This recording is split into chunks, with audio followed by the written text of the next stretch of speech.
Alright, how you guys doing? Hey, Drawing Fox! And also, I just saw you caught a freaking shiny. Let's go. Isn't that weird? Like, I remember the first time I think I also caught a shiny. I think I just used like a regular Pokeball. I remember they had like some kind of shiny challenge. I think it was last year. And I had 10 Ultra Cherish Balls that I had won from the Pokemon community, like their Discord. That was like one of my prizes for their Poke Dailies, and I used all of them up during that. I saved them just for this event too. I used them up every single one. I did not catch a single shiny. Then a couple months later, I just threw like a regular Pokeball because I was too lazy to type Ultra Ball, and I caught a damn shiny. It's just like, it's almost like it works against you if you try using the Ultra Cherish Ball, I feel like. Hey, yo, what's up, Zerkoi? How you doing? We're trying to, what do you call it, make some little charms today. Here's what I got done so far. I've developed an oak leaf. We did that on stream back on last Thursday. And over the weekend I made like a little sunflower one, like simple. And this is what I kind of like strung it together to kind of see how it would look. But also, thank you for the hydrate note, Wood. Got my thing right here. I probably need to fill it up soon. Which reminds me, I need to eventually replace the filter in my braid. It's getting to the time where it's time to change it. I've been putting it off. It's so annoying. It's like, you can't just like pop the new filter in. It's like, no, you gotta like swish it in there for a bit, then you gotta like fill it all the way up, then you know, drain it, then do it again. I think you have to do it at least twice. And it's such a pain. Because you have to like sit and wait for it to fill.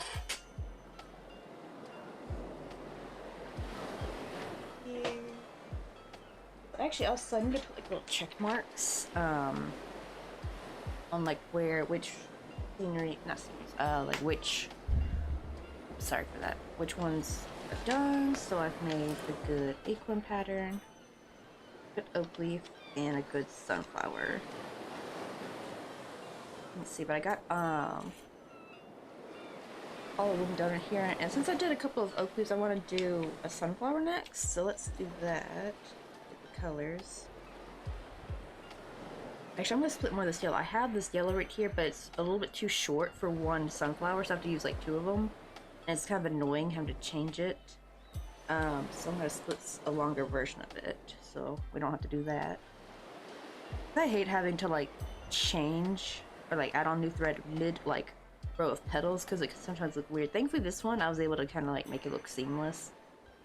But it's like, it's just really time consuming, you know? God, it's hot today. It's 70% humidity. What else? I think it said it was 28 though. But it might get hotter later because it is still the morning. Usually it'd be like 27, 28 in the morning, but then it'd be like 30, 32 by the afternoon. Oh god, it was really hot this week, and it got up to like 34, 35. And it's just like, oh, I'm so ready for summer to be over. And it's funny because usually I hate winter, but honestly, I'm ready for winter. I'm so ready for it. I'm sick of this. I'm sick of being always sweaty and just yucky feeling. I swear, I need to live somewhere where it's a dry heat. Then I probably wouldn't mind summer as much. I just can't stand humidity. It's too suffocating.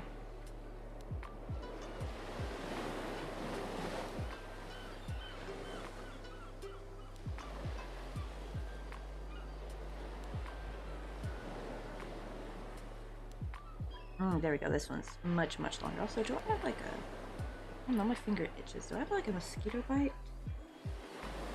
Oh shoot, I might. That's the only problem with fall though, actually, is that's actually when the mosquitoes kind of get up to their shenanigans again.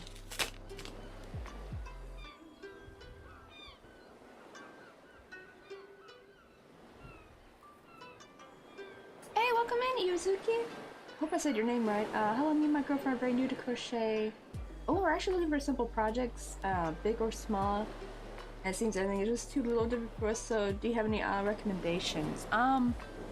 Let's see, what kind of like crochet you want to learn though? Because there's like different kinds. Like, do you want to learn to make blankets or clothing, or amigurumi? I don't know, it's weird because sometimes I feel like amigurumi is pretty simple for most people to start out with because it's just single crochet. But it is always good to learn. Probably a granny square though is usually good because it teaches you all, most of the stitches. And then you could always do like a border with single crochet. The problem is though, to make it into an actual project, you have to like make a bunch of them. But like if you're into amigurumi, I would definitely recommend Club Crochet on YouTube. He's got some very nice, simple amigurumi projects, and he's even got like a little super beginner crochet playlist that has, and they're very detailed, but they're short as well. They're not like, you know, you're not gonna like learn single crochet in like in a 10-minute video, right? They don't drag it on. I don't know why some people like drag a short video that should be like 2 to 3 minutes long. They drag it on for 10 minutes. Oh, okay, so you've actually made granny squares before. Oh, you also made some flowers, and some small double stitch bags. Okay, at least you got the granny squares down, especially the ones with the stars. Those are like really pretty. My favorite one is the daisy one. It's really easy because it's like literally after you do 8 single crochet in the magic circle, you just do 8 clusters. I have these like little bunk beds I made the like little bed with the granny square. I wanted to make it tiny, but the problem is the first square was actually way too big, so I need to find a way to make these smaller. This is like using the, you know, traditional pattern for a daisy. They're really easy. It's just an 8 cluster petal. That's kind of where you go to do a double crochet, except for you don't pull. You only pull through one of the first loop, or no, when you pull through the first time, and you're about to go through the second time, right? You don't. You just yarn over and go through back the space again, and do like the same thing until you have, I think, like 4 loops on your hook, and then you pull through all of them, and then you slip stitch, and then you chain 2, and then you do that again. So that way, through that chain 2 space, you can make the granny square stuff. Let's see. Oh yeah, we started with single color granny squares, and she got ahead of herself and found the granny squares hearts. Ended up making all of them, right? Or she's like, "Ooh, wait, let's go hardcore." The Daisy one's one of my favorite. What you could probably do is, I don't know if you've tried, but there's like a there's like these cute granny square purses where you don't actually have to make that many granny squares, I believe, and you sew them together in a way, and it makes a cute little bag. Maybe something you can kind of do together that's like won't take too many of those. Let me find real quick Club Crochets, because if you want to get into amigurumi, because that's kind of what I make. Is I mostly make amigurumi and everything. Like, I don't really do anything big. Let's see, let me find. Think we can grab some coffee? You want to go get some coffee with me? I was like, Yuzuki, thank you so much for the follow. Let's see, the Club Crochets Beginner 101. Yeah, there we go. I like this playlist, so I'm going to share the playlist. This will probably help you get into amigurumi, so where you can make like the little plushies, but his are very, like, what he shows in the beginning are very, very simplistic, and he does a lot of no-sew, which is really nice, right? Because sometimes sewing up can be kind of difficult.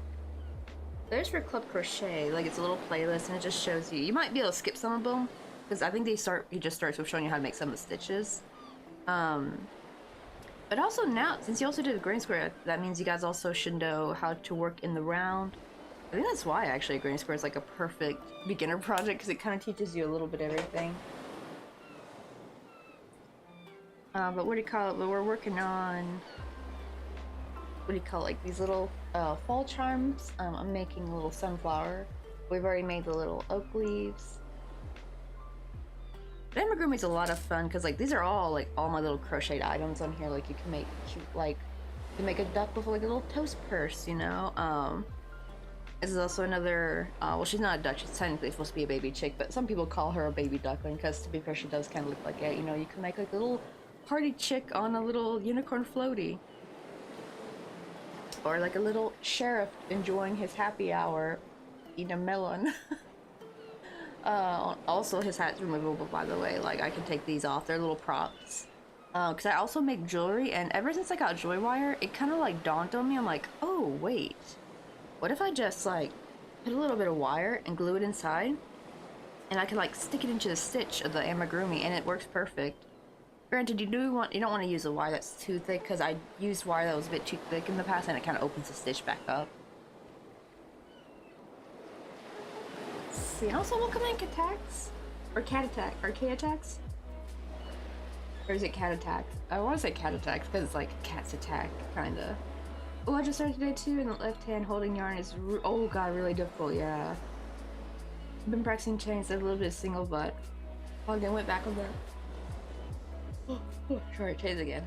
Oh, sorry, it's like 10:22 a.m. where I'm at, so I'm still waking up. It's like I got up at 7 too, you think I'd be awake by now. I swear, my body takes several hours before I'm like fully awake. I'll be like yawning for like 5 hours straight until finally, and I seem to be like the most awake right before it's time to go to sleep. Then I'm like, my body doesn't want to go to sleep. Oh, we got another summer event Pokemon.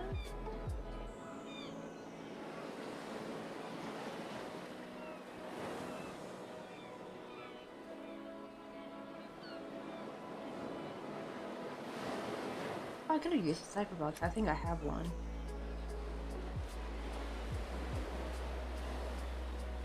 Let's see, the stitches are so small. What kind of yarn do you use for stuff like that? So for these little items right here, you can tell these are much bigger, right? So what I actually do is I actually use worsted weight. Let me grab one. I got one here. So I use this milk cotton yarn that you can kind of do it with acrylic, but some acrylic won't work. It depends on the brand. So far, I have 2 different brands of milk cotton. So far, they work pretty good. And what I do is I split a single ply and use that, and it's still really easy to work with. It's actually easier to work with than the thread because I'm now actually using embroidery floss for this. My 0.6 millimeter tulip etchimo hook, but I use like a 1.4 millimeter for like most of my other things, a little bit bigger. Like this is acrylic yarn. I don't know if you are in the States, but in the States we have a yarn called Karen Simply Soft. That's everything except for the glasses and the flower, because I've added those like later. But when I first made her, she's all Karen Simply Soft basically, except for her add-on accessories. But I usually pre-cut this off though. I'll cut it like, you know, like maybe this amount and crochet with it.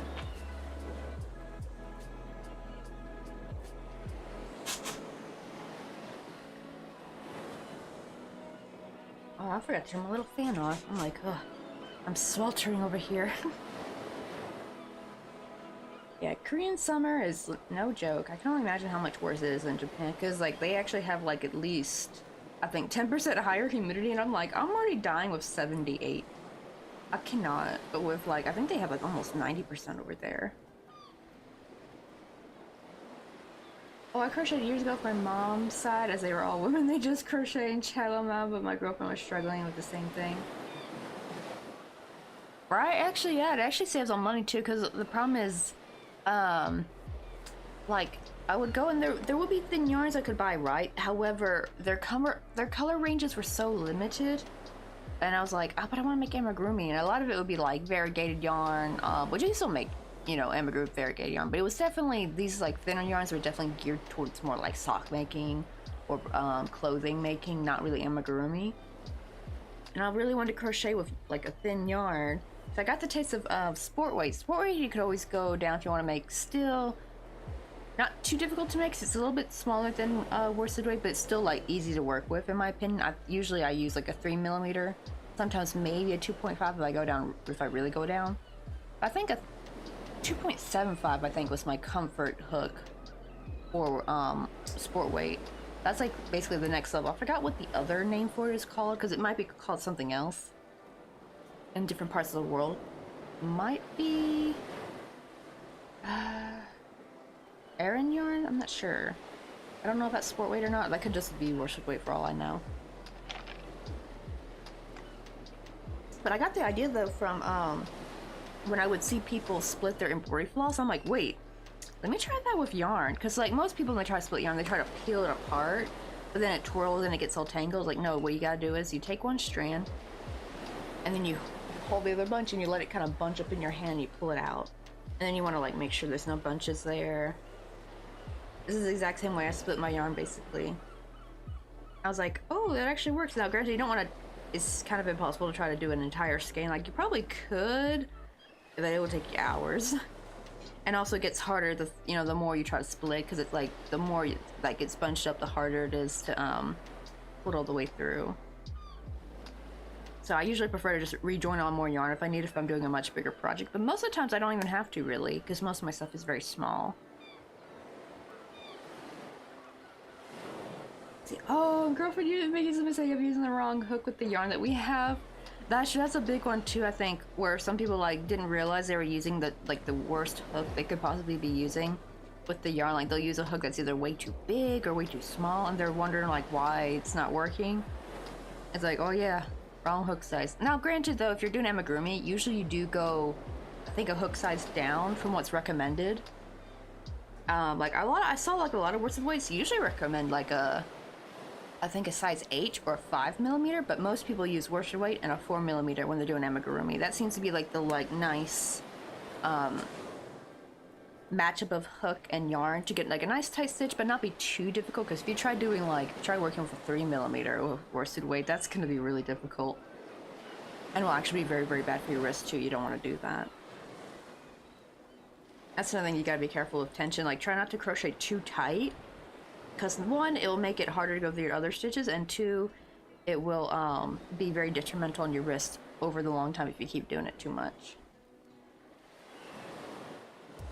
Yeah, cat attacks, right? Like, that's what I've heard most people say. And I was like, oh, because at the beginning, it was so funny because I only had one hook when I started amigurumi because I used my grandma's hook. I actually have it right here. This is the very hook she taught me to crochet with. Was this green, well, it says size G, but apparently size G means 4mm. If you go by the letters, but this is an old one. Because we actually went and bought a new one from Walmart, and it's the same brand, but it's like, feels so icky and yucky, like the quality really went down. What's up, Altasaurus? How you doing? We're making some little, like little fall time charms, so I'm gonna work on a little sunflower right now. Maybe we'll work on an oak leaf next. Actually, the oak leaves are pretty easy to make. Like, I already got 2 more ready to go. Like, they actually work up pretty quickly, so I can probably make a bunch of these, and I'm gonna make them in different colors, right? Like, I got a brown one here, and then I went ahead and made one red one, or not, it's not red, it's more like a bright red orange. It looks red on screen though. This was from the color that I said looked like pumpkin spice. It's like a very like shimmery red orange, and it's so pretty. Like, when I see it, I'm like, that color should be called pumpkin spice for sure. That is the name of that color. Speaking of which, I need to go get me a, well, it's too hot. It's weird, right? We're doing fall stuff, but it's still summer here, and I'm sweltering in like 30 degrees Celsius heat with 78% humidity. Oh yeah, it's not very fun. But when fall time does come, I do want to get me a tanobak, those like little, the winter green, the Japanese green squash. Like, you've probably seen them. I think they call them kombucha squash, I think, in the States. They're very small, but they call them sweet pumpkins here in Korea, and they're the perfect substitute to make pumpkin spice lattes with. Because I know some people are like, oh, pumpkin spice is just a spice. Like, nah, they use the pumpkin puree to make the sauce. Because I have the spices, and when I add it to my coffee, it's just like something was missing. And most of the YouTube videos use pumpkin to make like a syrup with it. I'm like, okay, let me try that. Once I made it with the syrup, like into the syrup, the pumpkin, then it like finally tasted like what I remember. Because they don't sell pumpkin spice here. Not even though Korea has Starbucks, they don't sell it. It's very disappointing. I'm very disappointed in Korea Starbucks. Now, if like maybe a Korean chain brand could bring one out, that'd be nice. Because then I don't have to go to freaking Starbucks. But I don't even shop there unless I got like a gift card. This is too expensive. I ain't paying no $8 for a drink. Wait, what simple amigurumi animal and acrylic yarn is okay to use? Yeah, you can use acrylic. Most of my amigurumi, old amigurumi, was made with acrylic. Usually though, cotton is recommended. But yeah, if that's all you got right now is acrylic, you could go ahead and start with it. If it's worsted weight and you got a 4mm hook, usually you're good to go to start on amigurumi. And all it is just single crochet, increasing and decreasing. Oh, and I would definitely recommend you Google. I don't recommend the invisible increase. I never liked it. It looks weird. Just doing a normal increase is fine, where you just put 2, stitches in one spot. However, the invisible decrease works phenomenally with amigurumi. It makes your work look much more seamless. Because like when you do like a traditional decrease, you can really see it, and sometimes it'll really pull at the yarn, and you can kind of see the stuffing a little bit in those areas. But doing an invisible decrease, which is kind of tricky to learn, I think, when you are a beginner. So still practice like a traditional decrease for now, but maybe give it a try. Like watch some tutorials on it. It's called the invisible decrease, and you basically just go through the front loops. Like you go through the front loop, but you don't yarn over, and then you go through the front loop of the next one. Then you yarn over and pull through both of them. But it's kind of tricky, a little bit tricky. But once you get the hang of it, though, then you can kind of do it. Let's see. Oh, I had yarn bee too. Yeah, soft and sleek from Hobby Lobby. I think I might still have some of that. Just the only sad thing is, I really wanted that yarn to split, but it doesn't split, unfortunately. It's so shiny, though.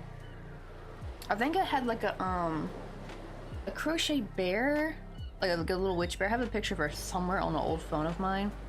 I think I had her holding a pumpkin. I made that pumpkin with the yarn bee. It's like really shiny. It's like a really pretty shiny orange. Because for some reason I could not find a proper orange with Caron Simply Soft. Like they didn't, at least our Michaels didn't carry it. I don't know, because our Michaels didn't carry all the shades of Caron Simply Soft for some weird reason. I don't know why they didn't. Our Michaels sucked, actually, my hometown. But when I went to a different Michaels in California, oh my god, it was like the best Michaels I ever been to. Like their yarn section was, oh my god, like perfect. Like they had every single color of Karen Simply Soft. Like the whole wall was all the colors, and that was just for Karen Simply Soft. I was like, now this is how it should be. I don't know why my hometown doesn't have it like that. My hometown's Michaels yarn section is kind of like trashy. It's kind of like a mess. It's all mixed match. Like there's no rhyme or reason with it. Right, yeah, Invisible Decrease, and there's also something called the Invisible End, I think, and it's where, or Invisible Finish, maybe that might be the better word to call it. Like how to end your work, though. You don't have to worry about this for amigurumi, really, because you kind of sew the bottom up anyway. You don't have to really worry about it as much, but if you're like making something flat, like something like a coaster, right, like a round piece, and you don't want to have that ugly spot where you like finish your work, you do what's called an invisible finish. And it's kind of like a thing where you pull your hook out a certain way, like you don't slip stitch into the last stitch or anything like that. You just pull the yarn out, and then you sew it up a certain way, and it basically mimics what a stitch looks like. And it's kind of neat. There we go. Oh, that almost nodded up on me there. Yeah, there's like so many cool tutorials now because like a lot of my older amigurumi did look kind of janked up a little bit until like I learned all these like really cool techniques, and it just really elevated the quality of my work. Like everything just looks so much better now. Let me keep one of those out and I'll put the rest away. But I love like, oh my god, I'm loving the colors. It's looking so fall right now in this little thing.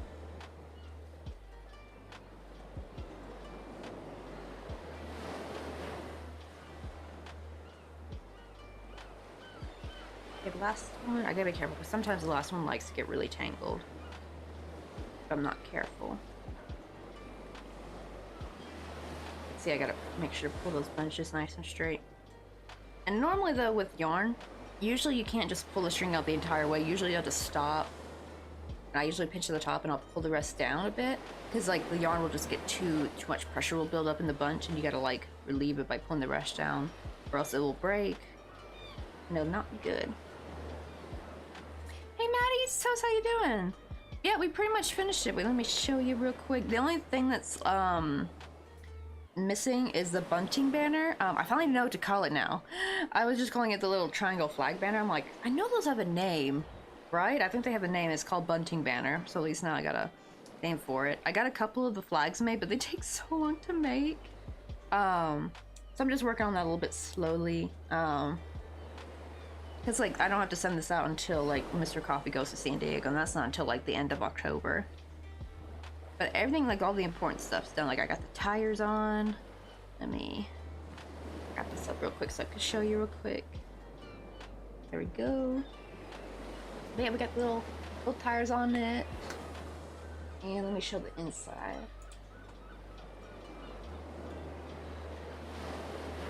There you go. Open it up. But I loved how the inside turned out, like especially like the little tea set we have on the table. We made the teacup and the little cheesecake with raspberry topping on stream, but the little teapot though I made off stream. And the funny thing is that teacup and teapot was only white thread. The coloring you see, I did not do color change. That's all Sharpie. I did do some color change for the cheesecake, not the pink part. That's actually Sharpie too, but just like the yellow cheesecake and then the crust. That was like the only color change I did. I love that pink Sharpie I have though. Like it's been so versatile because like it perfectly matched like how like raspberry like sauce topping looks on cheesecake. Like it had that perfect, like looks like it's translucent basically. And I love how the bunk beds turned out. Like look how cute those are. I love the blue. Like it looks really good blue and green. There's like little daisy granny square. I love that teapot. I kind of hate that it's on the way in the back, but I kind of had to do it because it would just cover these other two items. I probably should have made the teacup a bit smaller, but it was so hard. And I also wanted to be able to get the same decal in that I got with the teapot. Yeah, that's just all Sharpie there. But yeah, I still gotta add the little bunting banner, which is like those like cute like little triangle flags. Just I have to like crochet each one individually, and then I gotta string it to something, and I can put it there. But that's like that's like literally the last thing I gotta do. It's just that.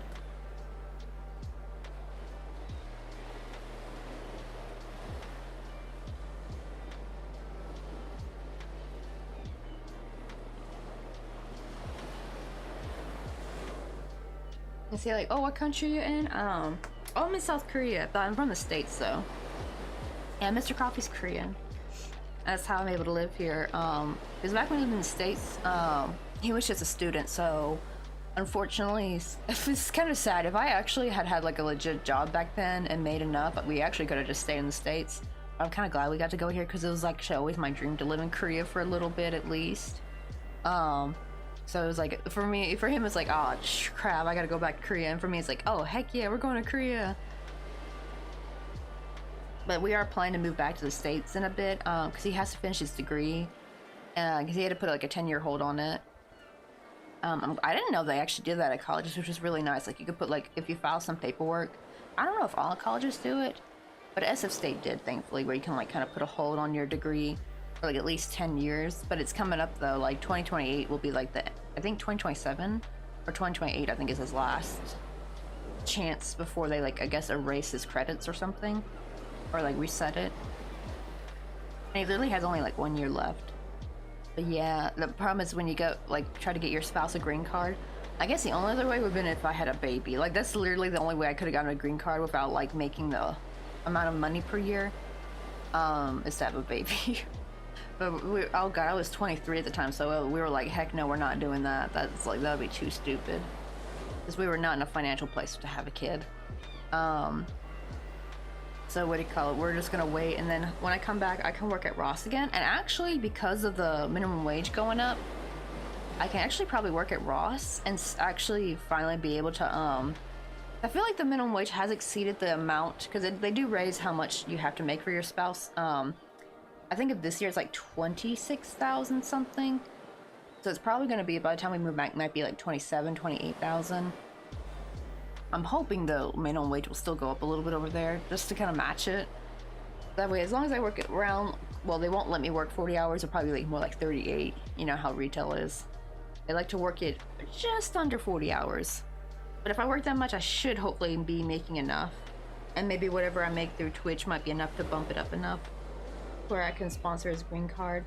And I actually found out you only have to do it once. I actually thought they checked to see if you're making the same amount every year. Nope, turns out once you get them the green card, they don't care how much you make. I'm like, oh, thank God, because like, I don't want to work at Ross for the rest of my life. Because your girl is not college educated because she did not want to get into debt. It's weird. On one hand, it's like, actually, I'm kind of glad I didn't, because I would have gotten just a regular degree that probably would have been useless. I was going to do Spanish. Not to say that a Spanish degree is useless. However, I have friends who actually have like nursing degrees and stuff, and they still can't get a job. That's why I don't want to hear another boomer be like, oh, it's just because your degree was shitty. He's like, nope. No. I have actually friends with STEM degrees, and they still can't get a job, and they're working at freaking like coffee shops or working at Walmart. And it's just like, but they have so much debt though, because STEM degrees ain't cheap either. I think they're like kind of expensive, aren't they? And it's just like, I'm kind of glad I didn't fall for the college trap. On one hand, I know it kind of like I think, you know, like I can't really get a regular job, at the same time, no one else can either actually, so it don't really matter with this like, job economy. I probably lucked out. At least I don't have debt saddled to me. So now we're trying to do a different thing where I'm actually trying to like grow my own like little crochet business. A little bit with the streaming, a little bit with YouTube, a little bit with trying to sell my stuff. What I really want to do is be more like a designer, like make and sell patterns. I have like free patterns on my YouTube for now, until I can like kind of come up with some patterns that I actually want to sell. Maybe even one day have like a crochet book. That would be really nice. Oh, I did start crocheting and I found out how to do it, and I'm making oh, a big blanket while watching the stream. Oh, what colors are you making it in? I feel like blankets, especially the glad blankets, are like easy way, because it also helps. I do feel like big projects do really help in the beginning, because you need to get that muscle memory in, right, with crochet. And so even if like your plan isn't to make big stuff, I think doing like, yeah, like a blanket or like making a bag, like a tote bag or something, it's like a really great way to kind of get that like tension. Like it really helps regulate your tension for your crochet.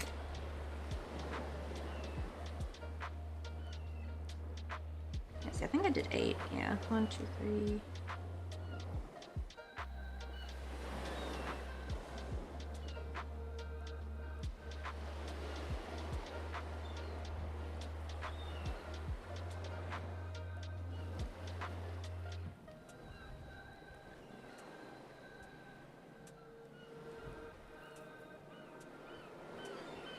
Ah, shoot, I started making these too tight. Yeah, you don't want to crochet too tightly in the round, especially that first round, because actually, that's actually how you get that ugly gap in the middle. That's really hard to sew up. Because if you do those first initial stitches, if you do them too tight, the magic green won't want to close up properly. So you got to make them a little bit on the looser side.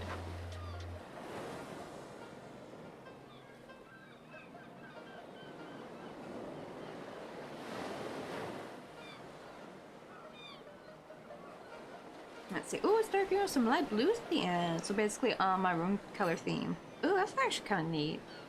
I do love me a good dark green. Viridian green is like my favorite green. It's like a beautiful darkish blue green. I think it is also called like jewel toned green. And it's such a pretty green. I love any clothing made in it.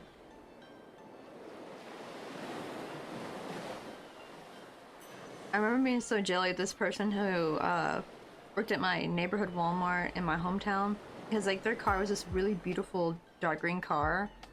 And like I never really see many cars in that shade of green, right? Like it was really nice. I was like, where to get a car like that? I want that color. I don't know if they chose that color or not, or if that was just how it was when they bought it. But it's such a pretty color though. I always wonder who owned the car too, because like it would always be parked at the Walmart and like in the back. That's usually where employees park too. So I always assumed it was probably someone who worked there, because it'll be there all day. And be back there in like a slightly different spot, but it'd always be in the back though.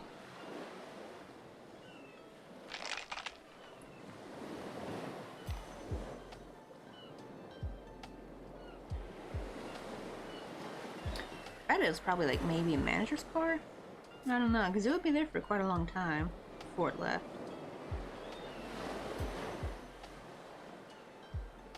Okay, now to increase.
Oh, kitten keeps trying to eat the yarn. Right, and the best part is like if you even try to distract them with like a different thing of yarn, they don't matter. They want the yarn you're using. I remember what I call it, this lady was making a cute like oh shit, what's her name? Is it Angel? It was kind of like, I don't know if you've ever seen Lilo and Stitch, like the one where I think Stitch gets a girlfriend or something, and it's like basically the pink version of him.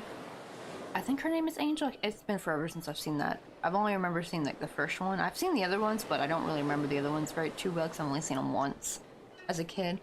I think her name's Angel though. And she was trying to crochet her, and her cat kept wanting to play with, and it was like really soft Chanel yarn. And her cat trying to play with it, and she actually had a bunch of Chanel yarn, the same exact yarn, cut off just for her cat to play with. And the cat would play with it for 2 seconds, but then like go back to wanting to play with the one she's working with.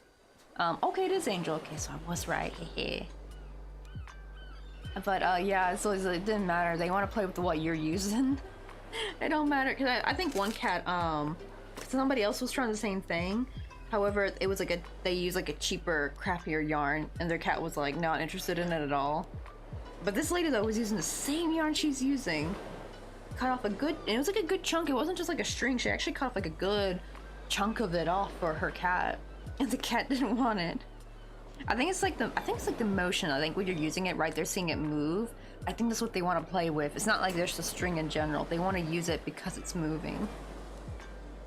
I think that's so cute. I can't wait one day to have a little yarn goblin. Because me and Mr. Coffee, we want to get some dogs, but we also, I really want a cat as well. I think, right, if you get like a puppy and a kitten at the same time, they kind of they kind of grow up together, right, I think. That's what some people say, that's how you get like a good cat-dog relationship. I'm like debating if I want to get myself an orange cat or if that's just going to be too cursed and chaotic.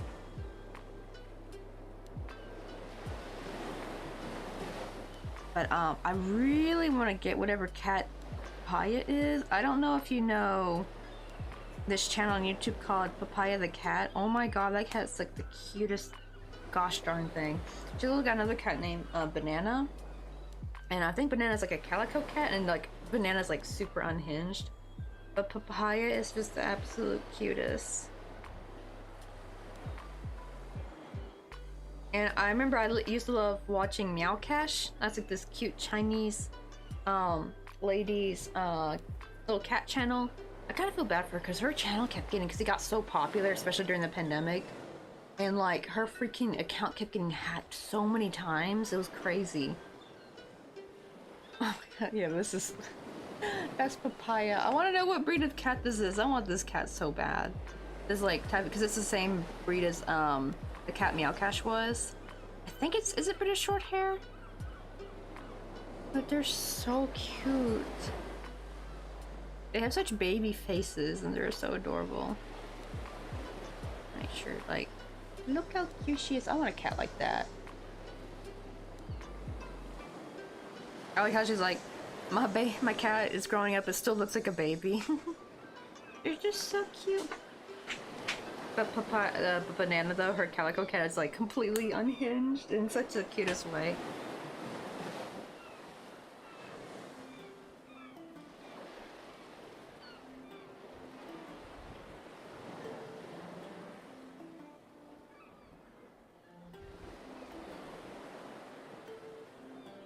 And see, oh, I got like the most energetic dog, then a grumpy cat, then a really energetic black kitten. Ooh, were the energetic dog and black kitten, were they like raised the same around the same time? That'd be hilarious if they were. Like they matched each other's energy. And the grumpy cat's over there just like, oh, I'm so done with these two shenanigans.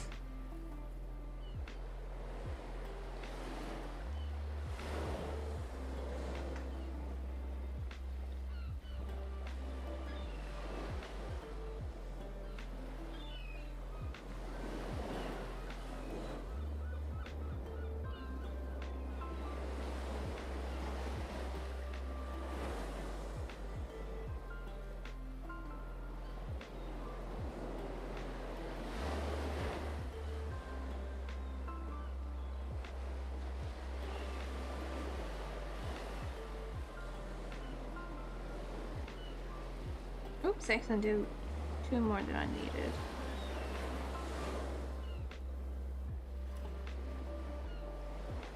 Let me double check, make sure I didn't miscount. This is level 16.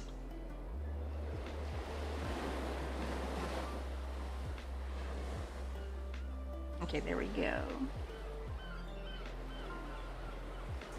Hey, East Coast Cinnamon Toast, how you doing? And how is East Coast Garlic Toast doing? I love how y'all's names rhyme, by the way. Oh, we're making a little fall chimes. I'm actually working on the making a sunflower one right now. So far, these are the 3 chimes I've made so far. I have like 10 I want to make. Like I have like a little list right here, but I need to make the pattern for each of them so that I can remake them easily.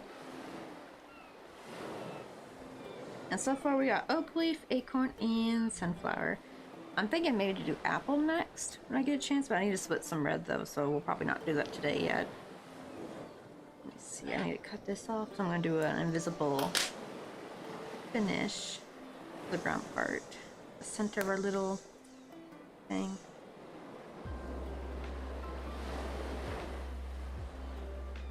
Go blind working so small.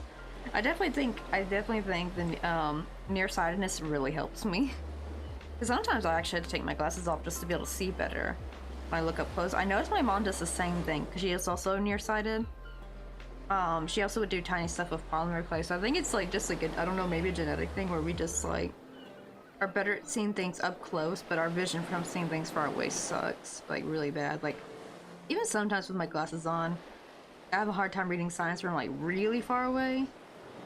My sister though, she's lucky. She got like eagle eyes. She can see things from super. But then again, like I'm actually thinking, like, what if she's actually technically farsighted? I don't know. I don't think we've ever had her get her eyes checked or anything like that. That'd be kind of crazy if she ends up being farsighted, because that's gonna be a doozy when she gets older. I think she's most likely 2020 though. Hey, Asfar, how you doing? Welcome on in. Oh, I can't see far away either, right? It's like the worst of both. Oh, I do have a magnifier that I do use sometimes. I got one right here. But I mostly use it if I'm working with like a dark color. Ooh, I need to clean that. It's got so much dust on it.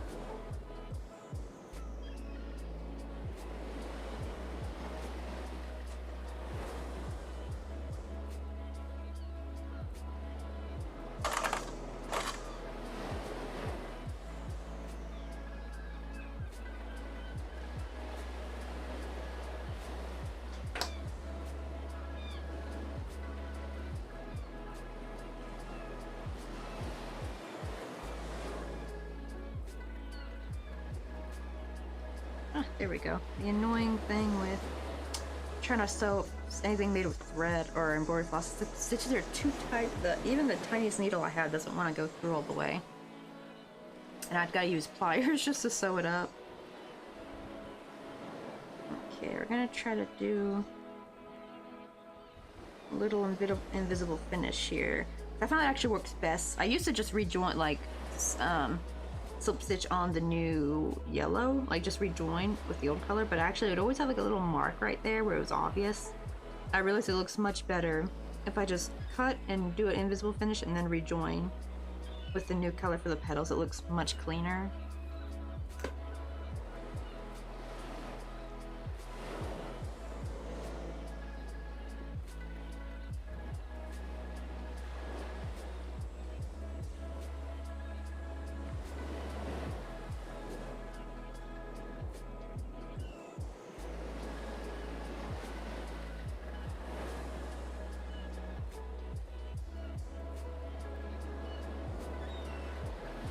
Shoot, come on. I hate when this happens, when I go to pull through and I just realize the yarn fell out of the needle. Oof, at least I didn't pull through all the way. That would have made me mad. There's nothing worse than you pull the needle through thinking, ah, I got it, and then like, turns out you didn't because it fell out just right before you pulled through.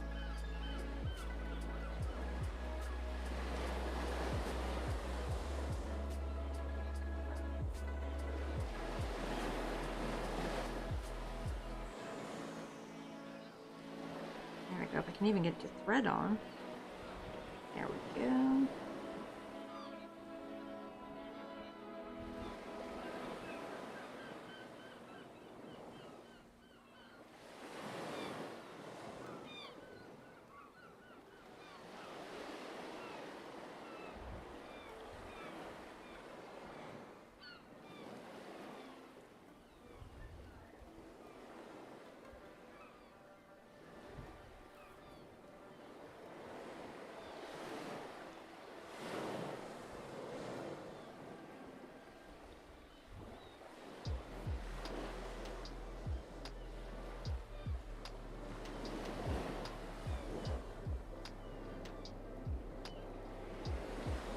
I need to give it a push in. I keep trying to get it to go through, but the end is frayed.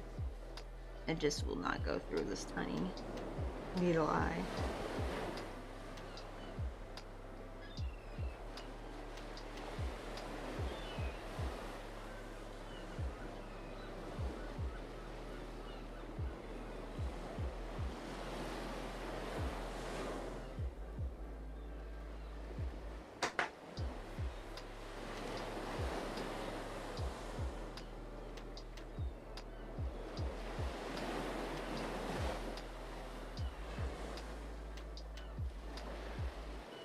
Okay, I gotta go through one more time to secure it.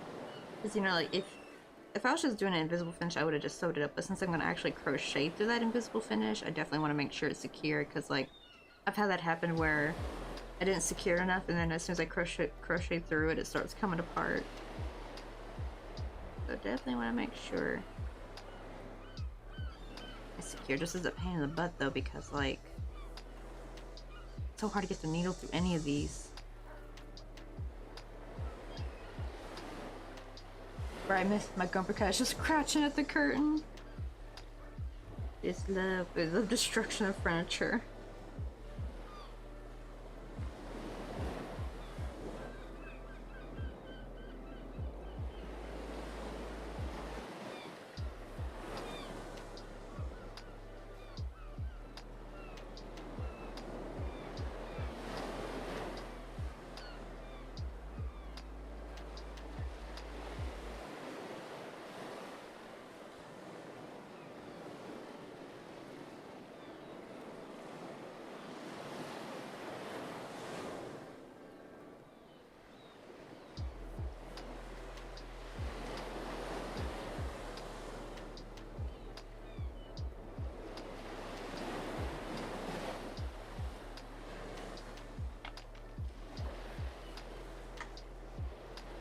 Oh, right.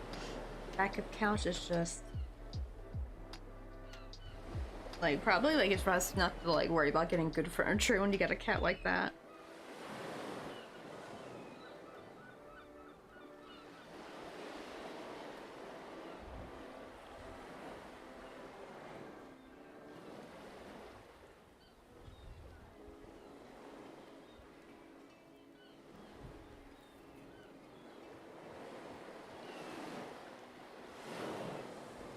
I'm gonna wrap up this excess before it gets all tangled.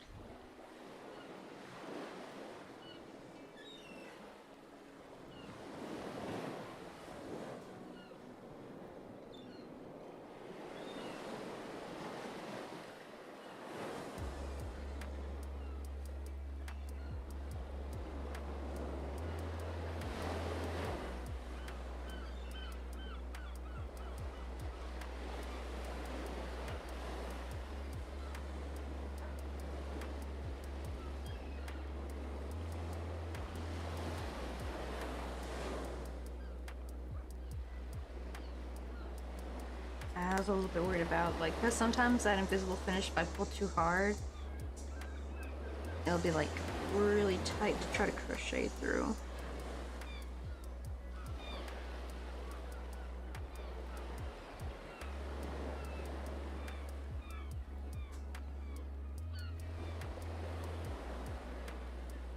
But thankfully, usually opening it up with a needle seems to help.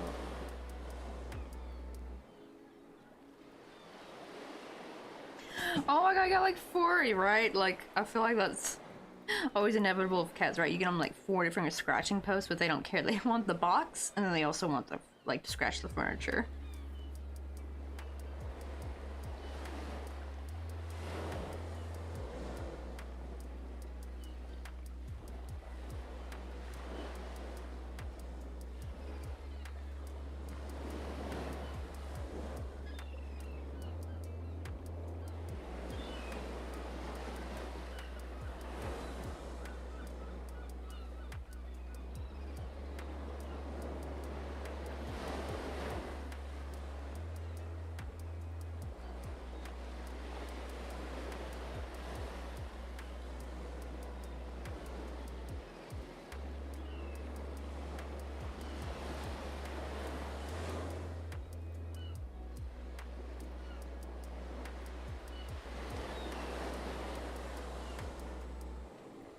And basically, really, it's like little sunflower petals. I just do them over two stitches next to each other. I'll do 2 treble, I'll chain 3, 2 treble, then picot stitch. Then the next stitch, do 2 treble, chain 3, and then slip stitch in that same spot. That's basically like just how I do these little sunflower petals. Oh, but the picot stitch, by the way, is like a 1 chain picot stitch, not like a 3 chain, because there's like different versions of picot stitch, and I think traditional one, you chain 3, but that's like way too big. Oh, oops, I went to the wrong one. I went to the one next over. Come on, undo. There we go.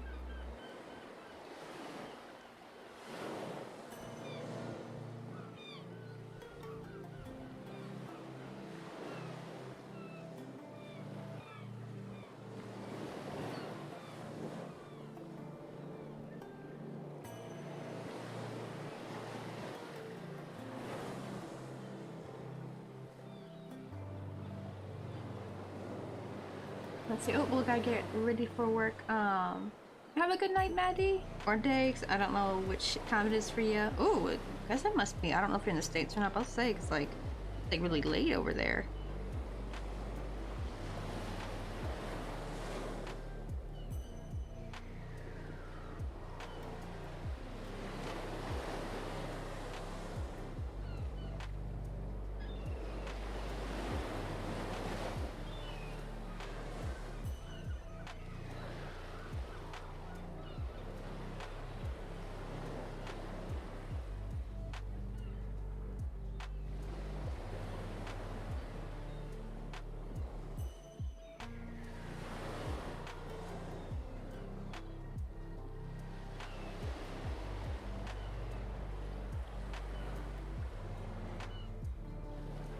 Oh, not right. As far as I was gonna say, right?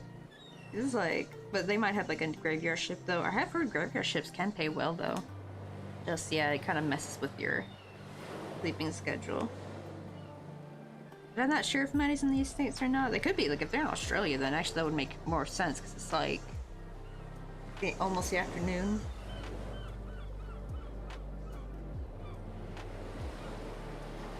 I think over in Europe it's like super early in the morning, so that could be also.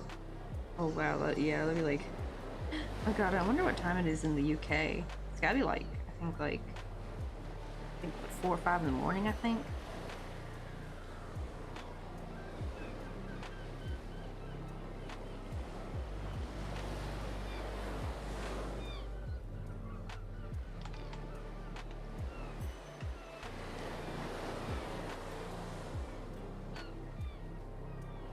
Oh, there's Mr. Coffee, y'all.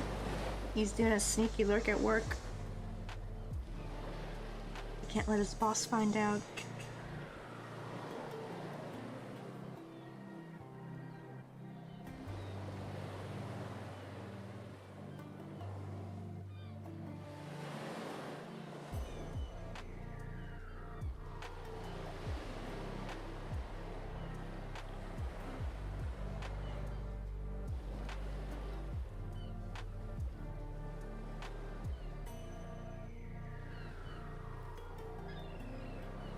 I definitely gotta remember to make second row with this increasing. I gotta make sure to make the stitches not so tight because these are getting kind of hard to work through.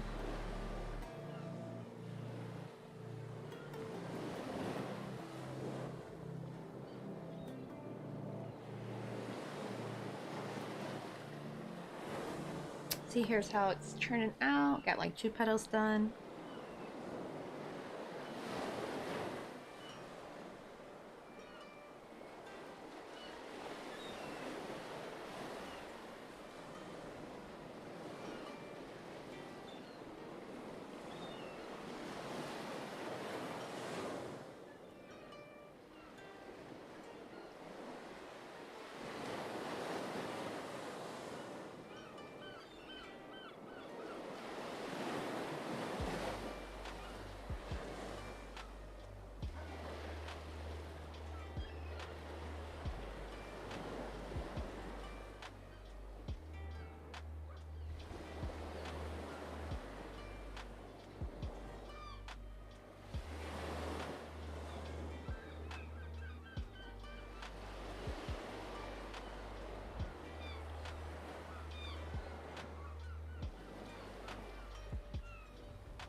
There we go, 3 petals down. 5 more to go. Usually I do like 8 petals for my sunflowers.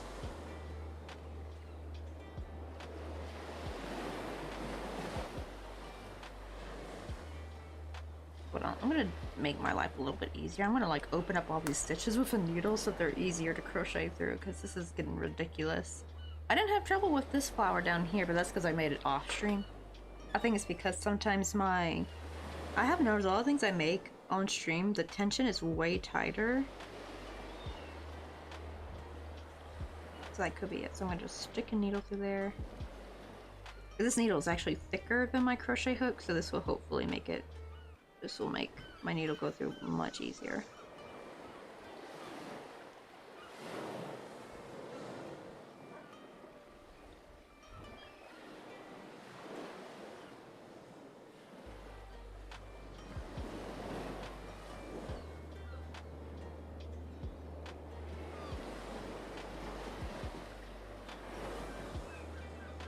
Oh, I just did a freaking row of single crochet successfully. Let's go. See, that's like your first step. I know sometimes crochet can be like really hard in the beginning, but like you just gotta kind of keep at it. It's just one of those things you gotta keep doing until like finally your hands remember. It takes a lot of like most of crochet is just got a lot of muscle memory.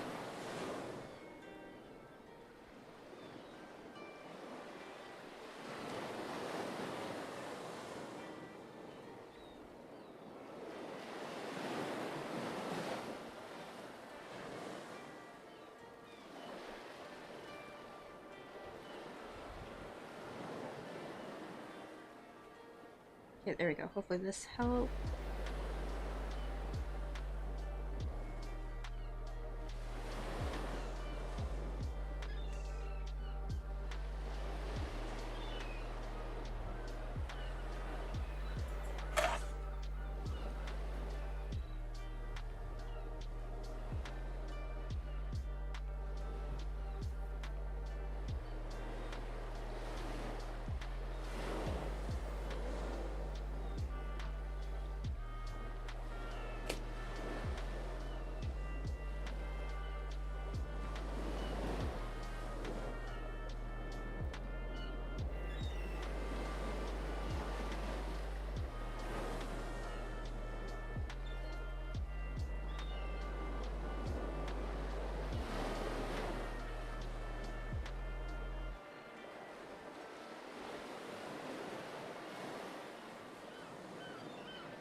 Oh, much better. Okay. Thankfully, now I don't have to struggle.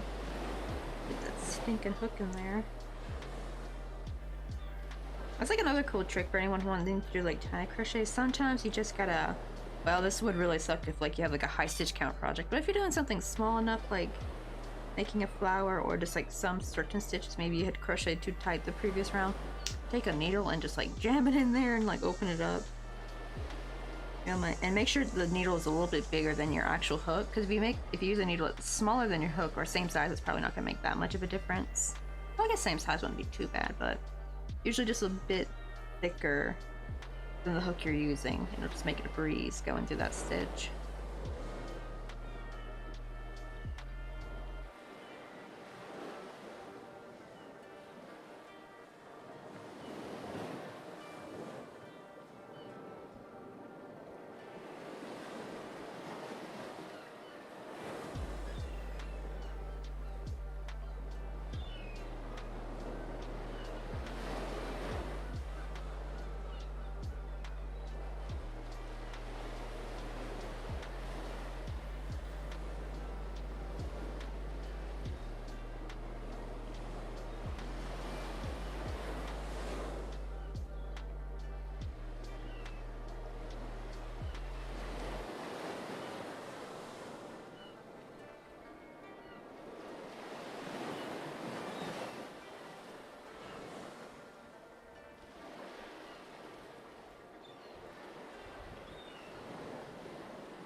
Get another sip of coffee. Because hopefully I can just need to wake up more. I'm still so sleepy. Oh, that better be a real notification. I just got a tongue notification, but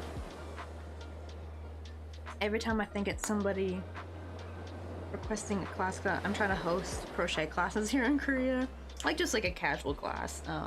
We go like meet in a public space for like an hour or so, but every time I hear the notification, it's usually for something not related. Let's see.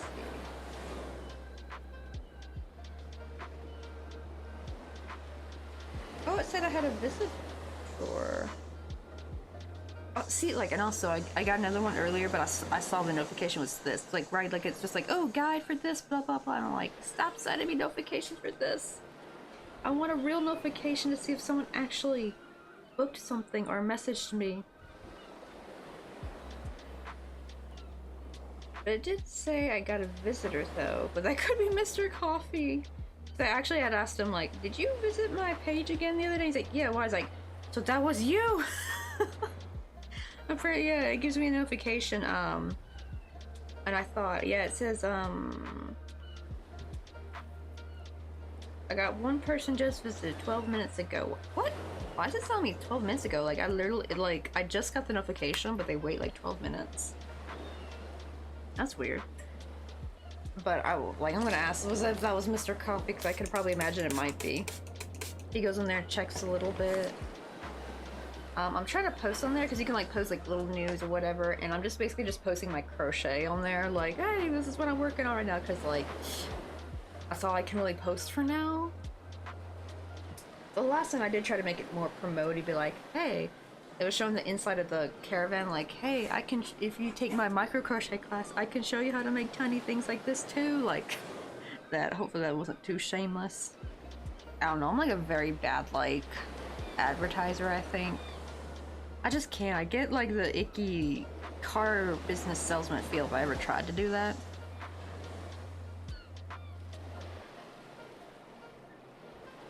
Oh, I almost forgot to do the peacock stitch here.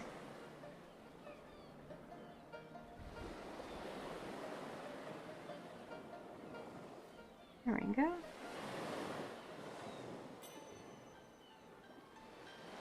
Oh my god, I'm on my third cup of coffee? Oh dang, I try to limit myself to 2 per day. I used to drink way more though. I used to have like 4 to 5 cups. Granted, it wasn't like full blown on coffee, it'd be like more like instant coffee. Cause usually if I have like 1 cup of real coffee, that's enough for me for the day. Not necessarily caffeine wise, but more for my stomach wise, like, because I have gastritis, but I actually found instant coffee, especially certain types of instant coffee, don't mess with my stomach, thankfully. So it's been kind of like a haven. Just the only downside is there's really not that much caffeine in instant coffee. So it's kind of more like I'm having a coffee flavored drink, if that makes sense. And I remember some guy put it perfectly, because in Korea, like, I know like in the States, instant coffee tastes like ass, but like it tastes really good in Japan and Korea. Like their instant coffee game here is really good. I love French cafe, that's my favorite, but if I ever go to Japan, like my top favorite will always be Japan's Blendy. And I'm so jealous because, so here, Maxim is king, but I don't like Maxim. Well, I like their flavored ones, which are, but they're a bit more expensive, which is like the caramel mocha and vanilla. For some reason, those taste completely different, but the regular original and the other, like, just like the regular plain, like no flavor added coffees, like, I swear they're using a different coffee for the flavored ones, because the coffee, I bought the individual crystals just to see if it's the coffee or if it was something else, and it's definitely the coffee itself. It has a really weird bell pepper aftertaste, and I can't stand it. And even Mr. Coffee said, like, he said after I said, he's like, oh, I can kind of taste it too now. And I just can't. But French Cafe has been my favorite though, and or if I splurge a little bit on like getting the caramel macchiato version of Maxim coffee. That thing's like, I think like $2.50 for a box of like 10 sticks. So that's like technically 5 coffees, because you need at least 2 sticks for a proper size coffee. If you use 1 stick, you need like those little tiny like Dixie cups. That's all that would work for 1, like, but you need 2. If you got 2 sticks, that'll work for like a regular size coffee. Oh my god, your mom drinks 6 cups of cold brew a day? I do have some Brazilian Santiago beans I used to make cold brew with, but I have to be very careful. Because there's been some days where I can drink it and nothing's happened. And other days where I drunk it and oh my god, I had the worst gastritis acid attack ever. And I was like, I had to like stop regular coffee for a while. I think if I have it once in a while, and I also found out I think I was making it too strong. I think I was brewing it too long. So I used to think the longer you brew it, the better. But actually, I realized it doesn't taste that good if you brew it for too long. So I'm thinking maybe instead of doing overnight, I will do 8 hours minimum and like immediately get it out of there. Like the problem is I would keep it in the actual container. But if you think about it, it's still probably getting like, because the beans are at the bottom, so it's still probably soaking up more and more of that coffee to where it's like over brewing it. I don't know. So if I need to like do it for only 8 hours straight and then pour it in a separate container and dump out the coffee grinds.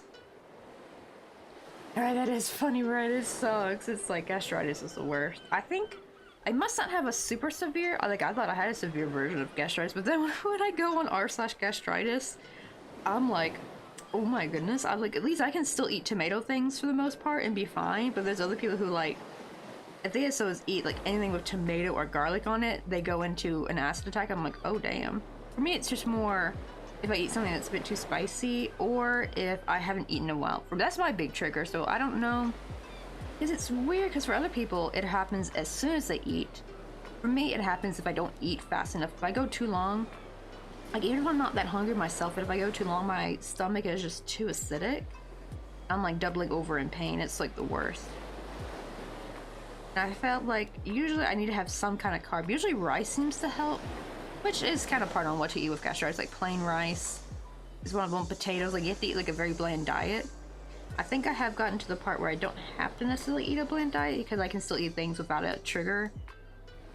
And it's actually gotten better too, especially with drinking the cabbage juice. That might be why, maybe because I'm drinking cabbage juice daily. And that kind of helps keep it nice, what do you call it, and healed up. It's supposed to be really good for ulcers, cabbage juice. Like it helps it heal up. Yeah, it does suck. And the sad thing is, be careful, don't take too much ibuprofen. That's how I got mine. I did wonder, can pre-workout also give you gastritis if you drink it too much? Because like everything stems back to when I used to work at Ross back in California, because like especially near the end of me working there, I was like in so much pain, like because I had just gotten sciatica and my feet would hurt and my whole body would hurt, and I would pop at least, I would always never go over the minimum, I mean the maximum on the bottle. But I realized you're not supposed to take ibuprofen every single day of your life, right? Even if you don't overdose yourself, apparently it will really weigh heavily on your stomach. So I think I should have been taking Tylenol, actually. At least if I took Tylenol, apparently I would have been a little bit better. But yeah, things like Advil and ibuprofen, I think, those will destroy your stomach if you take too much of it. Like, it destroys your stomach lining. And it's just like, oh, that's what happened. Because I never experienced it in the States until I came to Korea. The problem is because in Korea, we had to start doing... Mr. Coffee was working, for a Hagwon, and I kind of like helped out there a little bit. Basically, like I worked under the table but didn't get paid though, so I guess you can't really call it working under the table, because like I basically I call it volunteer because they didn't pay me. I'm still salty about that. But we would go to Hueshik with them, and they would at least have me have a couple shots of soju, and I think that was the big one. Was one night I had too much to drink. That wasn't even at an out. That was actually at our what did it call it? Like when you move and you have a party, homewarming party, I think is what they call it. Not the word for it. There's like a word for it in Korean. Housewarming party, in English anyway, but there's like another word in it for Korean. I had too many shots of soju that night, and I just woke up the next morning with the worst stomach pain ever. And I was like, yep, never again.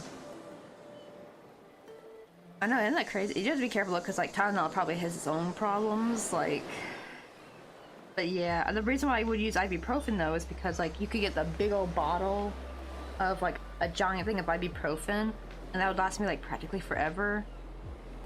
I think Tylenol was a bit more on the expensive side, I feel like, versus ibuprofen. I feel like ibuprofen was cheaper. And you know, when you're working minimum wage, you're gonna choose like the cheaper item.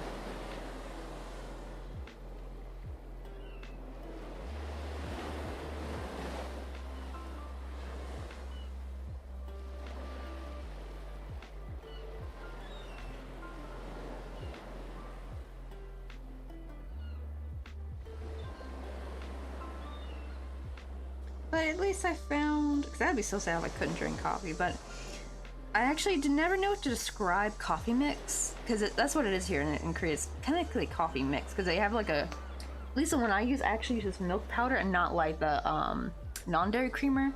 Some use non-dairy creamer, but the one I use actually uses milk powder and has like the sugar already in it, like all pre-mixed. Something about it though, it just tastes way better than instant coffee in the States. And one streamer put it, this British streamer called, he changed his name, but back then he was known as Swissney. He was like a Planet Zoo streamer. He, what do you call it? He called it like, he said like instant coffee is kind of like the hot chocolate of coffee, kinda. Especially if you get the one with the different, like the different flavors. That's what it kind of is, I feel like. Like instant coffee has a different mouthfeel than like regular traditional coffee. And it is kind of like it is kind of like a hot chocolate version of coffee in a sense. Like the taste. At least in Korea and Japan, like, and I guess maybe the UK must have good instant coffee. Just, yeah, you don't get that feeling though from American instant coffee because that stuff tastes nasty. There might be some good instant coffee out there, I just haven't tried it yet.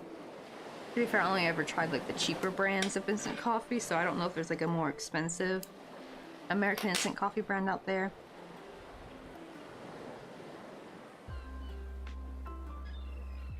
There we go, got our little sunflower. Now I just gotta sew up some things. Go ahead and cut these yarn tails off. Oh, maybe I don't want to cut off the yellow one just yet. Forgot I was supposed to crochet over that.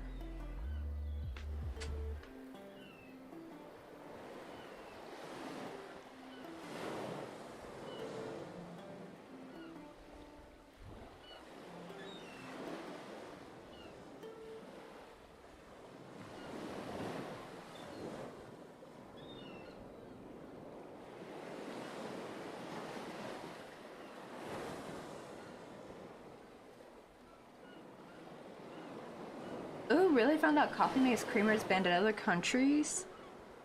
Ooh, makes me wonder what the heck. To be fair, I never really used Coffee Mate that much. Well, except for like, well, I would get like the creamers that you would get in the fridge section. You know, the ones with different flavors. I never really got the powdered stuff because it's just plain, you know? I want something with flavor to it. That's another thing though, actually, I'm still sad about. One thing I kind of can't wait to move back to the States for is like, you'll be sadly disappointed. If you love your coffee creamers here, they ain't got that shit here. No. They have Primo, which is basically like basic Coffee Mate, like the powder. That's all you're getting. Nope, you're not getting no fancy Irish cream, no, you know, no pumpkin spice latte, no, you know, like you could get like the creamer in the refrigerated section, you know, in the States. Like, they don't got that here at all. It's just not a thing.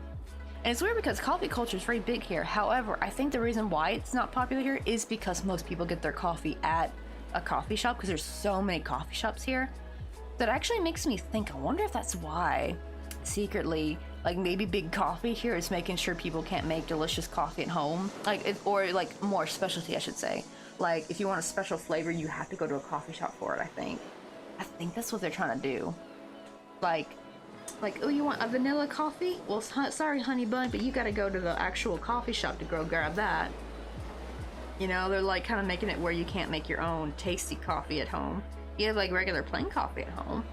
Cause even trying to find like the syrup, like there's no caramel syrups here really, at least not in the stores. I have found a brand you can get online that has some interesting flavors, but you have to get everything online though. Nothing like in the stores. They have like a plain, they have plain simple syrup, which is no different than putting just regular sugar in your coffee anyway, you know, like the flavor. Like they don't have caramel syrup, they don't have like hazelnut syrup. They got nada, man.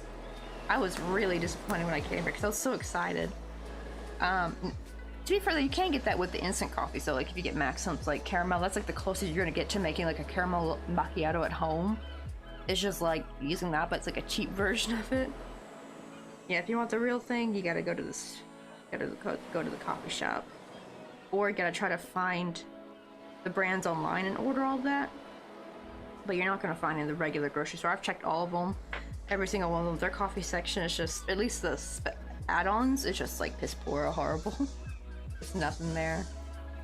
Ooh, I switched to soy milk 2% and oat milk, choosing whatever I feel like. Ooh, right. I haven't tried oat milk yet. It sounds good though. I heard though, like you can technically make your own oat milk at home, but it can be a bit of hit or a miss. I think. I think because they have special emulsions that help it work when it's like commercial oat milk.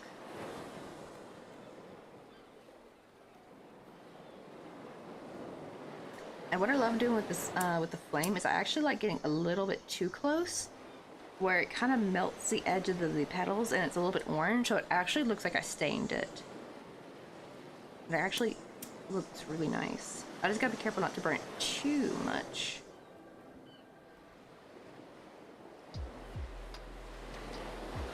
But there we go, we got a nice little sunflower. Oh shoot! Oh, I forgot like one petal I do like a bigger peacock stitch actually for the chain spot. Oh no. Maybe I can still put a jump ring through there and it won't be noticeable. Oh well. But oh, thank you, Asfar. Alright, I love doing the tiny little flowers. Actually, I have like little biscuits I've made here. And oh, what did I do with my cherry blossoms?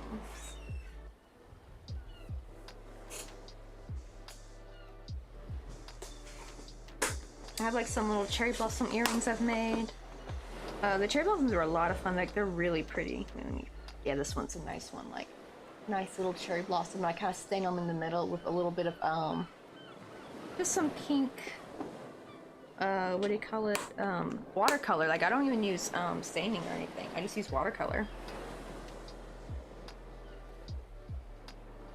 Let's see, I'm a minute or so behind, but yeah, coffee creamers in the US are so varied and good. Right? Like I love international coffee, or international, I think it's called international.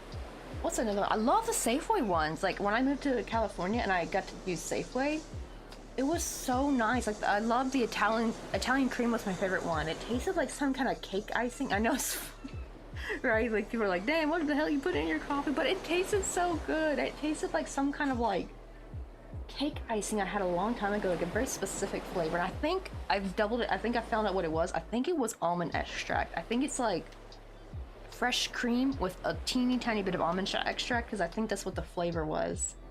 But I'm gonna be right back though. I need to go use the restroom, and plus ads are about to play in about a minute or so, so this is the perfect time actually. So I'm gonna put my oh they just started. What the heck? Well, there we go. Why is that not? There we go. But I'll be right back.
right back. Hey, oh, you're talking about the, let's see, I don't think you got ads. Cause you're on the YouTube side. What do you call it? But yes, the Safeway ones are so good, the Safeway creamers. Ugh.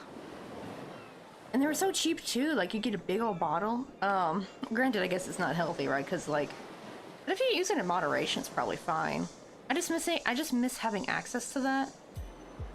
Granted, I can kind of make my own, like, get my own milk. Well, only thing is creamer is kind of expensive here, like whipping cream or heavy cream. But you could probably just do it with milk, add your, like, make your own syrup, like you have to make your own caramel syrup. Now, well, I guess unless you find the ones you can find online. I did find, like, Talgona flavored coffee syrup one time. That was really nice. And here's the problem, though. The only flavored coffee syrups I can find are the full sugar ones. See, in America, we have access to the sugar-free versions. So, right, you don't want too much sugar. And not even, it's like, I know people think, like, oh, just have the real sugar one, but it's not just for weight loss, but it's also good for your teeth. Right? Like trying to have some less sugar options in your life. That could be like more for dental health reasons. Though I do need to be careful because some sweeteners are not that good for you. Granted, I do like getting to make my own because I found you can make caramel with Jallulose. Well, it's called Jallulose here. It's called Xylose in English. But a lot of X sounds are kind of spelled with like a J sound here.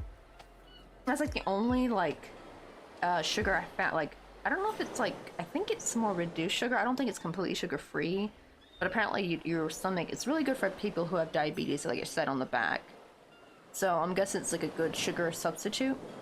It's not that bad, like for a bag for like some one like $3. Actually, no, it's not even like $3. It's more like each one Obek one, like 2,500 won. That's like $2.5. Like it's like $2.50 basically in Korean money.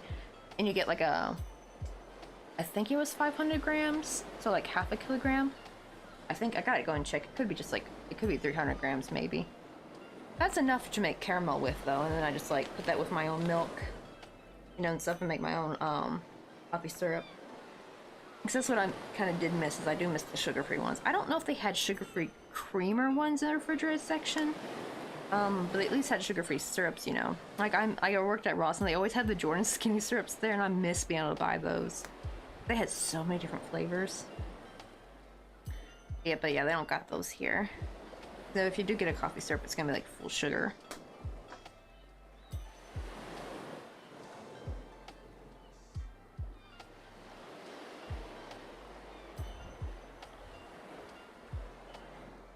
Go make another one. This time I gotta remember to do like that one petal that has like the big peacock stitch to put the jump ring through. I do like a traditional 3-chain peacock stitch that gives it enough wiggle room for a jump ring to go through. I can always like put it through the edge of the petal though, so it might still work.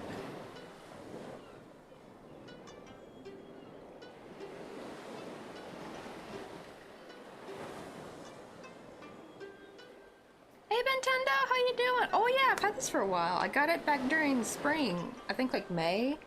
It's so cute too. It's just simple, but it's like, you know, just little daisies, and it says on the back, chilling. You are exactly where you need to be. And I love it because my other tumblers are all the ones that have like the little silicone like rubbery thingy, right? This thing, I hate those because you have to wash them, you have to take them out, because if you don't, mold grows behind them. This is just a simple put on like lid, and I'm like, this is what I needed, because I just wanted a tumbler, right? Like I don't need it to seal because like it's gonna spill no matter what, like, because like the other ones are just cheap as well, and it's like easy to clean. It's so cute and simple. Just got little daisies.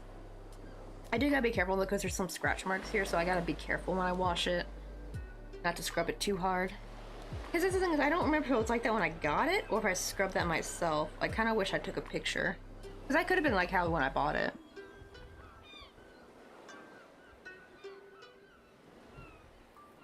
Oh really? Yeah, is it a little bit nostalgic for you? I think we had a similar thing as kids, right? I kind of miss like the OG like cups from the 2000s, like little tumblers and sip and like little sippy cups. Oh my gosh, I don't even think my parents still have them. They're probably long gone because they're probably like yucky and old now. I'd be like at least 20 something years old.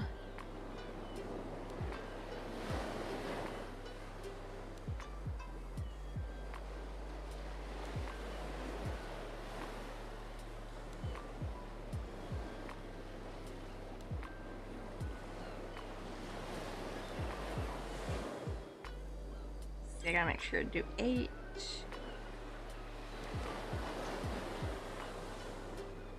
Okay, we got one more.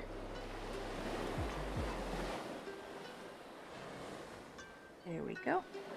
Yeah, we're trying to make some sunflower charms.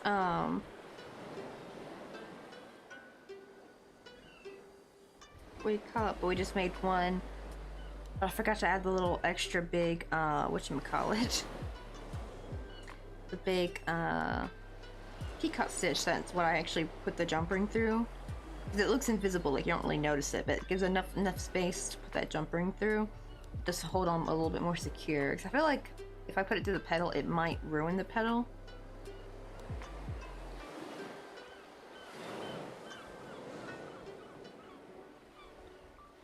Oh my god, isn't that crazy? Maybe like, I'm guessing maybe it got, the way it got mixed was too uneven. And like maybe they barely mixed it, and so the scent it's like stuck in some parts of the wax. So you just went through all like the scentless wax and you finally got to it. Finally got to the good part.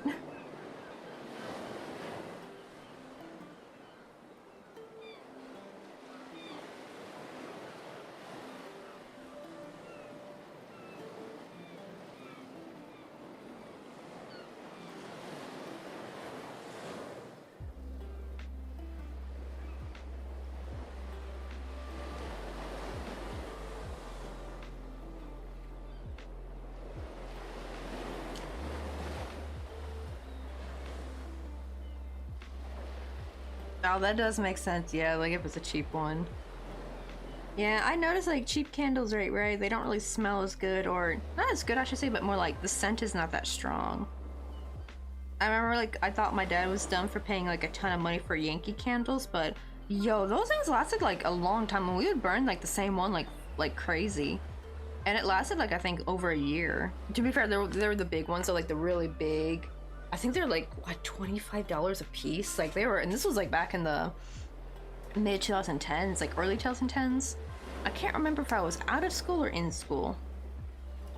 But I remember he got like a beach one and it smelled straight up like sunscreen, but like it smelled like the good sunscreen. Like it was actually kind of a nice smell, and I actually liked it. It was like ended up being one of my favorite ones. And I think he had like some fall ones that were really nice, some Christmassy ones. They were real expensive though. He like got to lay down a lot of money for them, but they lasted a long time. I think they might still have a couple. Maybe not, maybe they went through all of them by now. I'll have to ask them next time I visit.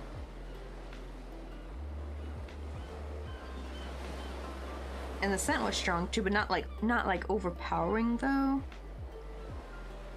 So at least, I don't know about Yankee now, but at least Yankee at the time, they knew what they were doing.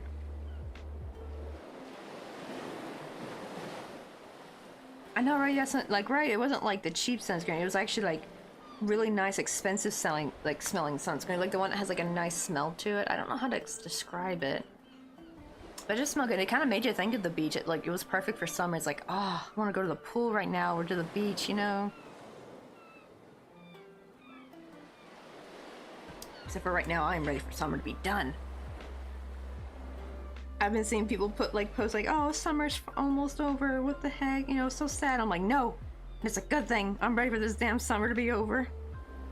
I know, I guess for maybe in parts of the world that have like a much more mild summer, they're probably gonna be sad. I do understand, because they're probably gonna have like a really shitty winter. But for here, oh my god, I cannot, not another day of like 35°C weather with 80-something% humidity. No freaking thank you. I am done. I am ready. Well, I'm mostly ready for fall. But as in my more controversial take, I am ready for winter, because I usually hate winter. But actually, winter is not so bad here in Busan. I hated it in Wonju, but actually here it's not too bad. Here is actually kind of nice sometimes. And even sometimes there'll be like a few days where it feels like spring again, like in the middle of December. It's really more January that's really cold. Because December is not too bad here. If anything, for the first bit of December, we'll still feel like fall. Like, we actually get kind of a long fall here, which is nice. Fall was so short back in Wonju. It would be like fall and then boom, winter. But here, fall is like from October to December practically. It's so wonderful. I love it. Like, I remember in December, like usually mid-December, is when the last of finally the ginkgo leaves finally fall off. Like for the majority of the fall, the ginkgo leaves will be yellow and not have fallen off until like maybe mid to like even sometimes late December. I remember like back in Wonju by like mid-November all the leaves were gone. All fallen off. Sometimes even first week of November, I think like one year. And now Canada has like 2 seasons here, summer and winter. That's the crazy thing. I would always thought like in Canada you guys have like a much more mild summer. I was shocked that you guys also get like 30 degrees Celsius and it's humid. I'm like, what? I feel like that is super unfair. Because like, you guys get such a brutal winter. I feel like that's just nature being a butthead. Like, no nature. If you're gonna give them a horrible winter, you gotta give them a nice, mild, nice warm summer, but not like a freaking sweaty, yucky, hot summer. Not like here. I guess it's only more up north Canada where it's like really freezing during the winter, and I guess they get like a nicer summer.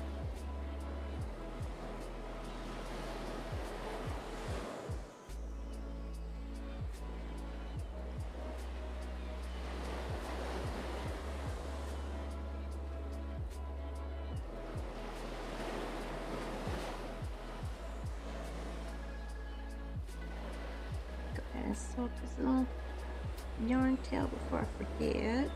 It's so hard though to sew up these things because like stitches are so tight and tiny and like the needle doesn't want to go through, but this is like already a really small thin needle, so I don't even know if they even have needles that are thinner than this.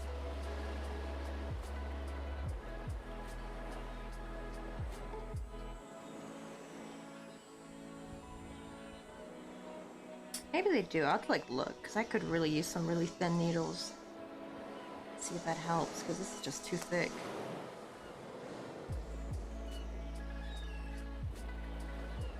Let me make sure I got 16.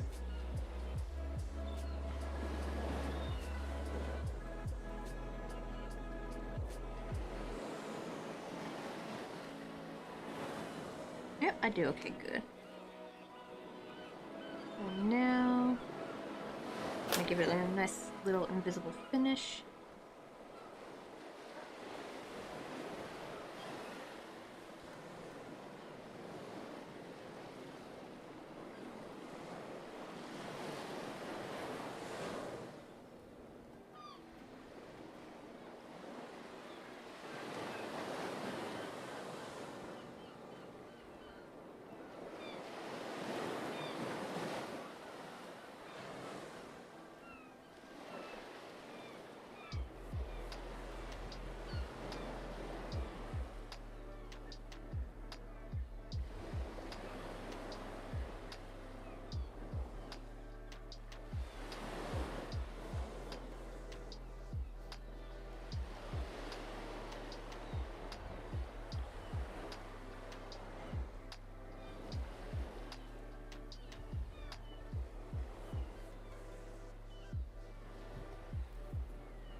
There we go. Actually, I made my made my invisible. I like when I like pulled it too tight. Okay, there we go. Now let's. I don't know if I can still crochet anything. I guess I can crochet something with this. Let me wrap it up and see how much I get from it. Oh yeah, I can probably make something with that. I'll just this summer because I don't know, would that be enough for one more? That might be enough for one more sunflower middle. I don't know, we'll give it a try when we make the next one.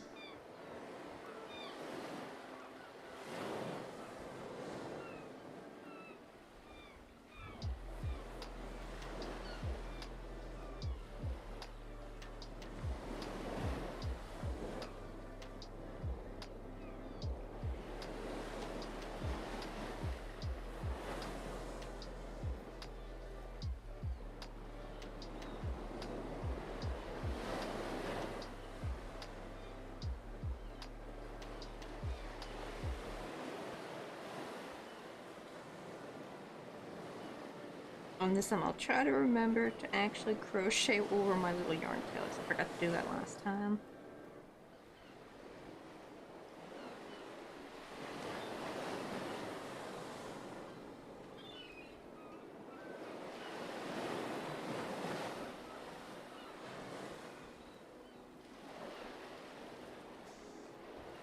Oh, he built a ghost Pokemon?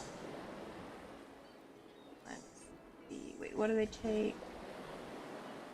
I think I got a Phantom Ball.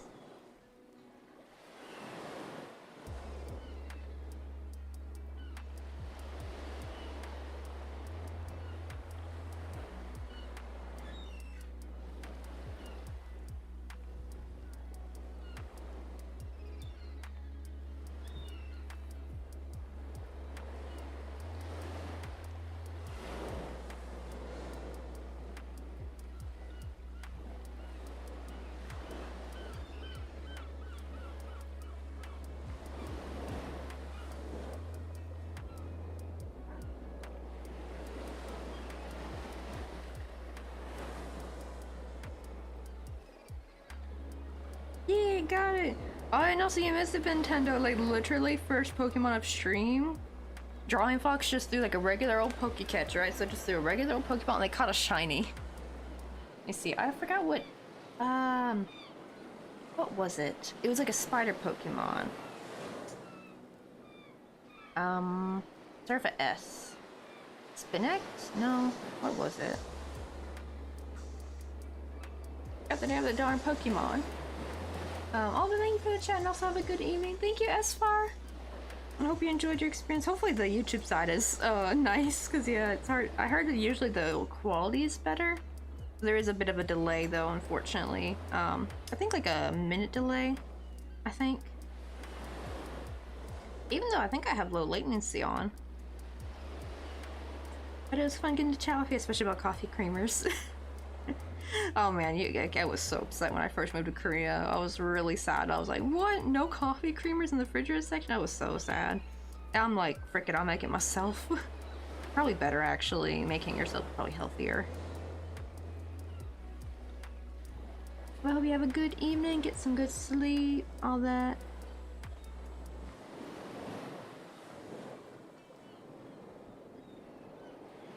Oh my god, really? Even in actual Pokemon games, I actually risk using normal Pokeballs. Right? Like, were you here when I remember they were having like the shiny event? Where you were 3 times more likely to catch a shiny?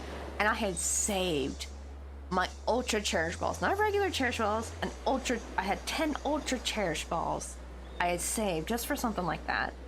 And I think I actually got to use them over 2 separate events now if I think about it. 'Cause I don't think it was all the Pokemon, right? I think it was only certain Pokemon. Like, it would tell you if it was like, you could like had 3 times chance to catch a shiny on that Pokemon or something. And I would only use them during those 2 Pokemon shiny events. Never once caught one until like a couple months later. I just threw like a regular Pokeball and I finally caught my first and only shiny. I forgot even what the Pokemon was. I need to go back and see.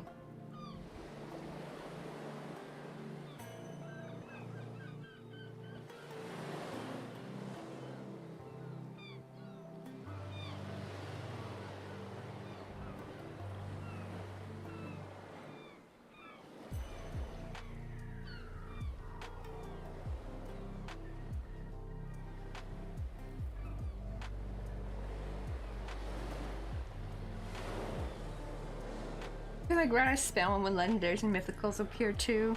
Right, I wish they'd have like, another event like that. Remember when they had like S tier Pokemon? I wish they'd do that again. That was kind of fun. It was really hard to catch them though. Like even with the Ultra Ball, like most of them you wouldn't even catch. So I need to like have an event like that again. I want to catch some more cooler Pokemon. I get kind of tired of seeing like the same old, you know, over and over again. They should have like an OG event where it's just all like probably season 1 through like 1st, 2nd, 3rd gen, I think. That would count as like OG Pokemon. And just have only those Pokemon in the chat. And then like they need to have another S tier Pokemon thing. I love seeing all the different Pokemon that I've never even heard of before.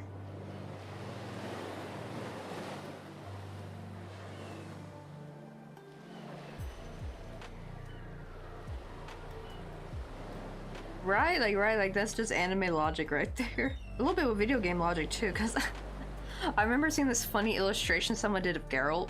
Because right, like when you play Witcher, you have to like carry a ton of stuff to make your potions with. And a lot of it's like flowers and stuff. And someone drew a funny picture of Geralt just carrying a bunch of flowers and herbs while going through the forest. Like that was a really cute illustration, because that's honestly how it'd be of how much the dude was carrying. If only that logic will work in real life. Maybe they got one of them like special infomercials, like you know those bags you see on infomercials, like oh look at all the stuff you can put away, and it's always like a very simple, either black or dark brown leather like purse, but it's got like all these like little pockets and contraptions in there to put a bunch of stuff in. Like that's what they got. They got one of them infomercial purses, like from the 2000s. I can't remember the brand though. I need to like look up. I wonder if like I put an infomercial purse, if the one I'm thinking of will come up. But it's like one I remember seeing back in the early 2000s. It's just it was a very plain looking leather purse, but it had like a ton of pockets. And I'm like, man, if only they could put this same energy into the women's fashion. Like, how about you put some of them pockets on our jeans? You know, wouldn't that be nice?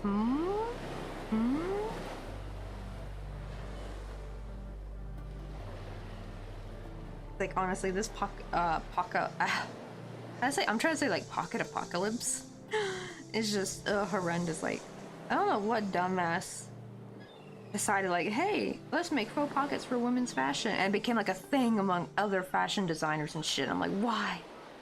I want to know who the dumbass was that started it all. Like, I want to know it. Like, who was the person who decided to make this a trend, and every other damn clothing making line decided to follow suit? Like, I want to find that person, and they deserve to go to jail. They deserve jail time, honestly. Like, how dare you?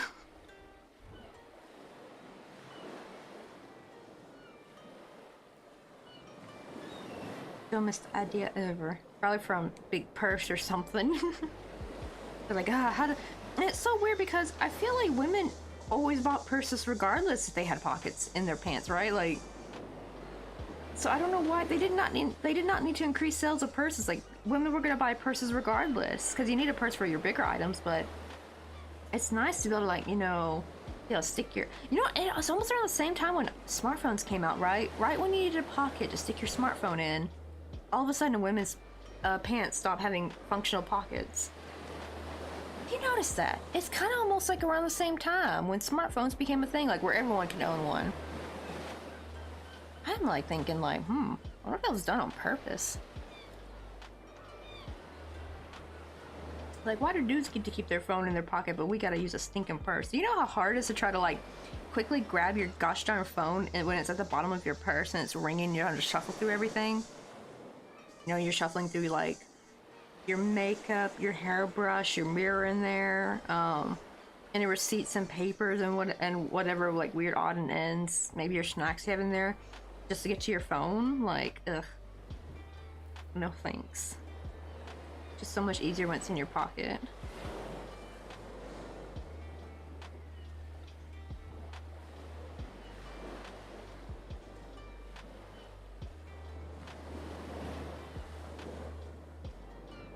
I hear it. I want to still know the troll issues in pockets, right? Gotta find him. Like, we need to go on an old classic witch hunt. Burn him at the stake. I would be so disappointed if the person who made the idea was a woman. I would be severely disappointed. I'd be like, honey, you're not a girls. Like, we don't even claim you no more. Like, the collection of women, we don't claim you. If it was a woman who made that idea. I'm hoping it wasn't. I hope it was a dude. Because it does seem like a dude's idea. It's like, you never know.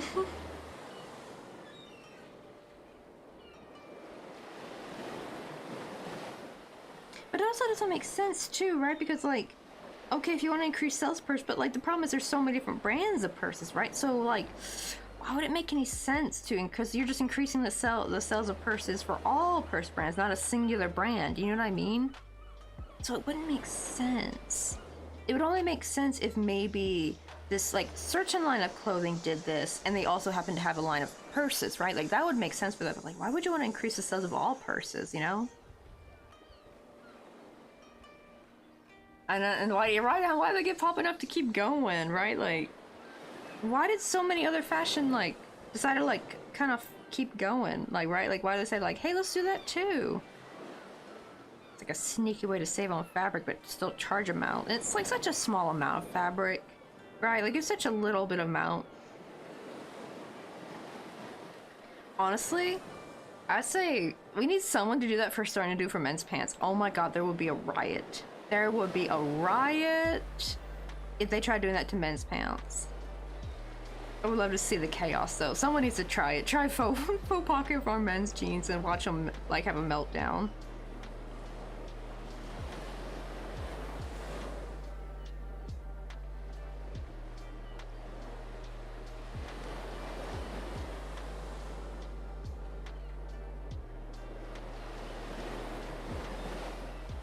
Honestly, we need someone to pass a bill, like right to the right to your governor, have them pass a bill like no more fake pockets. Make it illegal. Make it like a jailable offense. If you make pants with fake pockets, you're going to jail.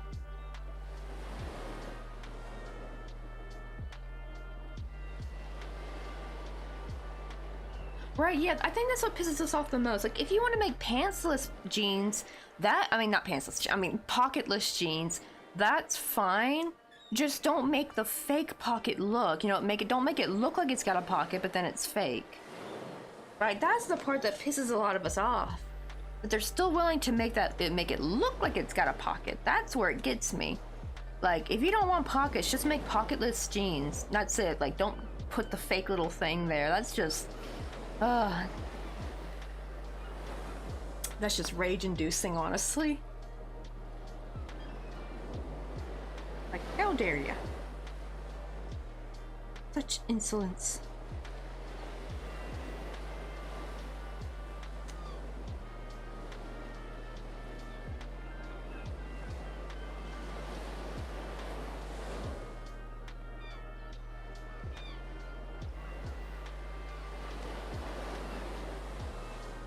Wait, I just realized my flowers have 7 petals, not 8. The heck? Oh well.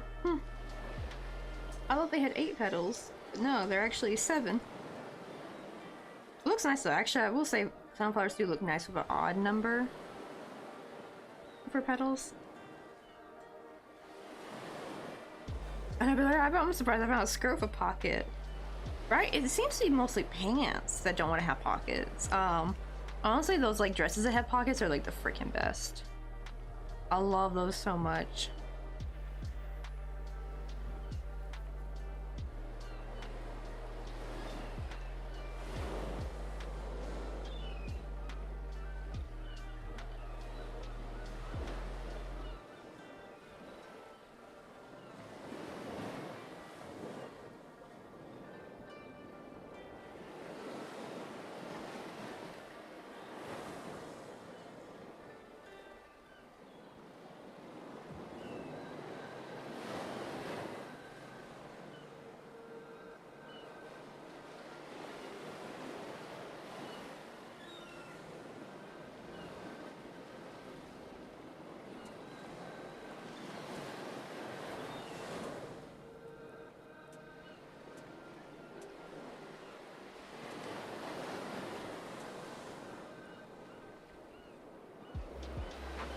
I mean, right? I can imagine a dress that has pockets having lots of room, right? And it probably wouldn't even look that bulky too if you put something in there, right? 'Cause especially if you have like a flowy dress. You get like a bunch of stuff in your pocket and it probably wouldn't even like distort the silhouette or anything.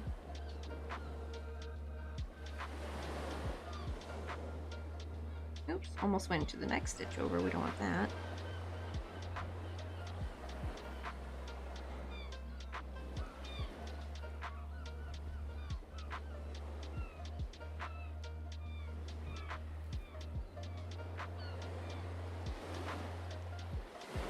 Oh, before I forget, I gotta make sure to do the big, longer peacock stitch for this flower.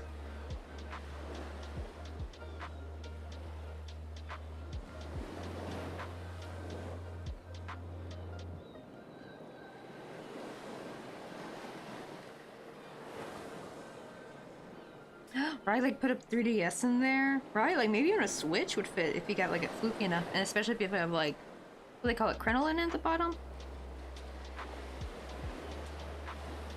It's like that floofy skirt you kind of wear under.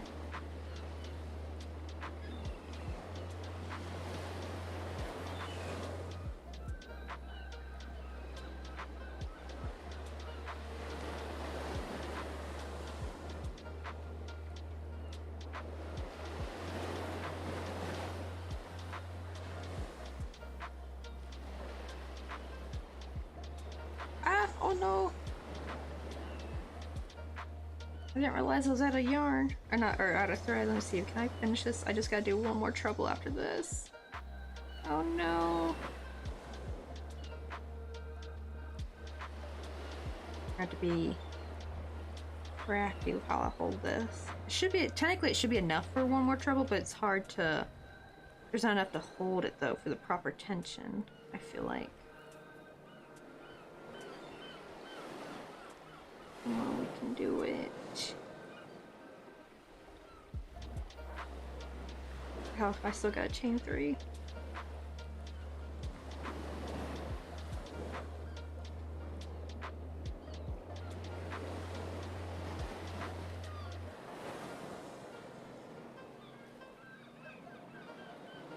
Right, I still miss the 3DS. I wonder if my sister still has hers. I don't know if it still works or not.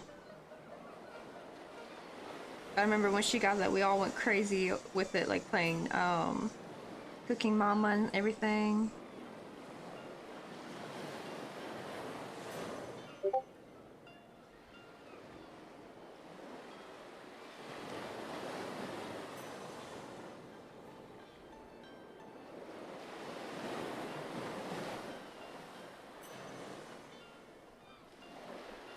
There we go. Okay, we did it. Oh my god, we beat Yarn Chicken. Oh, look how much we had left. That was all we had left. Wasn't very much, was it?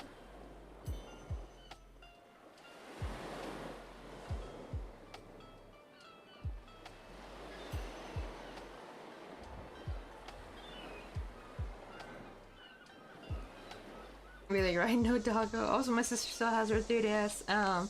It's got a space theme on it. Ooh, that's kind of cool. I didn't know you could put themes on it. To be fair, I don't know if she's ever put a theme on it. I've never had a DS. More, what at the time I really wanted was like a laptop. That's what I got when I was a teen. So I could play The Sims. That's the only thing I wanted more than anything was just my own very own laptop that could connect to the internet so I could watch as much YouTube as I wanted.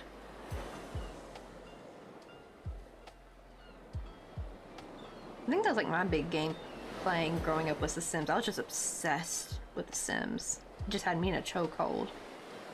Honestly, I still technically would, but I kind of haven't played in a long time because I know if I tried playing it again, I would want to do nothing but play it all day. And I'm like, no, I can't. I'm an adult now. I have other stuff I gotta do.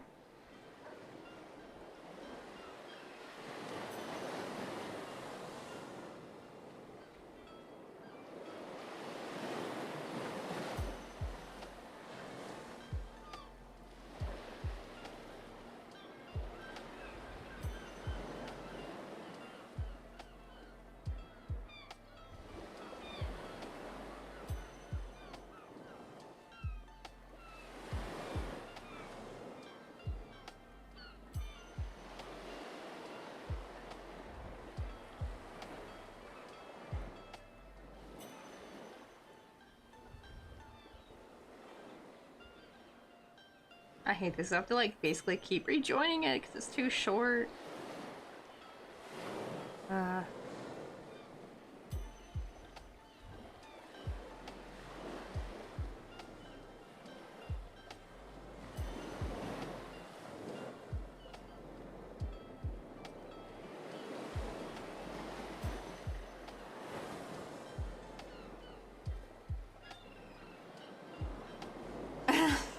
I know, right? Like, oh god, if we got like a visit from Mrs. Crumplebottom.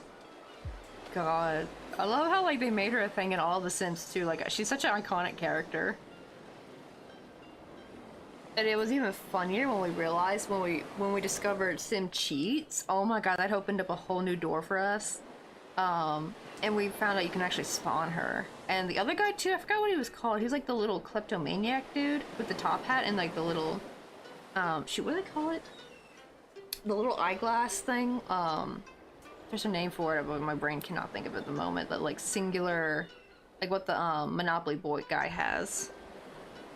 Spectacle? No. Monocle. I think it's called a monocle. I think. Also, before I put the heat on this, I'm gonna actually stick a needle through that 3-chain peacock stitch because I want to make sure. Because it will melt the stitches a little bit on the edges. So I want to make sure it doesn't melt the hole. I want to keep the hole, and if anything, it actually helps the hole stay more open. Perfect for the to put the jump ring in. I gotta turn my fan off though. If I try to keep my fan on, it will just be annoying.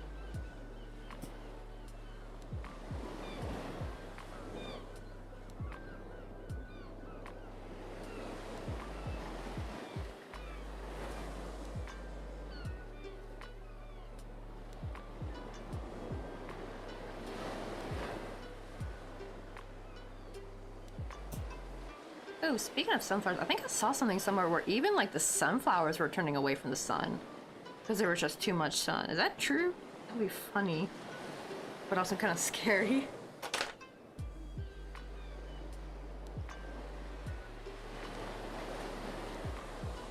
That'd be funny if we could get like Mrs. Crumple Bottom to get down a little bit. I don't know if you can see it, but there's like a tiny little hole, and I forgot to do that on the other sunflower, but hopefully it won't be like that noticeable. Let's see this a little bit better. See, I gotta do like see that little hole right there. I do like a chain 3 peacock. I do a traditional peacock stitch, and then when I like get rid of all the fuzzies around the edge, it also kind of hardens it too. Plus, I also need to starch these as well. I don't think I starched that, did I? I gotta starch that later. What do I call it? Yeah, it's like the perfect little spot to put the jump ring on.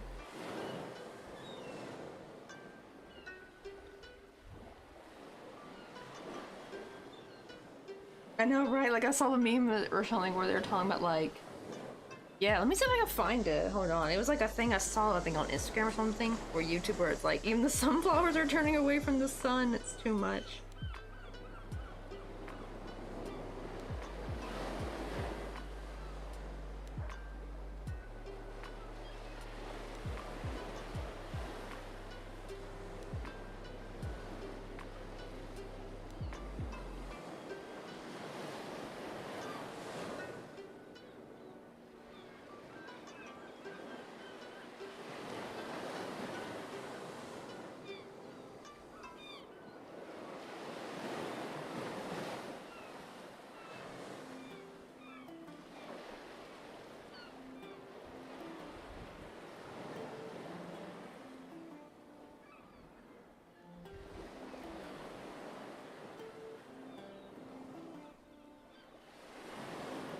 See, I haven't found the exact like post I found, but I found like someone's video where they're talking about it. Yeah, the people who are growing their sunflowers are like, let's see. Oh, okay, maybe that's like a normal thing. Okay, because someone said sunflowers follow the sun until they've reached a growth and maturity stage. Once they've matured, then they just continue to face east, only to attract pollinators. Oh, okay.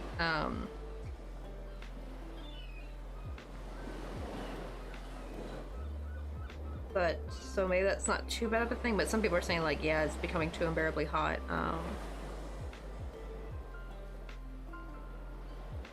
Some say this is normal.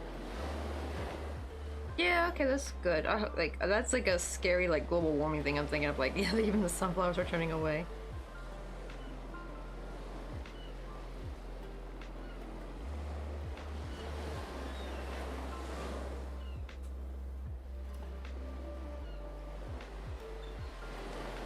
But I also didn't know, like, why they gotta, I didn't know, like, they gotta face east just to get the pollinators.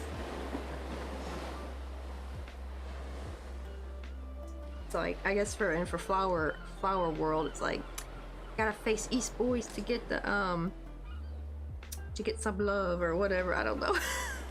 What would it be for, like, I guess, what would the pollinator be?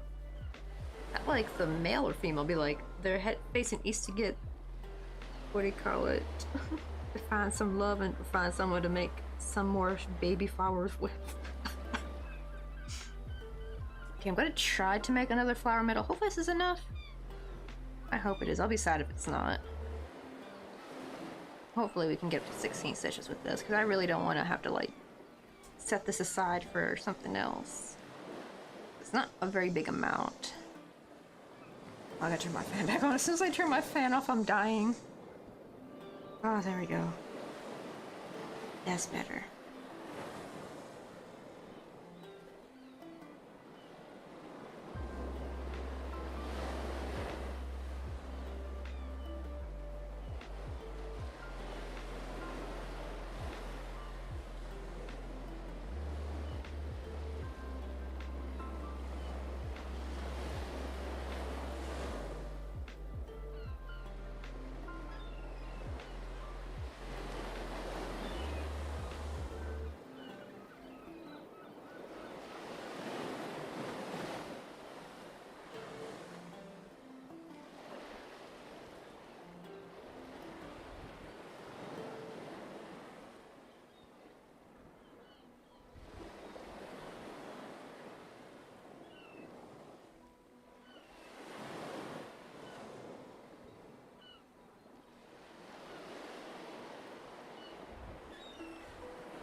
Almost there. It's got 4 more stitches to go.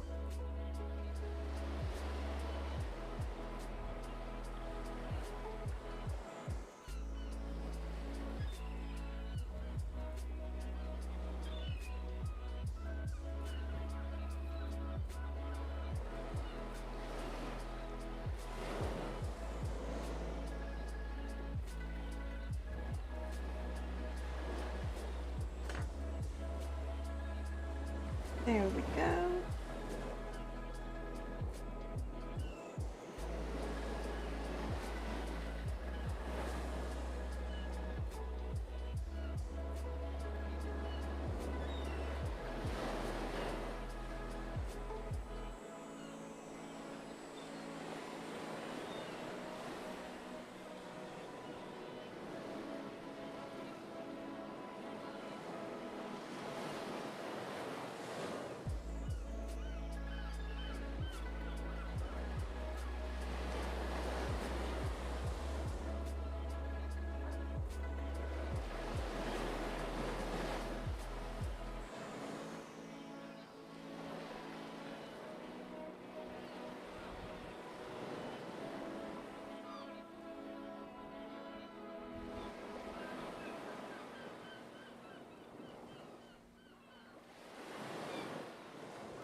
I know, right? It's like, oh, I'm so happy we made it, because I would have hated if I had to rejoin on more brown just to do like a couple more stitches. That would have been horrible.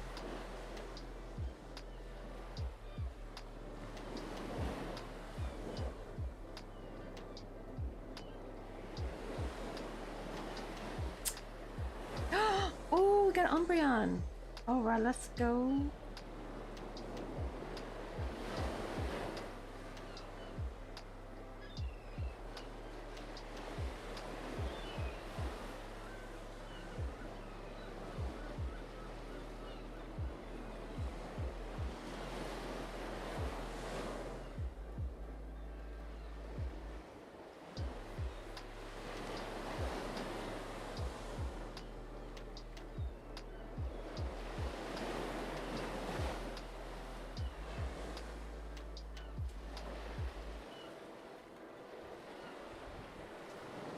Wait, oh, my brother messaged me saying, oh, he was on his way to work and a guy we knew asked if he was still single. Oh, I don't know, is your brother single? That'd be kind of funny, like, hopefully it's a good person, not like one of them, like, creepy people like, hey, is so-and-so still single? Oh my god, like, what do you call it? One YouTuber I like, her mom still goes to the Pentecostal church even though this particular YouTuber is atheist. And this YouTuber is like in her, I think mid-20s, right? Like she's pretty young. And like one of the creepy older church dudes from there went up to her mom and be like, hey, is she still single? I would kind of think I'd be a perfect husband for her. And it's just like, this dude's like in his 50s. And it's just like, why would you go up to the mom? You go up to the parent, like, and mom's like, oh, sorry, she's not interested in dating right now, you know? Because this particular YouTuber is not dating, they're celibate, all that, and they're like not looking, and it's like this creepy guy's like, hey, I can be her husband. It's like, ugh, creepy. And sometimes it can be flattering when it's like a person like you kind of knew, and you're like, oh my gosh, so-and-so liked me? That's kind of nice. It's like it could go either way. It could be either like a nice, like cute, like little, ooh, they like me, and or, oh, why are they asking if I'm single? That's so creepy. And say, oh, but he's a nice guy, just says silly stuff. Okay, I think that's the goodness, right? It's like, I remember, I thought no one had crushes on me in high school until I found out, I think it was one of, it was funny, it was actually one of the boys, not him, not the one I had a crush on, but one of his friends. His friends have apparently said to him, like, oh yeah, he was talking to my sister, so he's like, yeah, I used to have a crush on your sister in Virginia. I'm like, and the thing is, I had no class with this boy. I don't even know how he knew my name, because I didn't know him. We never had any classes together. Like, it's not that I know of. Like, in the 4 years, I don't think we had class together. His name did not ring a bell. I even saw a picture of him. She showed me his social media. I've seen him. He does look familiar. Like, I've seen him in school. But I think I've only ever seen him in passing in the hallway. I'm just like, how does this dude knew my name? Like, I'm flattered, but I'm kind of also a little bit weirded out. And also, it's like, too late, buddy. Your girl off the market permanently. And I always say, because like when people are like, oh, but what if something happens to you? I'm like, no. If something happens to Mr. Coffee, I'm still off the market permanently. Never dating again, ever. Nope, not for me. I think by the time if something did happen to Mr. Coffee, I would just be like, nah. I don't feel like playing the dating game. I'm gonna just stay single. Plus, not to mention, I've been hearing way too many horror stories. I'm like, I think I lucked out with Mr. Coffee, and we're gonna keep it that way. So, your girl off the dating market forever. Ever and ever. Even if I became a widow. Forever. But I do remember some creepy guy who maybe gay being creepy with me and my brother once. But we were straight, though. And apparently this guy, has done this to many guys as well. That's crazy, too, right? Like, yeah, even in, like, right, even if you're in the LGBT community, like, there's still some creepers. That's kind of sad, though, because usually, right, I try to see the community as, like, super wholesome and stuff, but even you guys have, like, your own set of problems. Oh, I still remember getting my butt grabbed by this lady at Fruitvale Station back in Oakland, California.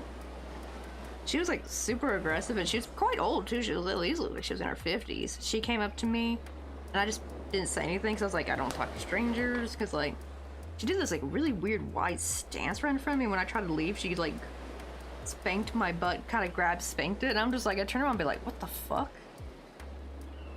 I'm just like, oh, she's lucky, because, like, I didn't want to get in trouble. I would have decked her in the face, honestly. That's just so rude. You don't do that to somebody. She definitely looked like she was on something though. Like she wasn't like a normal, like I think she was on drugs or something. Cause she had just like a really weird look in her eye. She's either psychotic or on drugs. Maybe both, I don't know. Right, everything has pros and cons, it really does. Yeah. Oh, I'm still sleepy. What the heck? Oh my god, it's already 12:30. How am I still sleepy? I should be awake by now.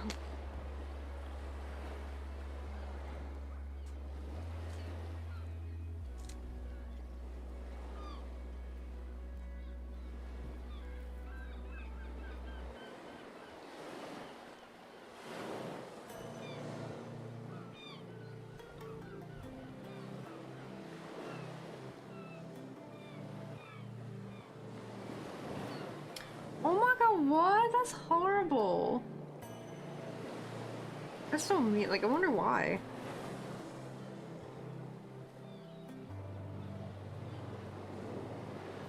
Your poor sister, though. It's like, yeah, with me having a more of like a... I call it like a stern... I have like a bit of a stern face, so... Especially growing up, I never really felt that feminine, so I had always had a complex when people thought, what do you call it? They thought I was like boyish or into girls or something, but I was like, no! I'm hetero and straight, I want to be super feminine! I always felt like... I was like, oh, why do I look like a guy? And it turns out really I think it was just more... Just wasn't doing my makeup right or something. It turns out actually the way I was doing my makeup was actually making my eyes look even more hooded and worse. Now I do like more Korean style makeup and that's been a huge game changer for me. Like I feel finally a bit more feminine now. And how I kind of want to actually look. But I remember that was like a huge complex for me. That'd be awful, like someone thinking you're the other gender than you aren't. Like that would give me such a complex.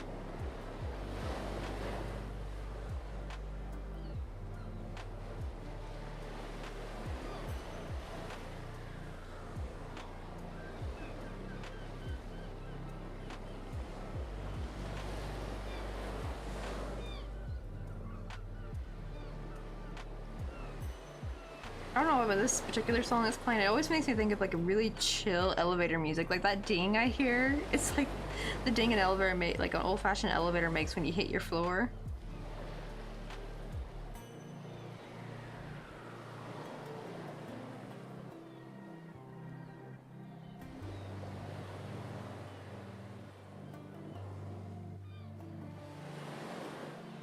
Oh, really? Just one of the ladies' appearance, I have a feeling she said things like that to others as well. Oh my goodness. Or does she seem like the bigoted type?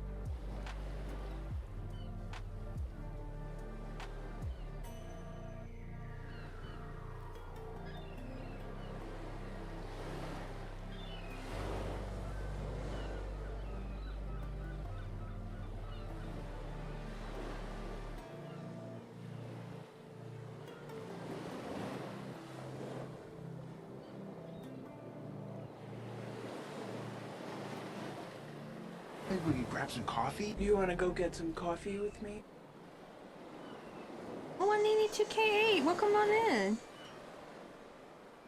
We're just making some little flowers. We're making some charms for like these fall style charm bracelets I'm working on. There's like a little pattern I got going so far. I'll probably take a picture of when it's completed. We got 2 done so far. We're working on our 3rd one.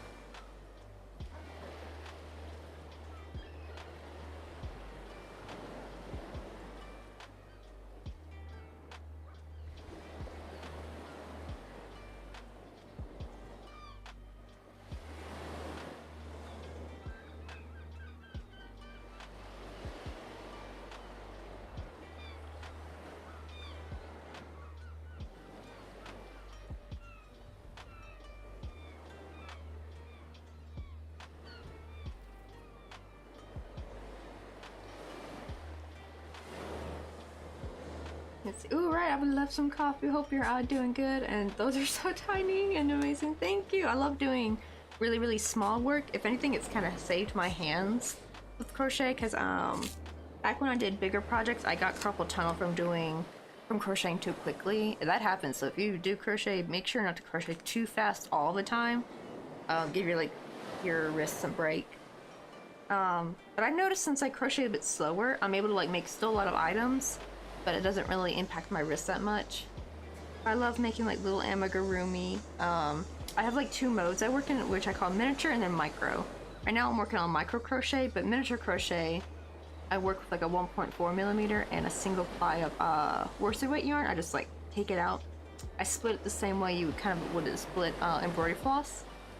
And then for micro crochet, I use one ply of embroidery floss and a 0.6 millimeter hook. And now we're just working on some flowers. Let me see, I think after this one, I would put like a sunflower here and then one more oak leaf. I'm thinking to do like a different color oak leaf though, like maybe more of like a light one. Maybe like that, like a light orangey brown.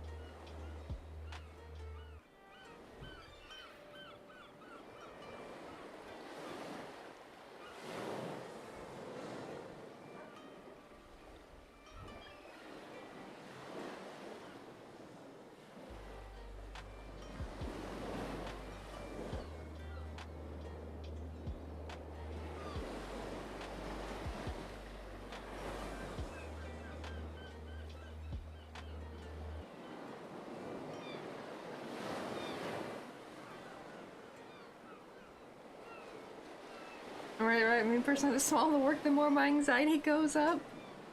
Actually, it did take me a while to do the micro, to be fair. Like, for the longest time, I only did, like, the miniature. I call it my comfort zone. But just recently, this year, I've been getting more into it. I kind of dabbled into it last year. And did mostly flowers, because flowers are much easier. They're, like, the easier thing to make with micro crochet, to be fair.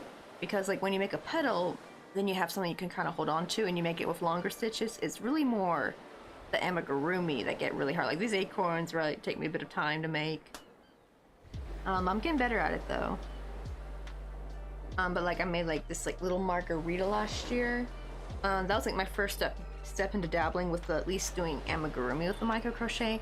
It was really, really hard, but this year I kind of did a little bit more. I kind of did a bit more practice, and I'm slowly getting a little bit better. I think it takes just time. Because trying to jump straight to micro crochet actually is like never the good idea, because I tried doing that back in 2014 and failed miserably. I actually gave up and then tried it again a year later. Not micro crochet, but I did more miniature crochet. So I would start with sport weight yarn, and then which is a little bit thinner than worsted weight, and then I worked down to fingering weight, and then I found out I could like split my own yarn. And I would work with 2 ply with that. Then when I got comfortable, I would work with a single ply. That seemed to be like my comfort zone. Did that for years because I've been doing tiny stuff since 2015. And then just this year, I really started getting into the micro crochet, like where you're working with embroidery floss and like a point.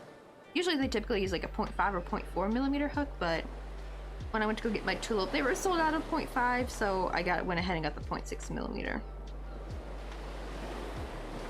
And so far, it actually seems like the great size. Like, I don't know if I would even... I think actually one that's smaller would have been more of a hindrance, because, like, this size seems perfectly small enough for a single ply of embroidery floss. I don't even think there's anything thinner than a single ply of embroidery floss, is there? This is, like, already very thin. Like, it's actually thinner than sewing thread, in my opinion.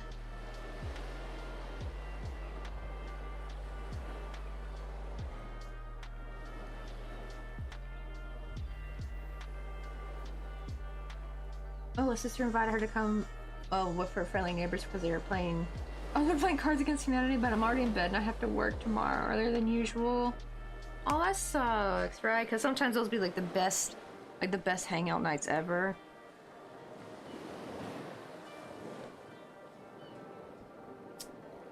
Ooh, we got...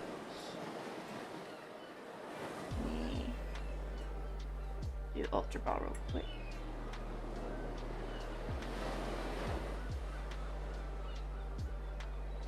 I'm gonna catch all the summer Summer event Pokemon.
Oh, I got a stone.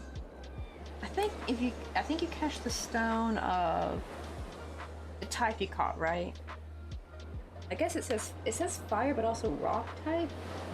Does that mean I caught either a firestone or rock stone, or did I catch both a firestone and a rock stone? Like, I don't know how that works. Hopefully it was a firestone. I think the firestones are the ones I need. Right, like, yeah, I kind of miss night hangouts. It was always a calming vibe, especially the way me and my family used to do in the 2000s. We'd either play games or the parents would tell funny stories about their past, and we were in the dark with candles in it. Oh my god, right? We kind of had similar stuff, right, with my family. And it just kind of sucks, right? Because now we're all like busy because we got bills to pay.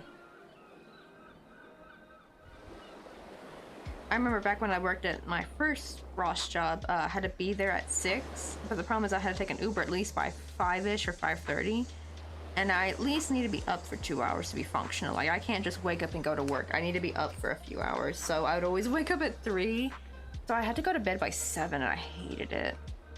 Especially in the summer, because like the sun will still be up.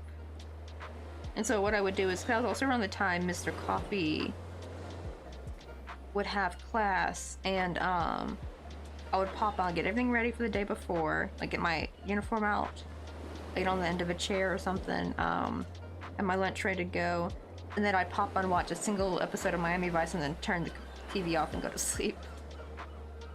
It was like a routine for me when I had to go to that one. I did like more when I got to work for the North Point Ross, because then I had to be there by 9, I think, or 9:30 maybe.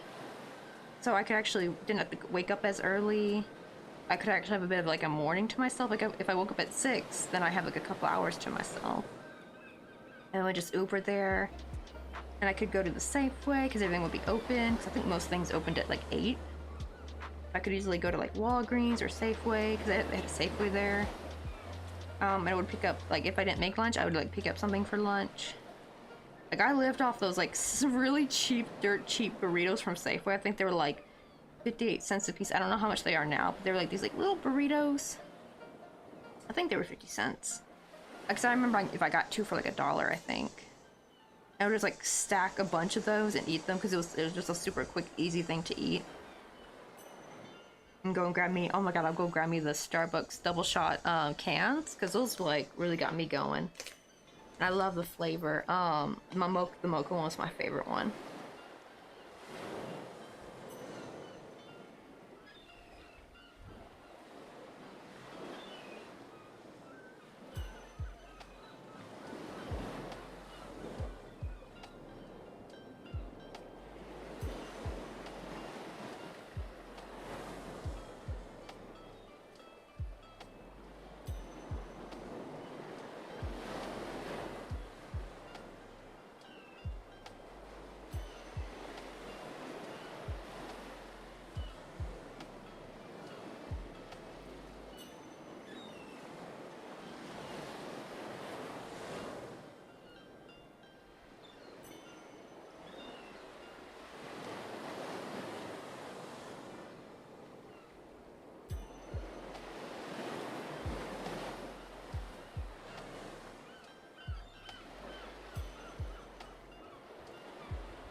Right? I love those. The thing I'm so pissed is that they don't sell them here in Korea. They sell the small ones, and it's like the closest thing I get, but they don't have a mocha one, so like I had to get the vanilla one, and they're kind of pricey, right? Like they have like the mini ones. I'm so mad though, because like they have like practically every other Starbucks product under the damn sun except those. I do not know why. And it makes me so mad. I had like a couple of them when I went to go back and visit, because it's got like a very unique taste to it that I don't know how to recreate. I don't know if it's the taste partially coming from like the vitamins that are in it that they put. I think it has ginseng in it as well. Like I don't know where the taste is coming from, but it's got a very unique taste to it. I love it. Yeah, I live in Korea. I live in Busan. Mr. Coffee is Korean. I am, however, Caucasian, and I'm from the States. But yeah, there's some things I do kind of miss from the States that are not here, like coffee creamers, like the refrigerated ones. Good luck. They don't sell them here. I can't even find any like online. Like, and if you want like different flavored coffee syrups, you gotta buy them online. They're not gonna have them. You're just gonna have the plain syrup in the store. They just have the plain simple syrup. Like they don't have hazelnut, they don't have caramel. They do thankfully sell, there are Korean coffee syrup brands, thankfully I have found. Because usually when I would go online and try to look, it was mostly like from America, and it'd be like super expensive because, you know, they're importing it. But thankfully I finally just put it in Korean. I found like a couple Korean brands. Oh, you just got back from Pyeongtaek. Actually, wait, I think we have, because Kina, I think, lives in Pyeongtaek. I think that's close to Seoul, isn't it? I think. Oh my god, isn't that funny? Because like we have another viewer who named Kenai who also lives in Korea, and they live in Pyeongtaek. I miss cafes. I think that's why. I think that's why they don't have the coffee creamer culture here. Is because most people, if they want like a specialty flavored coffee, they're gonna go to a cafe for it. They're not gonna really make it at home. I feel like in America, right, we have such a do it at home kind of like mentality, I think. Because I love having my little mini coffee barista section of my, you know, of my kitchen, right? I love it. I hate having it bare bones. So now if I want any syrup, I have to like make it myself. And if you love pumpkin spice, yeah, they don't have it here. They have Starbucks, but they don't have pumpkin spice. Nope. I think one year they tried to do a pumpkin latte, which is really weird. They just did the pumpkin part, but none of the spices, and I think that's why. I think the spices are like too expensive, I think, to do here. I don't know why they just can't still do it for like the season, because it's not that long, you know, and like if it's not that popular, like I don't know, maybe they did try it one time when I didn't live here, maybe it just was a flop. I don't know, do Korean people not like nutmeg? And they have cinnamon here though, so cinnamon's fine. But like if you want nutmeg and cloves and allspice, like good luck finding that. Oh my god, yeah, right. Yeah, there were some people who were like, it was you, and it was somebody else. Somebody else also thought for like the longest time they thought I was Korean. I just thought I was very fluent in English. I'm like, oh no, sweetheart, no. Which is funny because I'm like, do you not see these pale hands? Like, to be fair, some Korean girls can be very pale. I remember one time I saw a girl on the subway, I'm like, is she paler than me? Because I'm a ginger, I'm like the palest of pale. I'm like copy paper white pale. But what do you call it though? And I was also like, does my voice even sound Korean? Because I don't feel like I have a Korean sounding voice. Not in the accent way, but like just how like the voice sounds. Like whenever I hear fluent English speaking Korean people, like they almost have like a very similar sound of voice. Like the guys have like a very similar sounding voice. And I feel like I don't sound like how most Korean girls will sound if they're like, when they're fluent in English. I feel like their voices are better than mine. I feel like, because I have a bit of a lisp as well. Which is unfortunate. Thanks, Overbite. I should have gotten braces as a kid. I didn't really need them for like to straighten my teeth, but the dentist did say I did have a bit of an overbite. And I think it's gotten worse over the years. I feel like my lisp has gotten worse. Like I can notice it now. I used to never notice it until someone pointed it out, but even then I still didn't hear it, but now I can kind of hear it a bit now. But I think it's just like maybe with aging, maybe the overbite just gets, I don't know. Can your overbite get worse over time if you don't correct it? I need to Google that. But yeah, I did Google to see if, like, if an overbite was the cause of my lisp, and they said yeah, usually it is. It's usually what causes the lisp.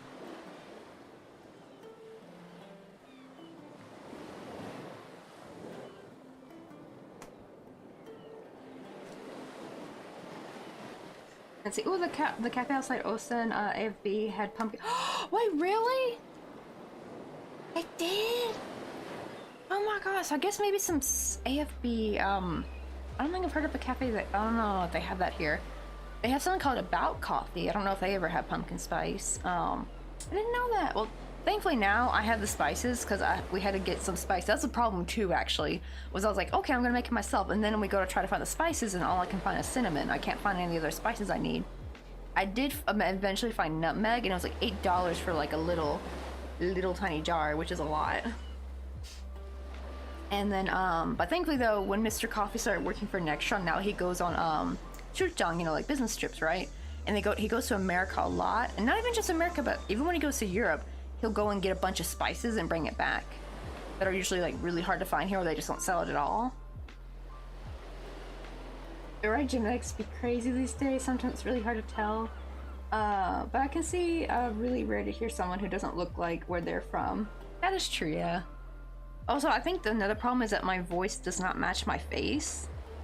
Oh, maybe that's why, because I do sound younger than I actually sound. Oh my god, it was really bad when I would play Fortnite. Like, so many kids would think I was like maybe an older teen or something. I'm like, no honey buns. At the time, I think I was like 26. I'm like, no honey. I'm like, I'm 26. Not now. I'm actually 29 now. I'm about to be 30 next year.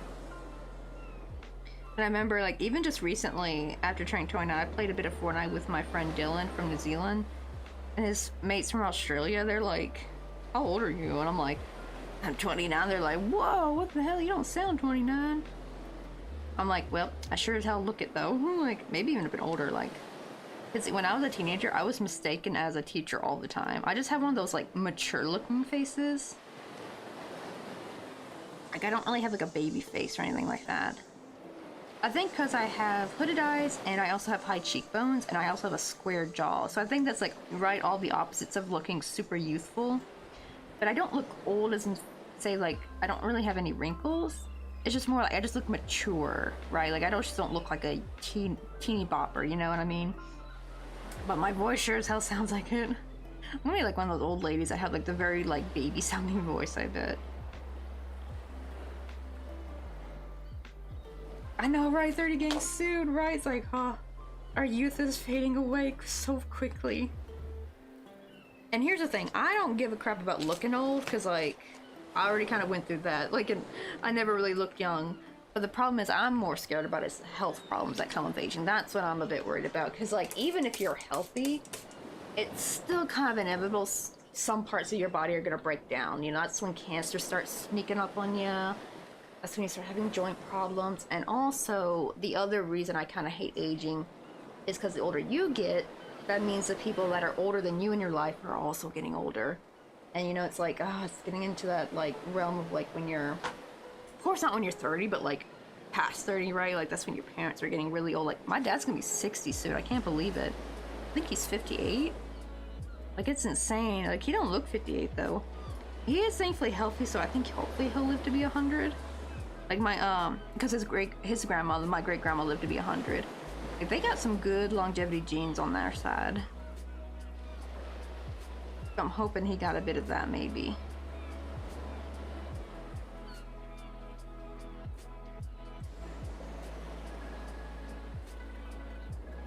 Oh no, wait, hold on, I gotta redo this. I totally forgot. Supposed to do the, what do you call it?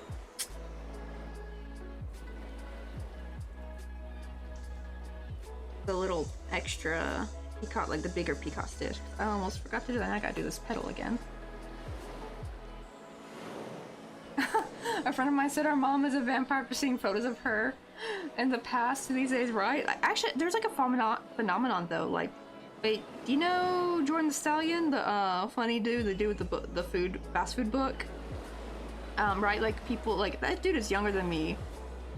He really, like, I did not think he was 26. He did not look 26. He looked like he's like in his early 40s.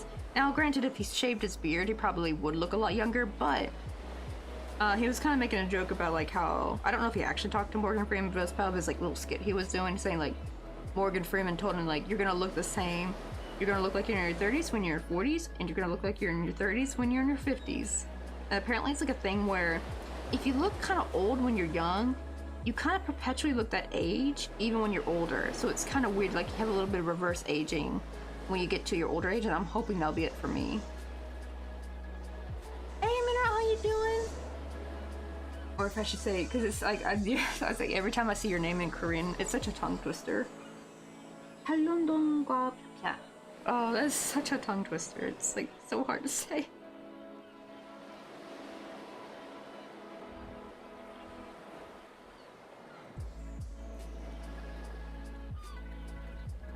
Now we're making some little sunflowers today. Let's see how many. Come on, I want to finish this petal. I want to try like a quick oak leaf next, because that'll be like the last charm I need really for this particular one I got, because I want to make a different couple mock-ups, take pictures of, so I can give people an idea of what they want, because this is going to be like a customizable kind of charm bracelet, where they kind of pick and choose which charms and how many of those charms they want, because you don't have to have like 7 different charms. You can have like maybe 3 of the same charm, like make a little pattern out of it, or you can have like 1 of each. I need to make up 10 different charms though.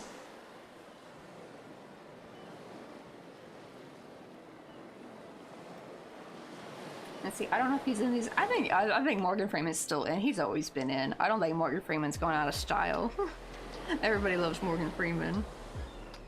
And the weird thing is, actually, when I think about it, he actually kind of looks the same. Like, he doesn't look like he's aged. Like, he looked older back then, but he still looks the same. Like, he doesn't look older to me. He just looks like he's frozen in time in the same type of age. And apparently that's like a phenomenon for, I don't know if it's for everybody, but for people who look kind of old for their age when they're younger, they tend to kind of just look like that age for a very, very, very long time.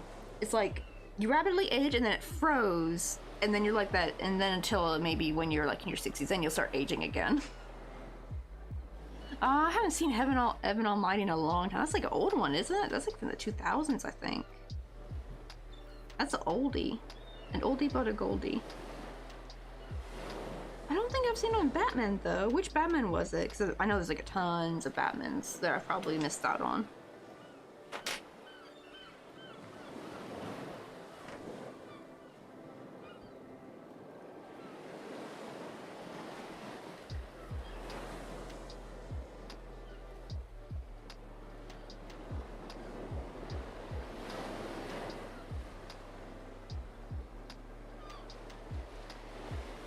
Kind of like to spread out the petals a little bit because some get kind of squished.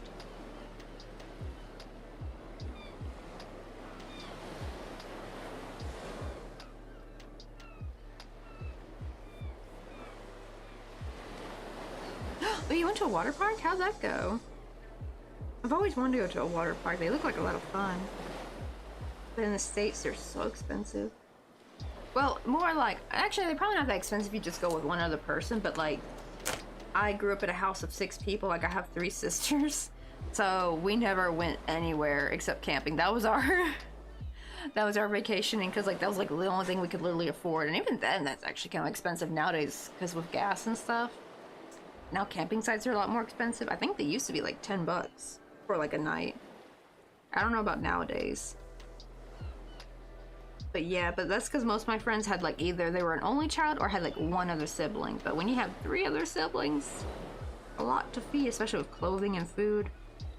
So we didn't have the money to go like Disneyland or go like Six Flags or anything like that. But me and Mr. Coffee were going to go, so we're not going to go to Vietnam because we actually looked up the temperatures of what it's like in October, and apparently it's the same as now. Like, it's like, I think like 28, 29 Celsius with even higher humidity. I'm like, nah, frick that. It sucks because I really wanted to go, but if it's gonna be just as hot as it is now over there in October, then nah, I don't want it.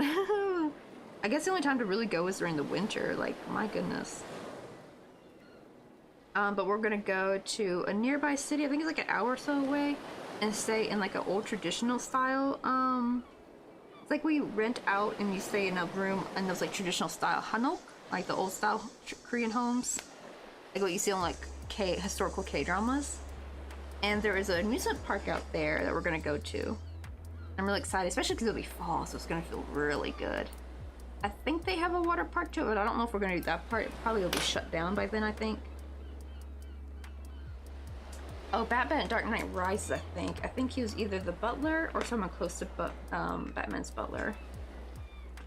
I don't know if I saw that one. When did that one come out? Is that the one that came out in like early 2010s, like 2011 or something?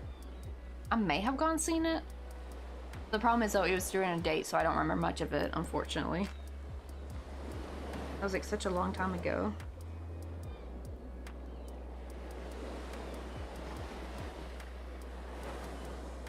Alright, now to get rid of these fuzzies here. I'll show you guys what this looks like before. You probably think it looks fine, but I will show you up close.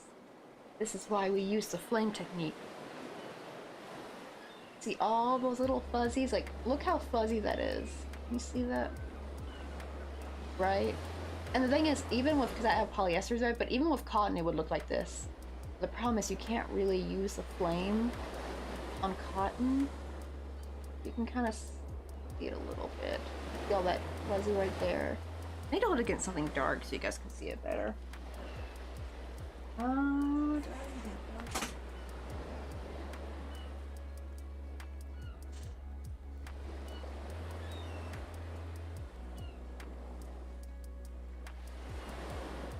See, I got this little thing. Maybe you'll be able to see it better. Right, there you go. Now you can see all those fuzzies? This is why we do the flame take. Look how fuzzy that is. And I'll show you the magic. But first let me get the needle through here. I don't want the little stitch to accidentally get melt, like that little hole. I don't want it to get melted together. I want it to stay open because that's where the jump ring goes. I'll show you the mat, and it also looks shinier too.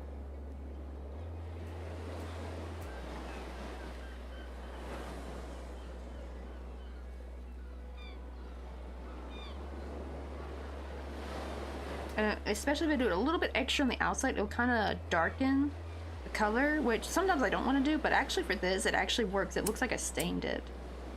Like they get kind of a darker orange instead of yellow, and it looks nice. It looks like I stained it with watercolor.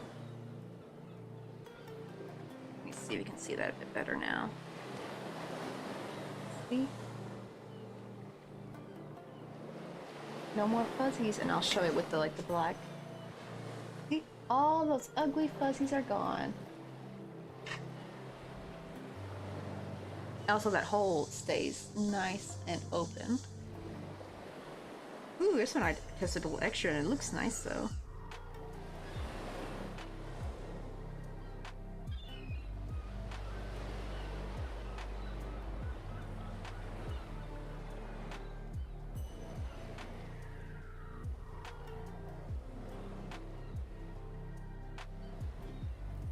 Oh, let's see, my sister's boyfriend planned a camping trip, but got canceled though.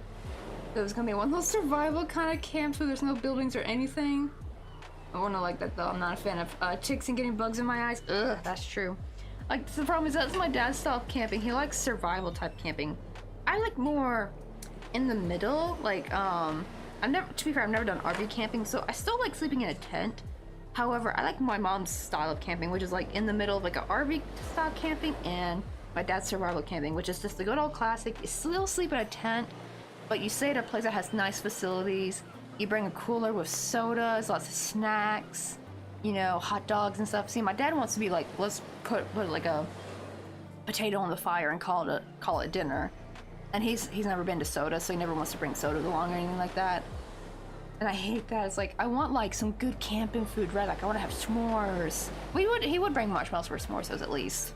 But yeah, he's more of like, he wants to do like more survival style. And I'm like, nah, I just want to do chill, like hang out with nature, but enjoy it, you know what I mean? And lots of ticks. I don't know, do they have tick spray, bug spray, all that? I hate ticks. My poor mom got kind of like Rocky Mountain spotted fever one time because of a stinking tick.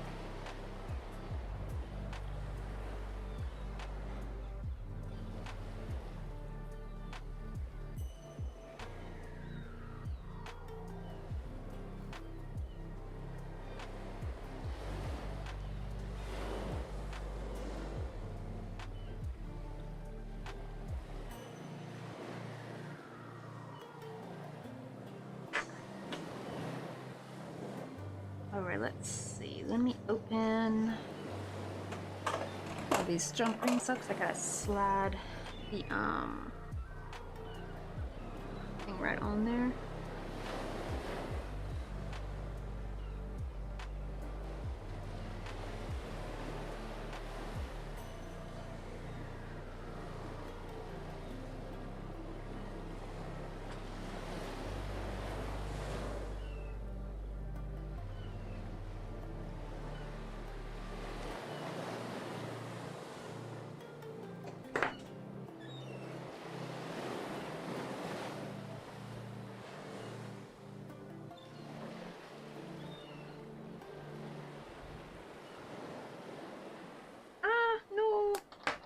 Oh, it fell off, dang it. Because usually I counted the spots already where I want to put it, so now I gotta count again. Let me at least get it on the flower.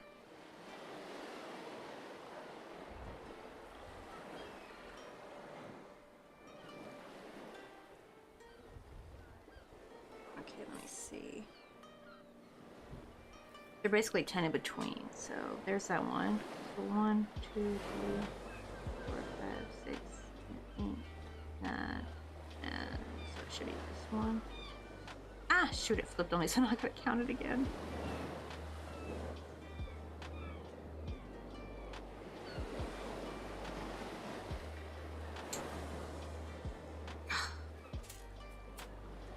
Really? Hot drinks really get you Hey, Safari, how you doing? warms you up when you feel your soul. Oh, let me give you a shout out real quick. We always celebrate. Oh, you guys are playing some Power Wash Simulator. That game always looks like a lot of fun. I miss watching Mr. Kaboobly play it. Oh, he still hasn't been back. I miss him though. He said he's taking a break from streaming. It's been like at least more than, I think, like 9 months now.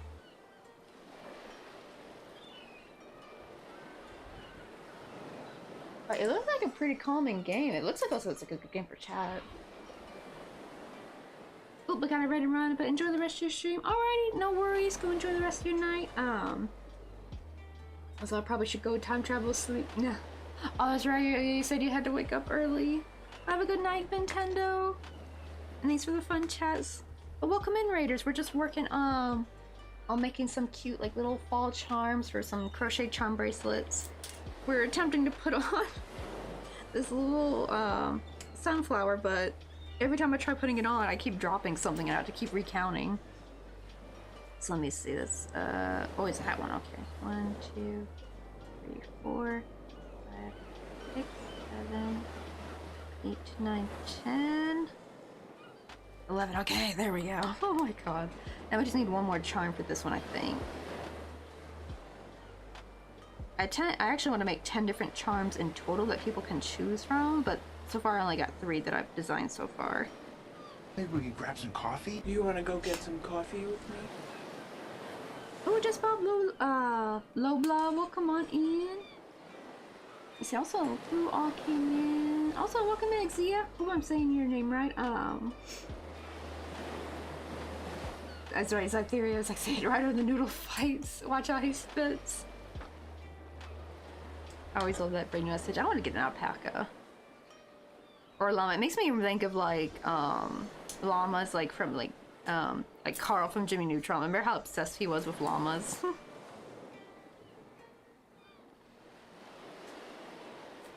Here we go. Oh, and it's looking nice too. Look at that. I guess I'll try to see what it'll look like on my wrist. So it'll kind of look something like this. Oh, look how cute. This will be. I need to make me one actually for fall. Because how cute would this be?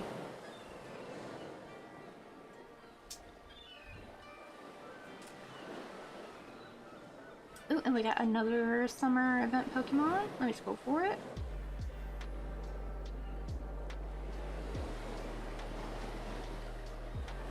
There we go. Now we already have 2 more sunflowers made, but I'm trying to do like oak leaf, acorn, sunflower, oak leaf. So just now we need 1 more oak leaf. I have 2 over here, however, I want like a different color one, so we're gonna make a different, like a lighter brown, I think. I have 2 different, wait, no, this is the same one we made with that. Okay, I need a different one.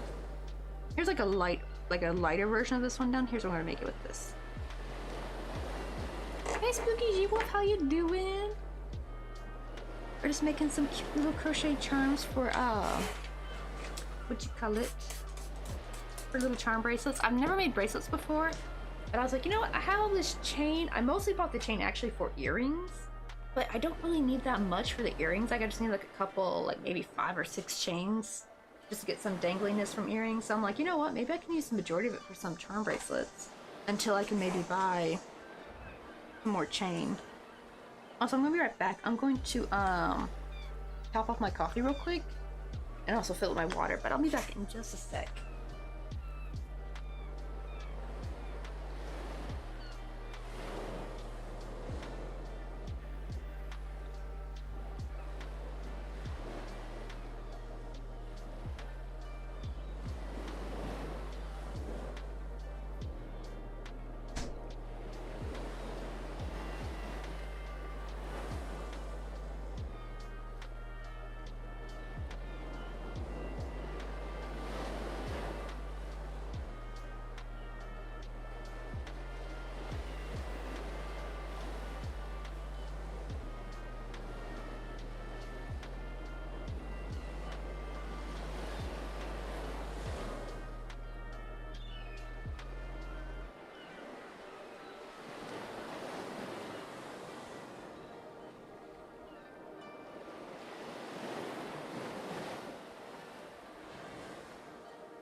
Alright, I'm back.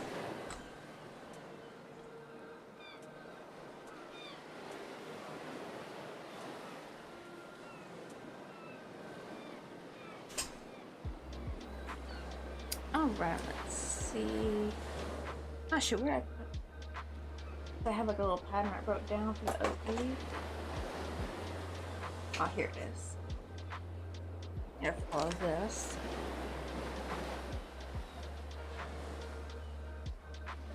I'm debating if I want to, I'm not sure, either make some pumpkins or make an apple next. Not in this stream, but like next stream, because I don't have any red for pumpkin. This could actually be good for a pumpkin. It's kind of orange, like an orangey brown.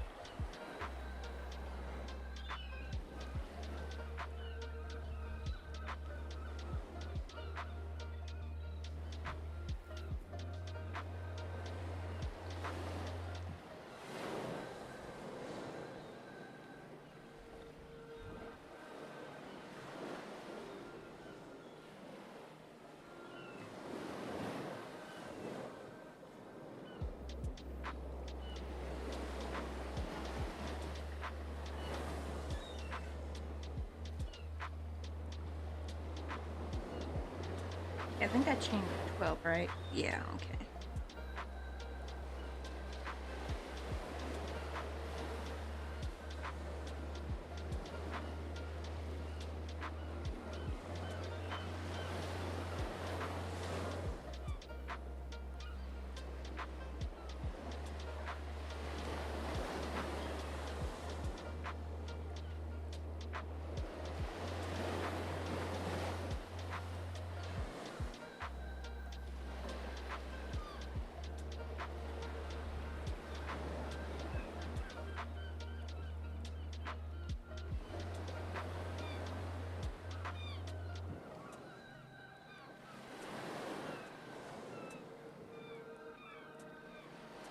Hey Moonrise, how you doing?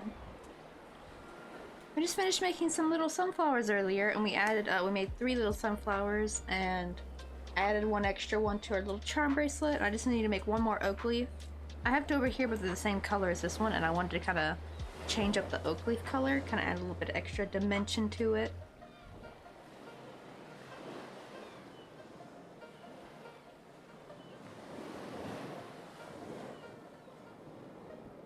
Oh, this is supposed to be a half double crochet. How many half doubles do I do? 1, 2, 3, 4. Okay, I gotta do 4 half doubles before I switch to single crochet.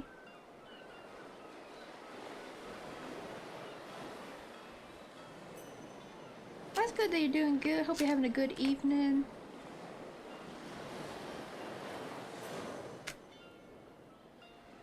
I keep moving these like little foam pads I keep for my forearms on the edge of my desk, and they keep moving around too much. I'm like trying to figure out where the best spot would be for them.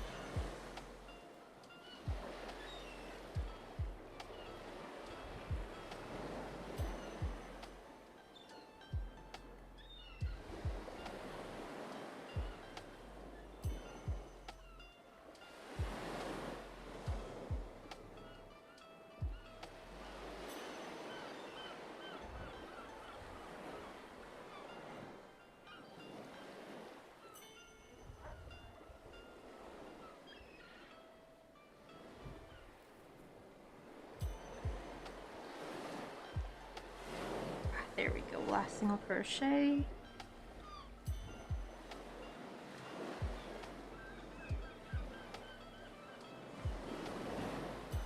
And I can actually start on the actual leaf making.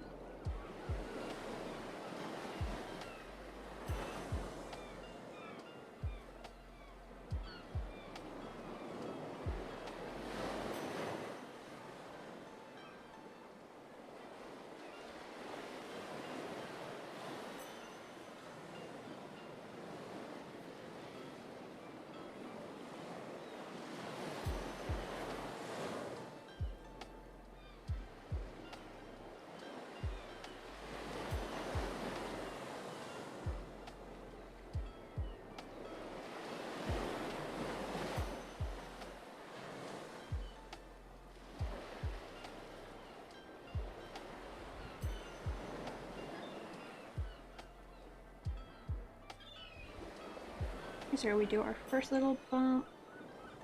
Just 2 double crochet in the same spot. And then I just chain 2 and slip stitch.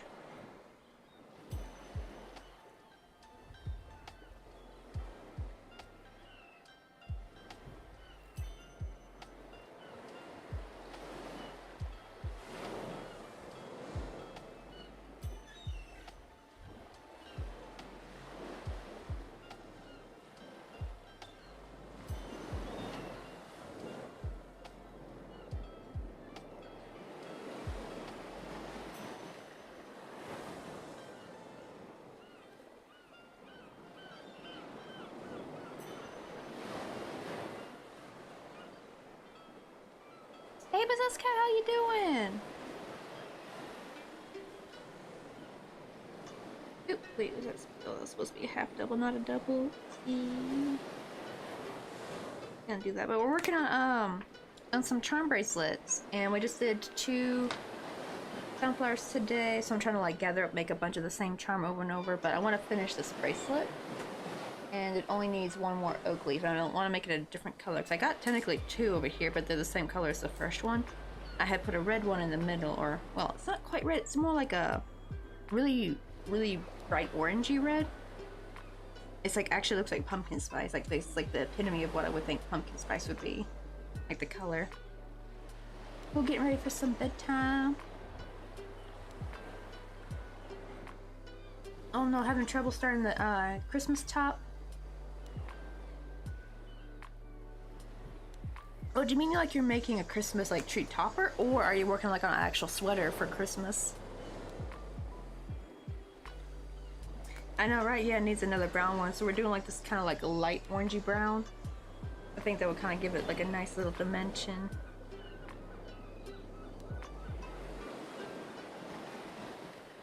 So that way the little orange one in the middle can be kind of like a little beacon, kind of. Like it's got like a little special, it's kind of like this, what, kind of like, you know, when you do like how people, when they do their nails, like the ring finger will be like a different color than anything else, or have like a design on it. I forgot what they call that. I thought there was like a name for it. Oh, okay, so it's for a party. Ooh, that'd be fun. Good thing you're starting on it now, right? Because, like, Christmas will be here before we know it.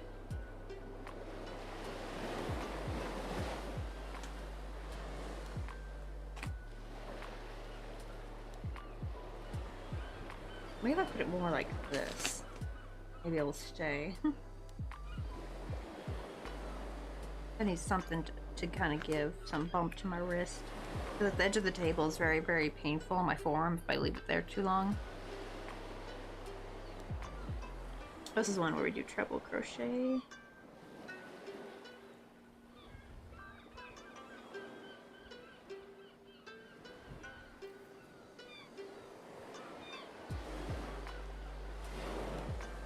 I like that I finally made the right oak leaf pattern that I need, because this is like a perfect oak leaf pattern.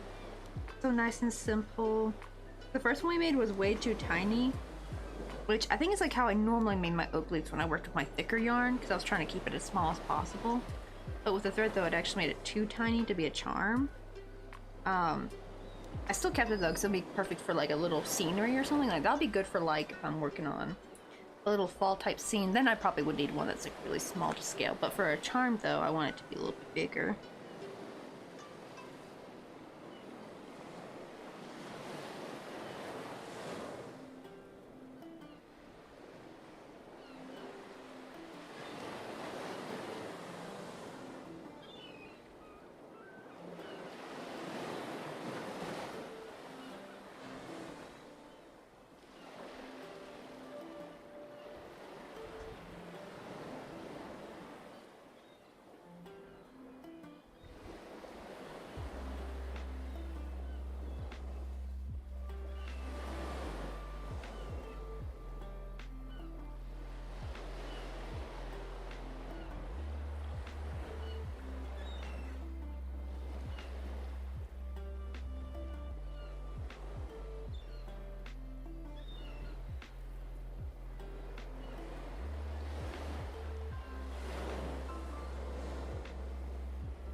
I need to cut this yarn tail.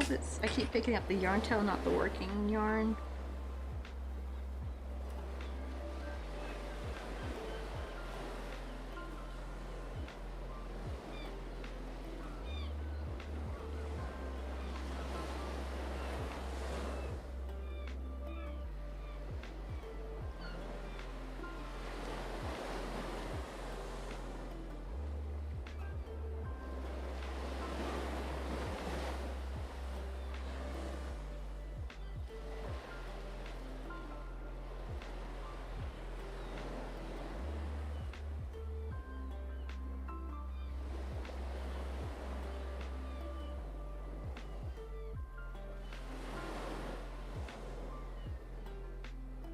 Wait, don't see it. Oh, it's because my thumb's covering it up. A little bit closer. But yeah, these are like really, really tiny. I know I need to one day need to get like an actual camera. Cause see the webcam's kind of too weak for this kind of thing. Can't really see it. Like I saw, I'm probably gonna need to get a DSLR camera that you can stream, because there are some you can stream with. And then gotta get like a Sigma lens or something. They're very pricey though, like they're very expensive. And I'm like, maybe I'll get that if I'm like, I reach partner one day and I'm actually making like a decent stable income on Twitch. But right now the pay is still kind of unstable, and I don't even have the money to put down for that. Oh wait, I'm supposed to be a double, not a treble. Why am I keep trying to do a double?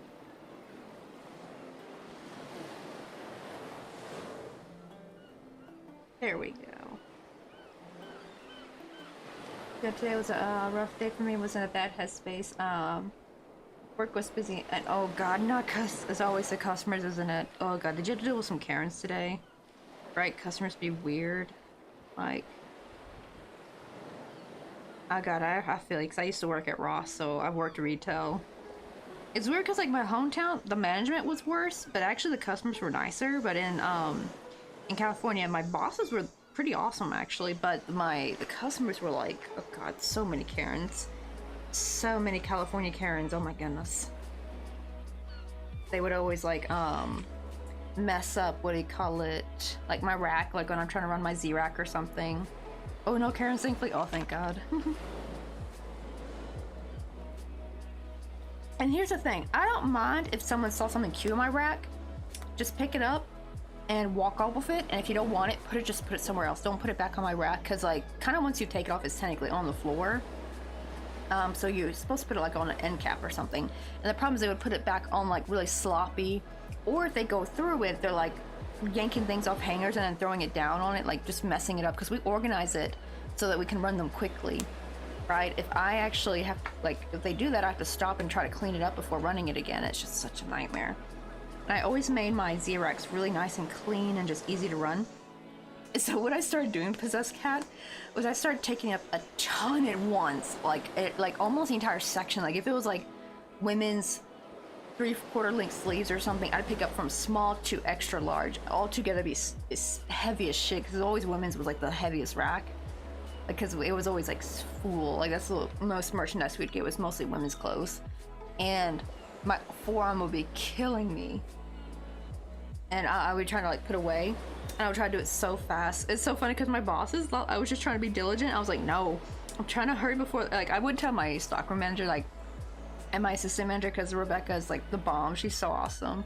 I'm still friends with her on Facebook, but with Rosa and Rebecca, I joke like, they're like, wow, you run your rack so fast. Like you don't have to run that fast. You like take a break. I was like, told them no. If I run it like a normal speed, the Karen, like we didn't call them Karens back then though. I think I was like, the crazy ladies come and mess my rack up, so I try to run it so fast to run away from them. They're like, oh, okay, girl, I get you. Like, I was like, I'm not putting up with that nonsense. I remember I had one Karen try to follow me around. She picked up one item, and I saw, and she turned her around, and I immediately took my Z-Rack and tried to escape to a different section, even though I wasn't done with that section. I was like, okay, I'll just come back to this later. She literally, I saw her at the end of the store trying to find me, because she wanted to put the shirt back on the Z-Rack, and I'm just like, honey, you on the other side of just put it somewhere else. I don't care. We have people who do that, who go around taking clothes off end caps. And she tried to find me, but I kept moving my Z-Rack around, so she couldn't quite get to me. I was like, not today, Karen. I'm too young and sprightly. You can't catch me. You know? But it was kind of fun. It was like a little bit of a game to me, like, seeing how fast we can outrun the Karens. Karen, the customers would love to be allowed to go. There's stock in the back, right? Thankfully, right? Because I would even have people ask me if like there was like a size for this in the back, and I'd be like, honey, like technically the stock room's like emptied every day. We're not even allowed to have back stock. Like, I think they forget it's a discount store, because discount stores don't have back stock like things like, you know, department stores or Walmart, where they get the same item over and over again. We get different stuff. And I had to explain that to them. They're like, what, really? I'm like, yep, well, it is a discount store, so we just get other stores stuff, so the stuff's always different, so we don't have the same items. They're like, that's kind of when the light bulb went off in their head. They're like, oh, yeah, I guess you're right. It's like, yeah. I feel like we need to like make a PSA. Hey, remember, discount stores do not have stock of the same items, please. That's only like big department stores. Like Sears or something, or Macy's, right? They're gonna have the same items, and even then, like eventually, if it's like something that was like off season, like it's just leftover from a different season, they might not have that anymore. I really wish they would kind of stop asking that. It probably doesn't hurt to ask if you're nice about it, because I have asked like, oh, do you have this in a larger size, like at Forever 21, and it turns out they did. But I was like really nice to the lady, like wasn't pushy. She went back and checked it for me, and was like, it was just like a nice interaction overall. Like that's how it should go. It should not be pushy, but like not should be demanding. Just simply ask, and if they don't, then keep moving. You know, keep it pushing. Ooh, right, Lauren, it's just we don't have enough hours to properly run the store and we can't get our stock. Right, that's actually what they would do with Ross. They start sending way too much merchandise to where we could just never get it out. And here's the thing, even when we were diligent and got most of it out, the store would be so packed, like the clothes, like they would even put out extra clothing racks, and they'd be like, they use up all the ones they have available in the stock room, like, right? They would have no extra racks to put out. The store started getting a bit too cluttered, and you can't even look through the clothes. Even the customer started complaining. He even said, like, I remember I had one dude customer, it's like, when he saw me putting more stuff, I was like, y'all putting more out? Like, I can hardly go through these pants, like, I can't hardly move them. I was like, oh my god, dude, I am thinking the same thing, but I am just a mere lowly stock assistant, so don't worry, I think they're dumb too. It's like, yeah. So we had like a good chuckle about it. I'm glad he understood that, like, I'm just, you know, I'm not in the position to be able to change things. I actually never quite got that, like, why some Karens would be like thinking like the lowly rung worker would have all this power to change things. It's like, honey, we wish we did, because some of these idiots need to stop making decisions. Whoever purchased too much is just, they need to build some more warehouses. It's like, if you want to purchase more merchandise, fine, but build some more damn warehouses for it. Don't send it all to your stores and make them all overcrowded, because it was happening to all the Rosses, like every Ross I've been to, even the one in my hometown, it started happening too. Like, it would just be too much. Did I double crocheted? It's supposed to be a did I do a treble? Hold on, I need to check. Okay, it's supposed to be a double. I think I did a treble by accident though. Ooh, I work in a craft store, so we get totes of fabric, yarns, other crafts, and so much fleece! Oh my god, I can imagine how heavy that crap gets. Is it nice getting to work at a craft store though? I've always wanted to work at one. But, alas, due to how freaking online applications work, I've never been able to get I've never been able to get my foot in the door at our local Michael's or Hobby. Well, actually, I'm kind of glad I never worked at the Hobby Lobby. I found out they're kind of weird. They're a little bit weird with their workers, and I'm like, yeah, I'm kind of glad they didn't. But like, I would have loved to at least worked at Michael's or something.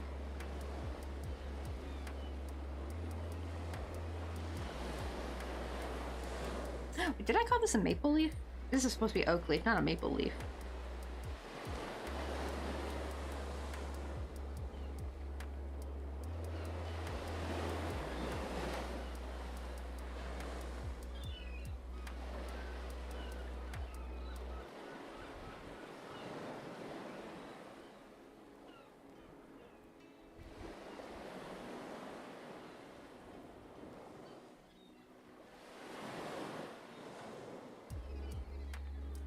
Let's see. Ooh, it's a dream house. I work at Joanne's specifically. Ooh, because actually where me and Mr. Coffee are thinking of moving, there is a Ross there, but there is a Joanne's too. And I was thinking, ooh, if they have no positions open at Joanne's, I do wonder if I could get a... the only problem is I would have no way of getting my foot in the door though. To see Ross, at least, I have Rebecca, who's now, she actually got promoted to she's a store manager now. I think she's still a store manager at the Marketplace Ross in San Francisco. So at least... I don't know if how it works for different districts, but I'm hoping like she could still put a good word for me in for like even, I guess like right, she'll still be like a what do they call it? What's it called when people call you up on your resume? Like she can still recommend me. Hey Rod, how you doing? Oh, I did work exponentially when I was in school at the Met.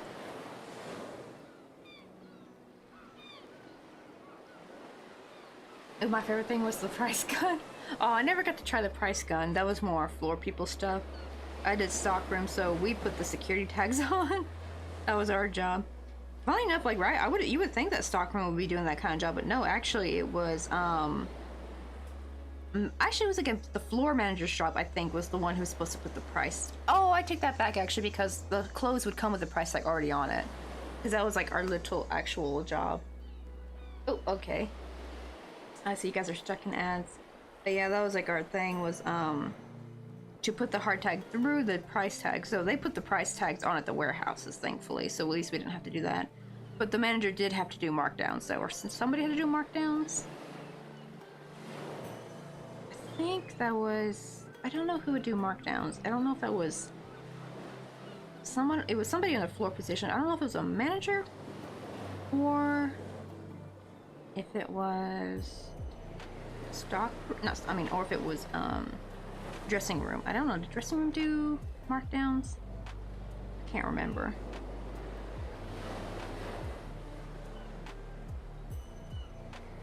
I think they had like a position though. I remember Lisa had to do it. It's where you're like kind of in between an assistant, like you're not a manager, but you're not like regular assistant, like regular what do you call it, like stockroom assistant or floor assistant. Like you're not. It's like a little bit like in between, like a lead role. I think it was a lead role that she had. Cause I remember Lisa had to do it. She kind of hated it though. She said everything was always so messy.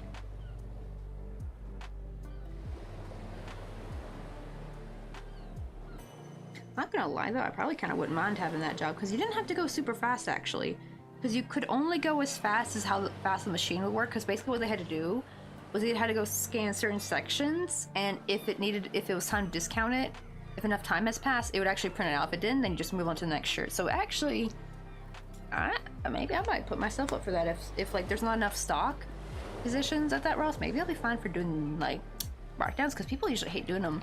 I think because it's slow and methodic, but I'm fine for that. I'm fine doing slow and methodic. I actually hate having to go too fast because even though I was good at processing apparel, it does kind of like it wore on my hands though. Coffee? You want to go get some coffee with me? Also, Dexterize will come on in. We're just working on a little oak leaf.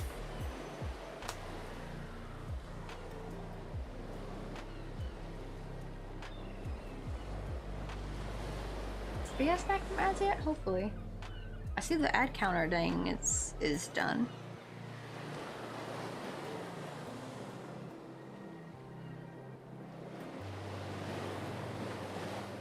I feel like this is kind of... Oh, this is skewed. Hold on. Something's wrong.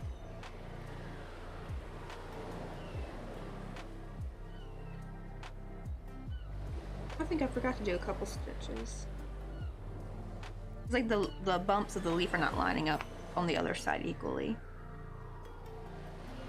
Go back, ads are unnecessary evil for Twitch. True, because like I would rather you guys like not have to worry about like, see how like some people, like some streams they try to pressure people into like subbing and stuff. I would rather make more money from like you guys get to view for free and we just get all the money from Twitch. That's like the perfect of both worlds, but unfortunately you guys gotta deal with ads. But I'd rather have that than people like throwing money at me though. The only other necessary evil, at least for now, is because unfortunately you do need subs like a certain amount at a time to unlock freaking emoji, so like the little emoji slots. But I think there's like a cap to it though, so once like the last emoji slot's unlocked, I would be like, okay, no more subbing please. Yeah, like I don't need to.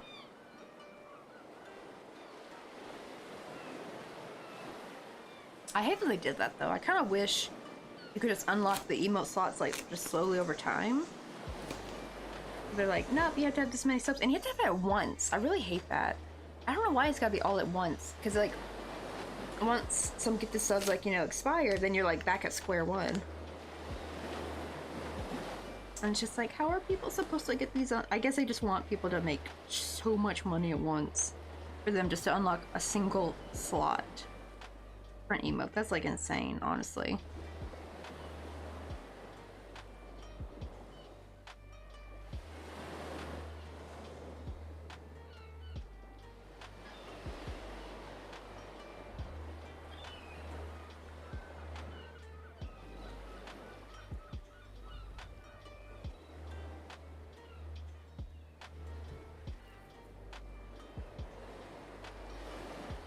No, something is still missing. Oh, let me frog the sleeve. Something's wrong. I don't know what I did wrong. I'm not gonna frog it all the way, just to the part when it's... why is this stuck? Because they're not lining up evenly. I must have done something wrong. Oh, I want to stream on Twitch, but my life isn't in the right place right now. Especially because working a retail job will just strain you. I don't think... I'm a little bit worried, actually, because, like, if I do have to... I'm hoping by the time we go back, I might not even have to work at Ross if I can just get the Twitch to be sufficient enough to make enough, where one, we can pay for like groceries and stuff, and two, the big one though, the reason I was going to work at Ross, and I had to work at Ross anyways, I need to make enough to sponsor Mr. Coffee.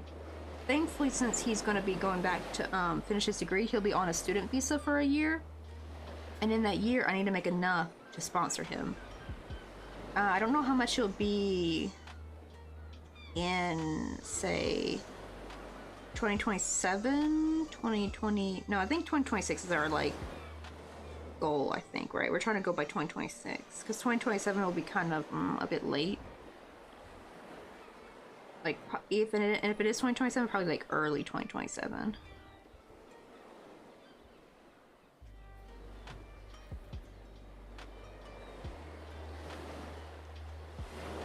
Oh, and also just start with a brand new psychiatrist. Oh, I hope they go well. Did your old one not work out, or is it just like not the fit? Because I have heard it's so weird, right? Because like I've heard sometimes where it's like, because people are like, that's why some people are like, oh, therapy doesn't work, blah blah blah. It's because sometimes you just unfortunately got paired with a very bad therapist, and it kind of scars you when there's actually other great therapists out there. And or sometimes you just have someone like that you like, but unfortunately retire. That must be the worst, actually. Like, you finally found like a good fit and then they retire. Oh, I gave up on my therapist, honestly. Ah, so that's why you're moving on to a new one. Yeah, because like, I feel like at least the psychiatrists, they can also like give medicine and stuff, right? They can prescribe certain medications. Yeah, unfortunately there's some bad apples out there. Not all therapists are good. If anything, there's actually, it's crazy. You gotta be careful because like apparently I've heard, you know what those, you always hear about how some mean girls become nurses. Some of them also become therapists. That could be why. And it's like they kind of get a kick out of it. Like making people frustrated, you know, people who are vulnerable. So you do always have to kind of keep your eyes peeled for that. You know, that sucks because there's probably some wonderful therapists out there.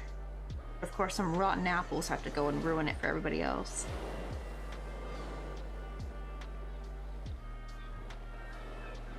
Oh, gonna be BRB. Alrighty. I was about to say, I didn't know they had that depth therapy. Okay, oh, DBT, okay. Yeah, right, she was low-key kind of mean. I bet you anything. I bet you she was a mean girl in the old days. I bet you. It's actually kind of crazy how many people like that, how many people who are psychopathic actually go into these types of jobs with vulnerable people, like, right? Like how many people, it's so weird, right? Because with nurses, I feel like it's like night and day. Like you get the sweetest nurse who's like just wants to help everybody, is super nice, and then you get the other nurse that's like really demeaning, really snarky, and like low-key kind of dismisses you. And it turns out they're kind of like, well, not even ex-mean girls, they are mean girls, but they were like mean girls in high school. It's just like crazy.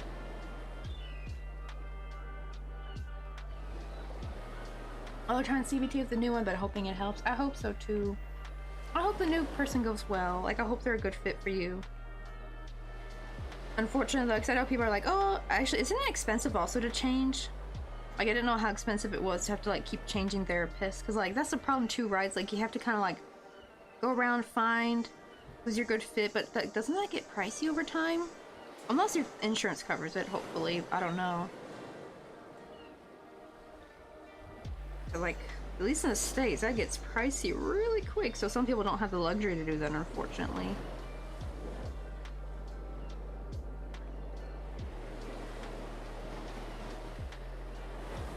Then again, it's probably better to change around than get stuck with one bad one, though, because one bad one could do so much undoing of any work, of any progress you have.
nice, Close Clues. How you doing? Also, Crochet and Chill.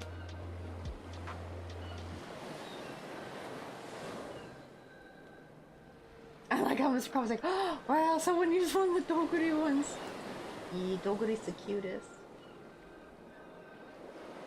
Also, let me need to give Crochet and Chill a shout out because they're one of our fellow streamer buddies.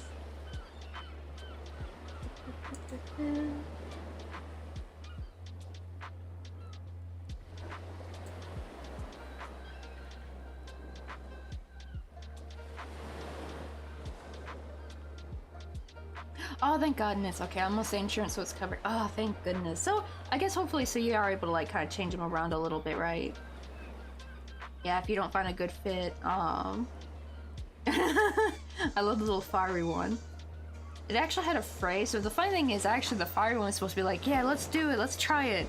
So it's supposed to be more of a determination kind of emote, but the problem is with the words in it, the emote was so tiny you could hardly see it. So I had to crop out the words. So I have it more of a as a like a angry emote. It looks so cute though. I love it. I have that one on my phone. I have like I think I have like not all the packs of Doguri stickers, but I have like most of them. I think I have one left that I don't have. That's more like the MS Paint style Doguri, so I'll probably get that one eventually.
Now I can start working on the first bump, and it looks like it's gonna line up with the other bump on the other side, so that's good. So I think I missed,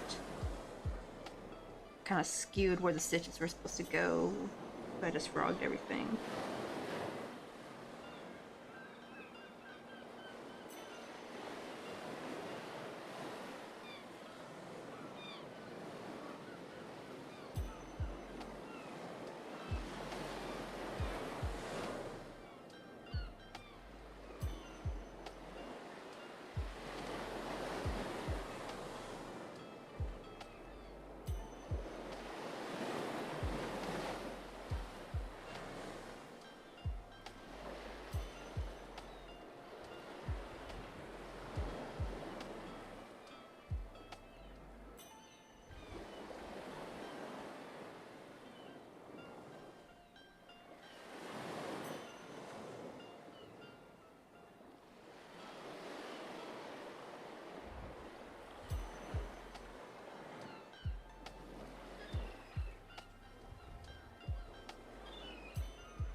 Alright, finally, last bump.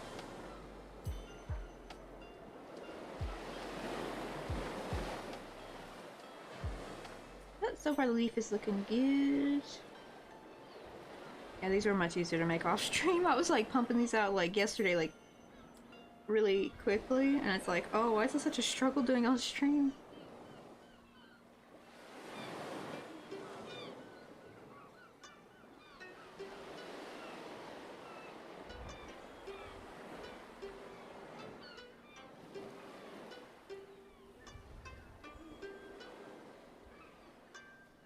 Oh wait, I might DM you on stream now. Something about stream you might not be aware of. Oh, if you want, you could DM me right now. Is it like, wait, is it like you're seeing the top of my head maybe? Because sometimes when I move too much in the camera, you guys can like see the top of my head. Don't worry, if that's it, I'm fine with that. But is it like something else? Like, is the mic too quiet?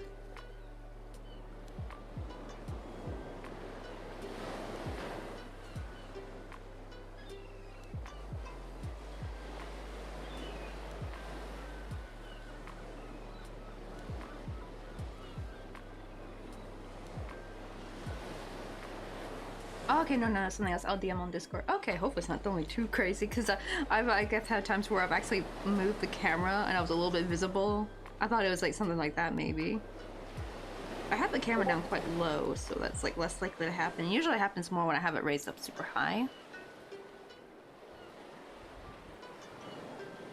Let's see. Oh, I started to scrap my Afghan and oh, and it's turning out cute. Oh my god, I was about to say it. Because I thought you meant like scrapping it, like taking it apart. I'm like, wait, you're taking it apart, but it's looking cute. So I was like confused for a second. And then I was like, oh no, you're making a scrap, like a scrap yarn Afghan. Okay. My brain was literally like dial-up internet sounds for a second. I was like, wait, what? Oh, using variegated yarn for this one.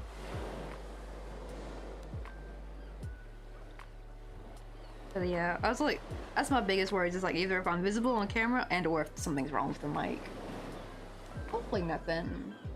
So far it looks fine to me on here. I don't see anything weird, unless it's lagging maybe.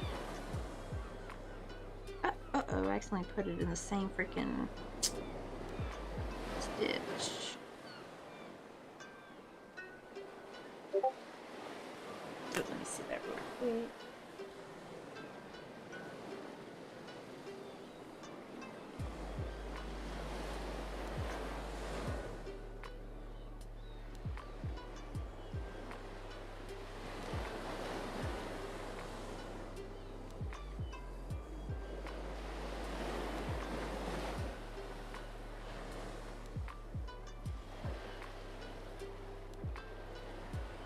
Let me see. Oh, do you mean like is the oh, is the chatbot not working? The restream bot? We were getting Moon's chats in earlier, though they said they're gonna BRB. That was because we don't really have many people on YouTube right now. Like YouTube's usually kind of like like crickets over there. We'll have like a couple people. Like we had as far in here earlier, but they went to bed, and we have Moonrose, but they went to go do something real quick. But so far it's been coming, but sometimes it will stop it.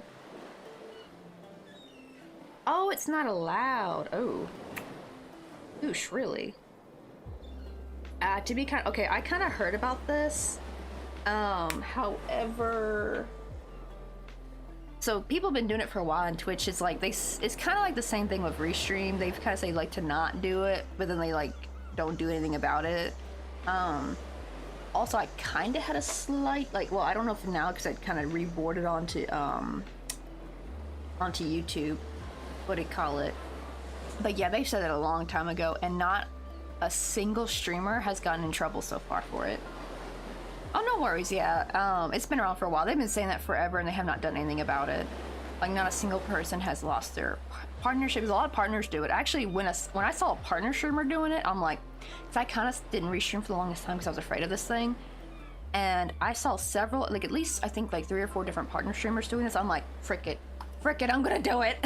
Like, I'm just, like, if no one's getting in trouble, I'm not gonna be no little goody two-shoes and like lose out on like, you know, spreading my stream a little bit. And the funny thing is that really most of the people are here on Twitch. honestly, the only thing really YouTube is doing, except for having a couple people in here, is that just helps save the VOD. It just makes a nice permanent VOD because, oh my god, have you tried uploading a stream? That takes forever, especially if it's like a long stream.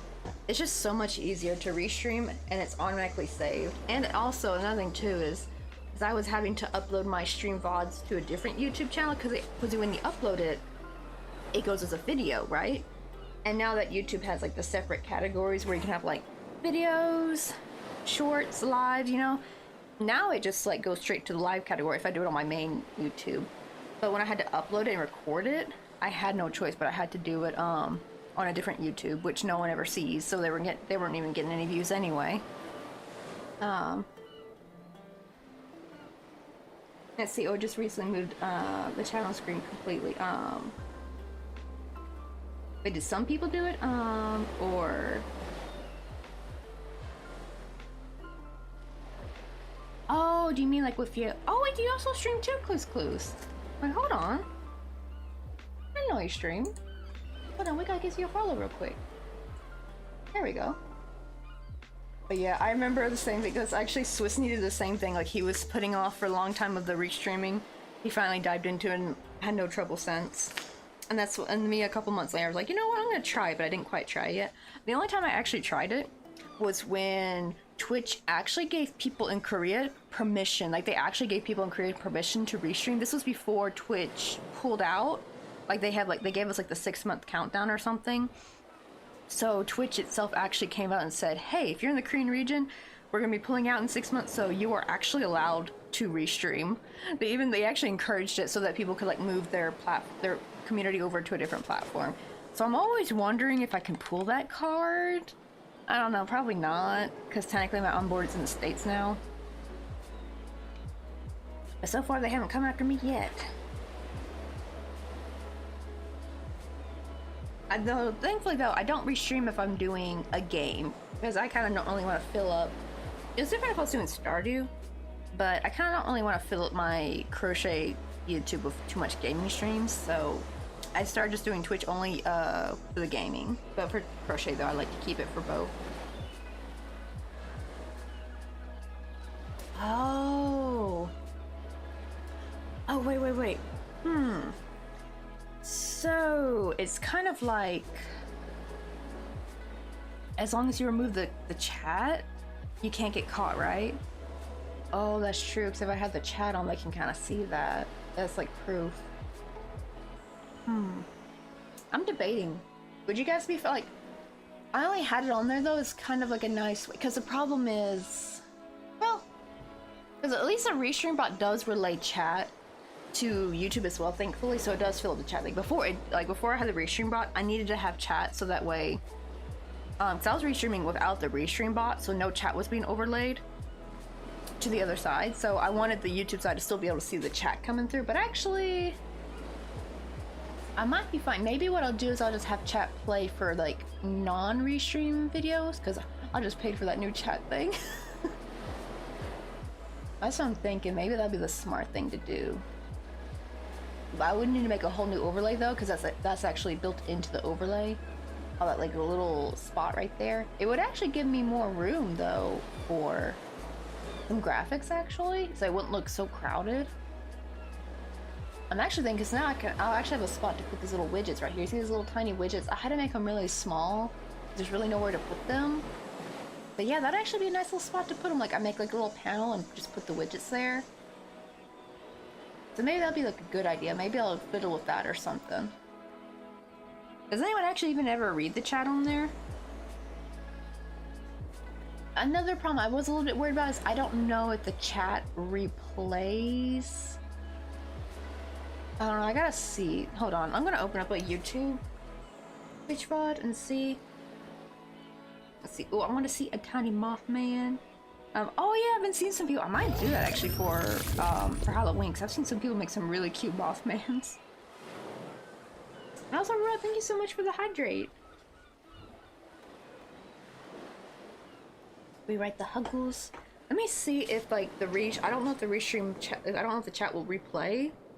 Because if it plays, then I can get rid of the on-screen chat.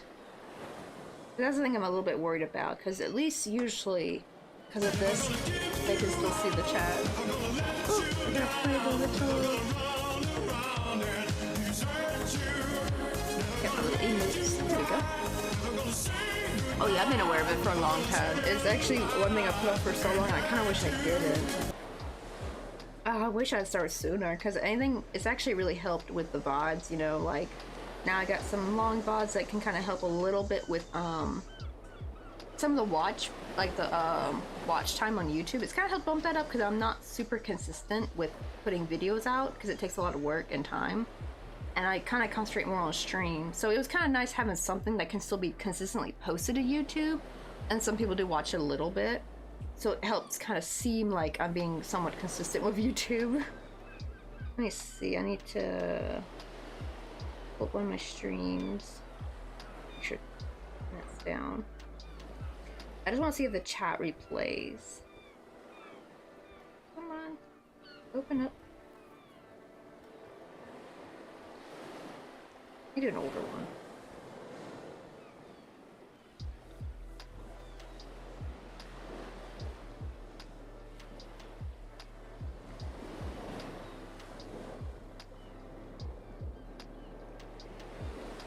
Yeah, see, this is what I'm a little worried about. There's no place to see the chat. I don't know why though. Usually there's supposed to be a chat replay. I don't know why this one doesn't. Or there's a transcript, but no chat replay. I don't know why my streams don't have a chat replay. Or is that just for mobile? I'll have to like see on the computer maybe. See, that's the only caveat, is that at least if it's on screen, then what do you call it? You know, then people can at least still see the chat of what's going on. If people even watch the VOD, I don't know if they do or not. You're the Mass Mischief, how you doing? Welcome on in.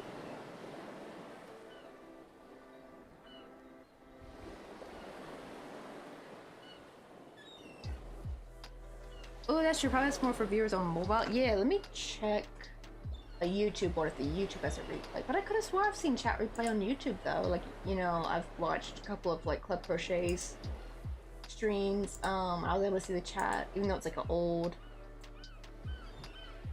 one. Maybe we could grab some coffee? Do you want to go get some coffee with me? And or is it because I'm trying to see from my own channel? Maybe I should try different YouTube and see. Let me check real quick first with this. Go live. Let me click on my old one. I make sure to. There we go. I gotta mute it. Okay, there is chat replay on the PC. Okay, so it seems to be just a mobile thing. Okay, well that's good. Also, thank you for the follow, Mass Mischief. So yeah, I'm thinking I probably would get rid of the chat, at least for, maybe I'll have it set up for like Twitch only chats. But have it more like on screen somewhere, like here. I'll probably do something like that I'll probably just change it when September comes around, because I need to change the graphics anyway, so that'll give me some time to work on like a new overlay. And or I'm debating if I should, because it is just a little square, so I'm debating if I should still keep it like that and just put like my widgets here. I also have a third widget. It's a little takeout coffee cup, that's for bits. I don't really show that one because it's just like it felt like kind of too much, because there was like no space for it. But if I have this little box here, I can make them a little bit bigger and I can kind of make them look nice. And yeah, maybe I can like, but I'm thinking maybe to make it smaller, like more, I don't need like a big old box, like maybe make it more like half the size it is, like just remake it. I still have the overlay in like a Fire Alpaca file, so I can just go back into the layer and just like change it up. Gotta erase it, make a new cutout, give it like a new little, what do you call it, like the little wooden outline of the chalkboard. I might do that. Ooh, food incoming. Heck yeah, let's go. Alright, I like this song. Yeah, I love me a good Rick roll.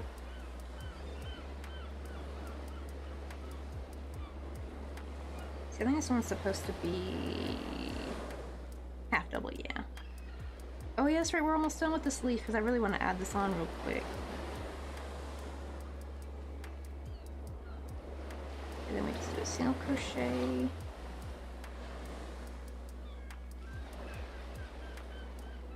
And then we slip stitch right in the middle.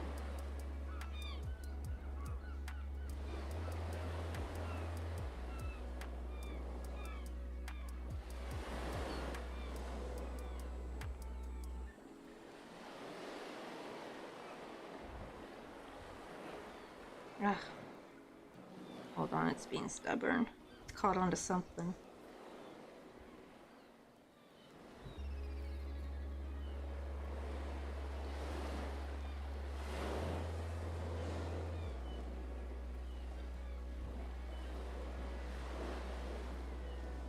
And I chain 7.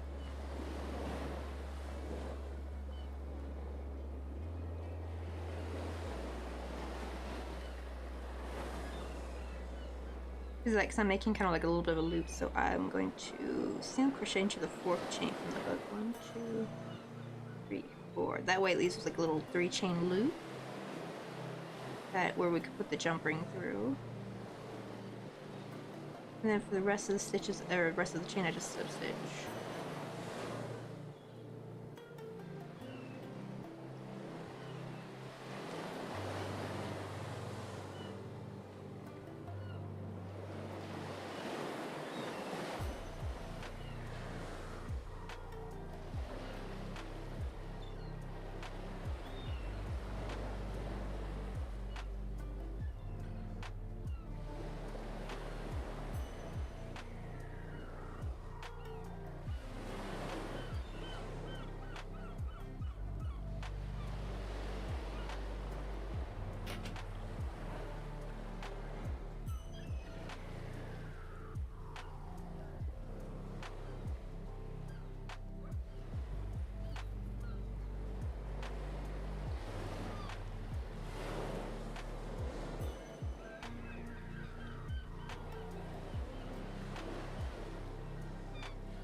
There you go, let me sew this up.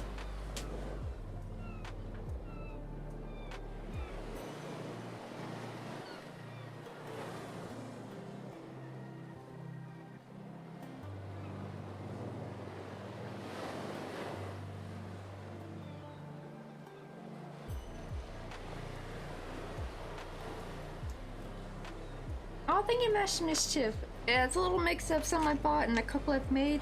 Here, I'll show you the ones I've made. Let me go through, pick them out. This one, this one, this one, this one. I think I'm missing one. Oh, I did get rid of it. Okay, I had a red coffee cup, but I got rid of it though. I think that's it. These are the ones I've made. But the rest though I purchased.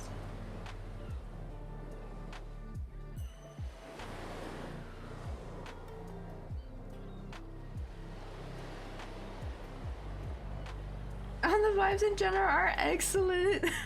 I don't know why, but I read that my brain read that it, like a Bill and Ted voice. They're excellent. Oh my god, I need to watch Bill and Ted.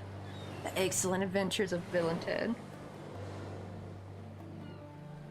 I know, right? I had people they thought that was a spoon at first, and then they took a second look. They're like, wait a minute, is that a crochet hook in the coffee? I'm like, yes. Honestly, I want to develop one day like a spoon that has the end that looks like a crochet hook, so it kind of looks like I'm stirring my coffee with a crochet hook. I don't know, is there any clay? I don't know, can you eat with a clay spoon? I know with polymer clay, they're like, nope, not, it's like not for eating with. So I'm wondering if like maybe natural clay you can do that with. I would hope so, because like we eat off like natural things made with natural clay, right? Right, that's a need, not a want. I agree, right? As an official hooker, it is a need. We must have it in our lives. That's true. The only problem is I have no idea how to wood carve. Then again, I don't even know. That's probably if I do natural clay, you would need a kiln and all that shit. I'm like, no way. I'd like commission somebody to do it. Yeah, because unfortunately, like, at least woody cut clay I could. Like regular plain old clay, but yeah. Or like polymer clay, but not, I don't have any natural clay. Do they have any natural clay you can just kind of let? Well, probably not. I think you would always need a kiln if you work with natural clay. Let's say, do they have like an air dried natural clay you can use? Be like, right, like time to start a new hobby, but it's like, whew. I heard those. Have you seen how much a kiln costs? Those bad boys are like in the thousands. Oh my goodness, like. Plus, I would need to like actually have a house, I think, because I don't think. Can you even put a kiln in an apartment? I don't know. There are people who have kilns in their apartments. I don't think you could. I think you have to have a house at least. That's what I'm thinking. Like, I actually want to get into sewing and stuff once me and Mr. Coffee get a house, but that won't be back until we move back to the States. Because right now I'm in Busan, South Korea, living in a little 2-bedroom apartment, which is funny because a 2-bedroom apartment here is kind of the equivalent of a 1-bedroom apartment in the States, kinda. Unless you're living in a big city, then you're like living in a micro studio. But like in the suburbia, like, you know, in a nice part of town, like this would be like the size of like maybe, it's just like a little bit bigger than a 1-bedroom, I think. Like the square footage is almost on par, the same. I remember 2-bedroom apartments are way bigger in the States. Ooh, you're back. Hey, Monos Cars, I wanted to ask your opinion, cause Clues let me know that Twitch could kinda, like I kinda knew about the whole you're not technically supposed to restream while you're streaming. However, no one gets in trouble for it, but like one of the ways they can catch you is if they see the stream combined on your thing. Right, and that's what that are you, I don't know if you read that, or do you read like what's in the YouTube chat? I do feel like this might be kind of small anyway, and I'm thinking maybe to get rid of it. Like I actually just bought this little new chat widget too. However, I do sometimes do Twitch only streams. I'm thinking to move that just to over here since it's nice and transparent. And I've seen people have their chat on stream, I'll just have it disappear after a little bit. So that way it doesn't like bulk up stream. Or I mean bulk up the window area. But I didn't know if you'd be fine with that being gone, so I'm thinking to get rid of that.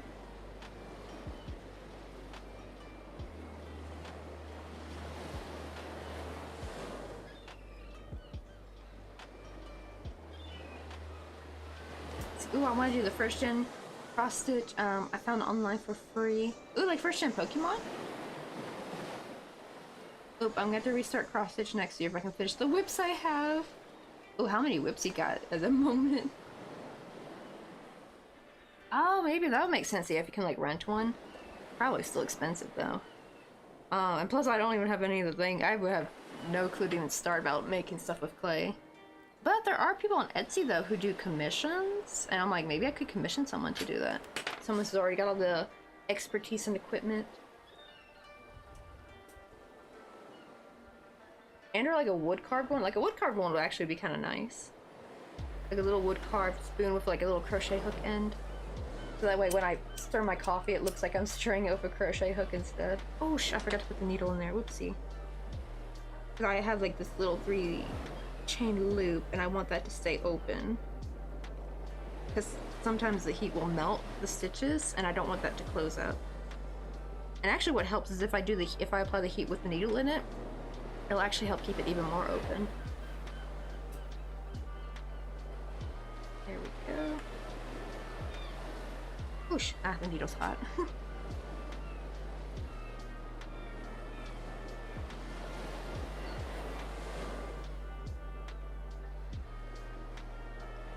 Oh, have a good lurk though, Mass Mischief.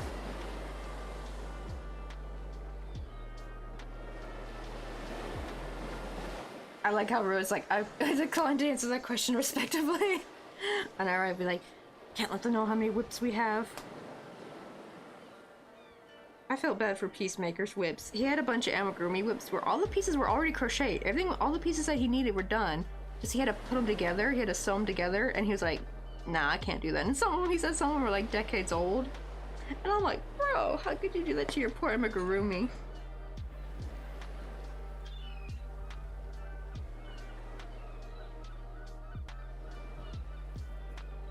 And say, oh, so what I had for lunch? Oh, I haven't had lunch yet. Ooh.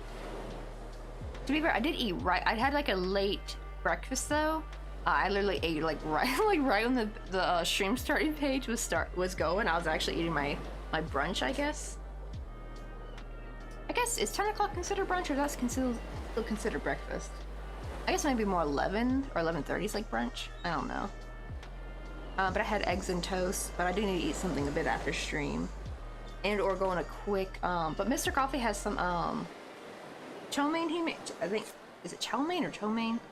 Chow mein? I think he called it chow mein. I've always heard it as chow mein, but apparently it's supposed to be not something different. But I'm gonna probably heat some of that up maybe in a bit. Oh, my whole office is a whip right now. I need more yarn storage. True, because like on one hand, I love having the big plastic bins like, so you can see the yarn. You can see what colors are in there, but the problem is though, it's such a pain in the ass having to take the bins up because they're all stacked on each other, right? And it's like you have to like dig through it just to get to the color you want. So that's kind of why, at least thankfully I'm able to do this. So what I did was I would just take one of each color and just make a big bulky miniature skein of it. And I separated in blues and yellows and purples and pinks in one. And I just have this to work through.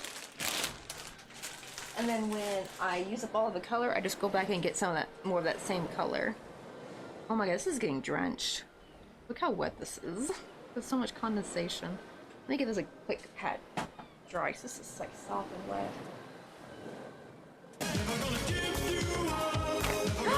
Tech Stitch! Rolling in with the Rick Roll! How you doing? Hold on, we gotta give you a shout out. I have to show you what we just finished recently. Oh my god. It's so cute. I made a tiny crochet caravan and it's for my mom for Christmas. It's a little scuffed in some areas. But I'm super happy. I can finally call myself a micro crochet artist, I think. Because I'm actually finally properly working with the embroidery floss. Because before I felt kind of a bit of a, you know, like a bit of imposter when I would say like I'm a micro crocheter. Oh my god, look at all this water. I need to make me a new oh my god, look how much water is coming out of my poor crocheted watermelon. Oh look, this thing is so dingy. I need to make a new one. I made this like not last spring, the spring before. Like I think the spring we moved here, so 2022. And the condensation is so much from my coffee. Also, I love my little daisy tumbler. It's like my new favorite tumbler now. But let me show you. I know, but I feel like it felt kind of... because like most of my crocheters work with a thread and I was not working with thread. And most of them at least use under a 1mm. And I was using a 1.4. So that's why I always call myself like a miniature crochet artist. We made a little caravan. Hold on, I'm going to turn up the focus so you guys can see it in full detail. Oh my god, OBS, please, for the love of god. Let me put in a number for the focus. I hate having to drag this little bar. Like, for the color correction, right, we're able to put in a number, but I can't for camera controls for some reason. They like force you to have to drag the little bar. But we got the little wheels. Got a little flower bed. I love this little awning. I've never made anything with an awning before. I even put like some plastic paneling on the window. It was very thin, so it was like easy to cut. I think it's for like photo albums or something. And then here's like the little entrance.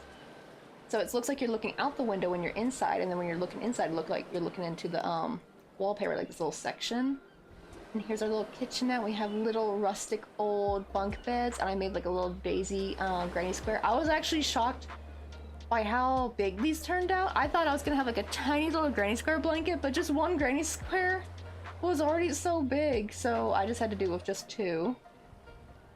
There's even a little soap back there with the little suds on it. I even got like the hot and cold. I even got a little faucet. We got like a little window with the old-fashioned granny curtain. Got some coffee mugs and got that old-fashioned sponge. And my favorite part, the little tea set. And also, by the way, Pixit, that teapot and that teacup are only made with white thread. All that coloring is done with Sharpie. Your girl cannot be bothered to color change on something that tiny, so I was like, screw it, we're gonna color it with Sharpie. It actually turned out really cute though. I actually want to be able to embroider pictures on, but the thing is, I don't know what it is. I have a very thin needle, and it will not, for the love of God, it will not go through the crocheted work. It's too tight or something. Like, I don't know if they sell... This is already a very, very thin... Look how tiny. This is like the tiniest, thinnest... And look how bent it is too. Like, this was straight 2 days ago. But see, like, the pressure it is to pull it out, like, it's just so tiny, like, and it's still too tight to embroider on, so I don't know how I'm going to embroider on the micro crochet work. I guess maybe I just gotta crochet a bit looser. On the spout, it's just wire. I just, like, literally yarn wrapped some jewelry wire and I called it a day, just to get that perfect spout shape. Right, we make it work.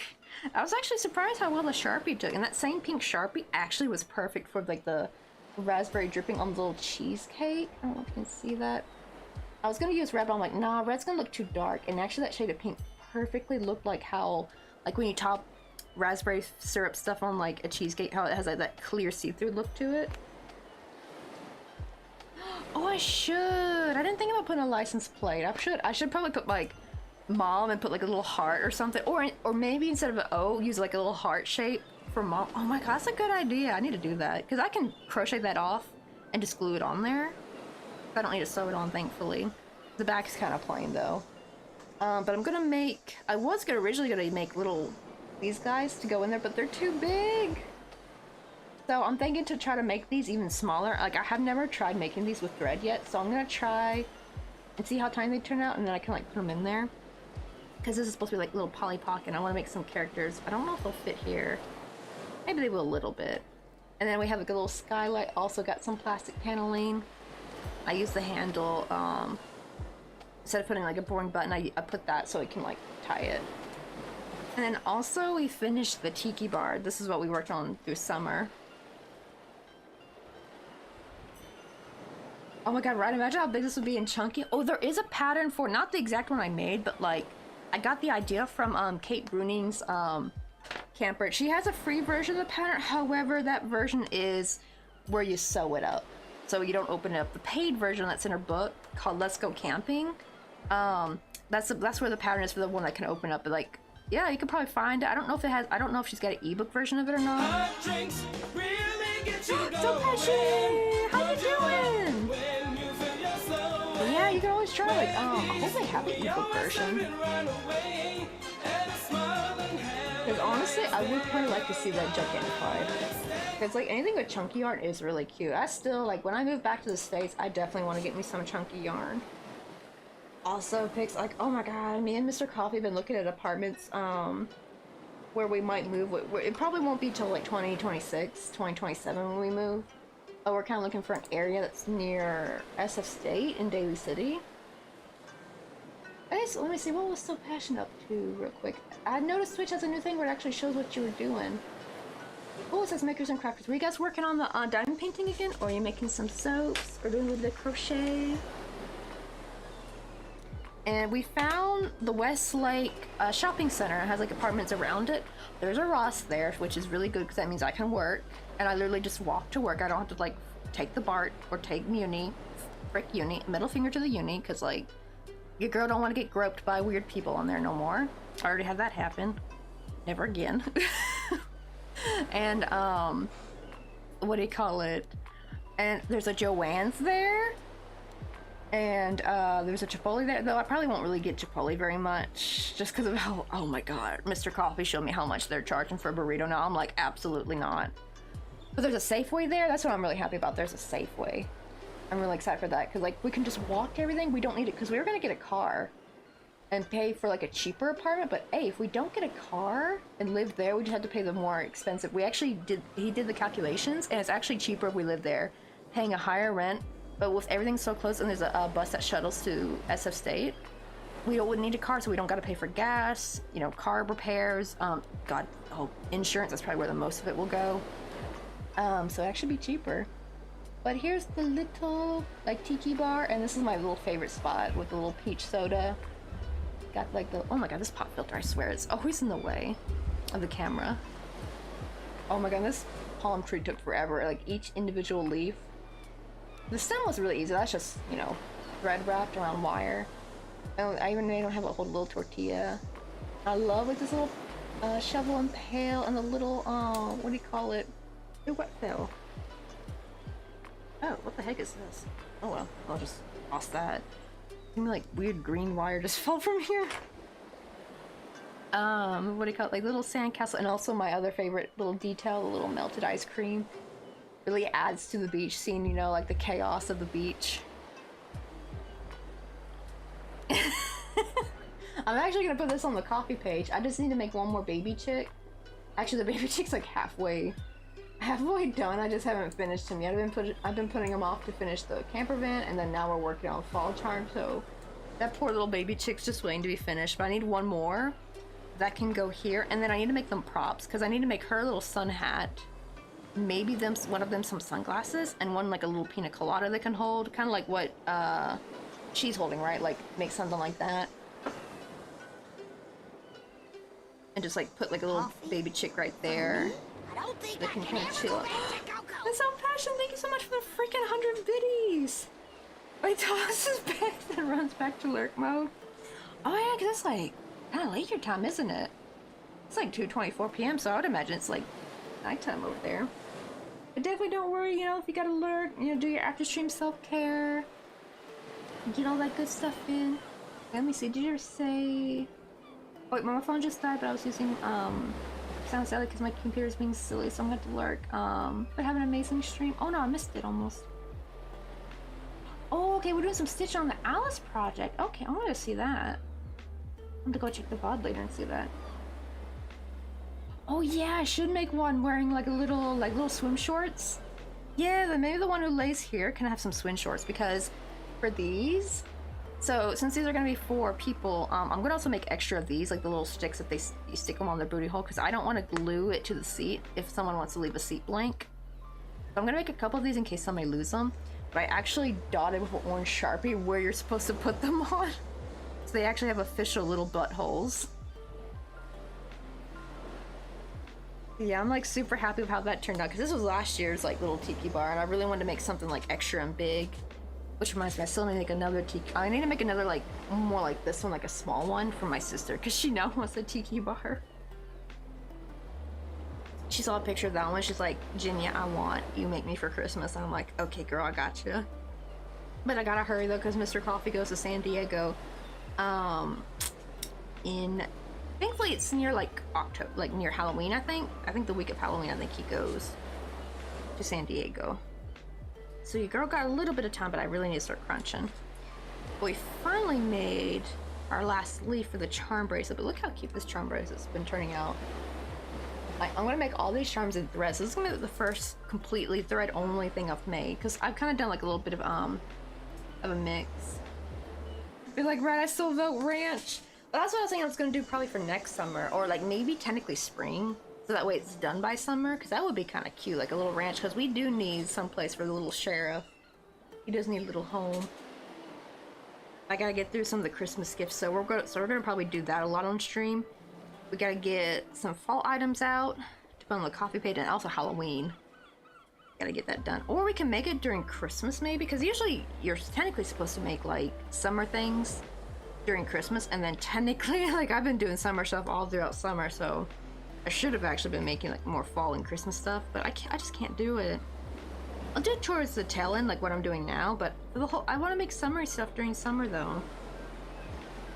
So let's see if we can carefully open this drum ring this time and not like drop it like we did last time, because I actually have them evenly spaced out so that I don't have to. What do you call it? So that reminds me though, I need to go and try to find some cowboy graphics. That would be kind of cute for next summer, is to do cowboy theme, but it depends on if I can like find enough graphics. This year was supposed to be pirate themed, but I could only find like a few pirate graphics, unfortunately. I think I found enough to kind of match with the beach theme a bit, but I'm hoping they have enough. I really hope they have a lot of pirate graphics, because I would love to do like, not pirate, I mean cowboy graphics, because I would really love to do cowboy theme next summer. That'd be real cute.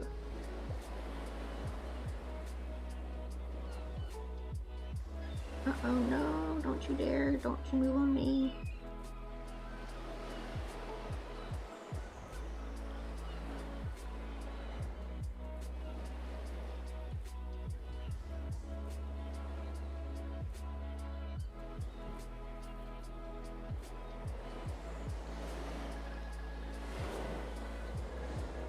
Hold on, let me gently lay that down so it doesn't fall out. Ah, of course. Did it fall out? Yes, never mind, it fell out. Okay, I give up. I guess I'm just doomed to having to take the jump ring off, put it on the charm, and then count again. I'm trying to avoid having to count, because it's already in the spot it needs to be in. But the little loop is very tiny, so it's like, doesn't want to, like a little bit that thread's like snagging on to the edge of the jump ring, not allowing it to go through all the way. That's where I'm having trouble with. Because every time I tried putting it on there, like, even though I'm holding it with pliers, it would like move and nudge the little jump ring, then it would like fall off.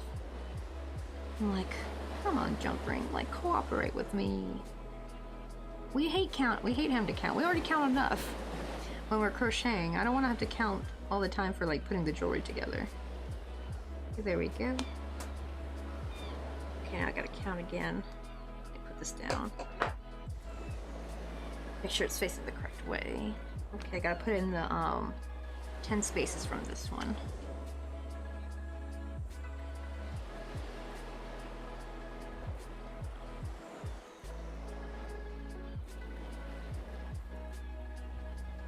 Okay, so 1, 2, 3, 4, 5, 6, 7, 8, 9, 10. Ah.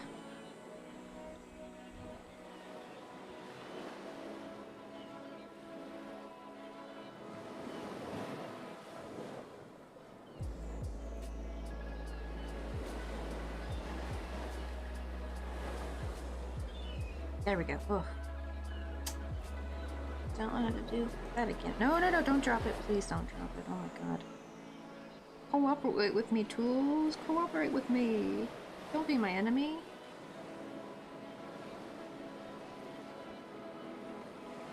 I think it's because there's not much to grab onto. This like little jump ring. I think it's, what size is it? I think it's like 3mm. Yeah, 3mm jump ring.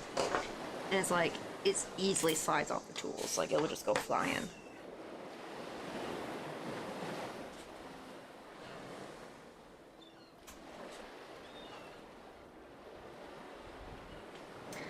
And there we go, we got at least one. I'm gonna probably use this as like a little mock-up, kind of like for photos. Look how cute that turned out. Let's see what it looks like.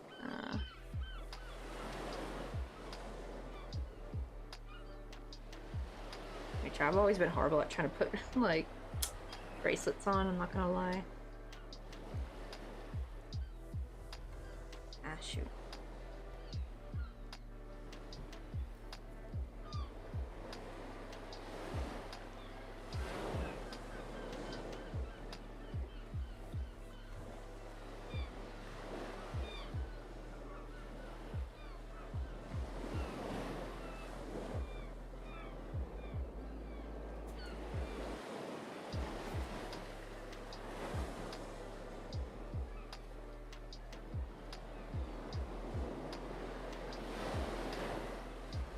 There we go.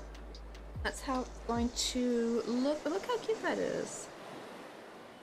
I didn't take some of these off and starch them. I've starched some with the leaves, like this one right here. Uh-oh, is everything showing backwards? Oh no. So that means we gotta flip it. With this direction.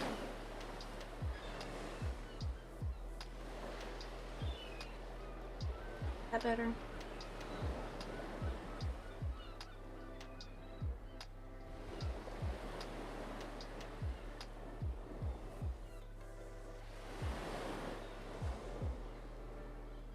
No.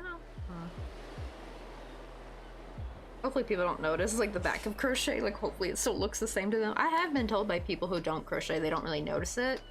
Like me as a crocheter, I can tell. Like, no, that's the back side, that's not the good side. You know what?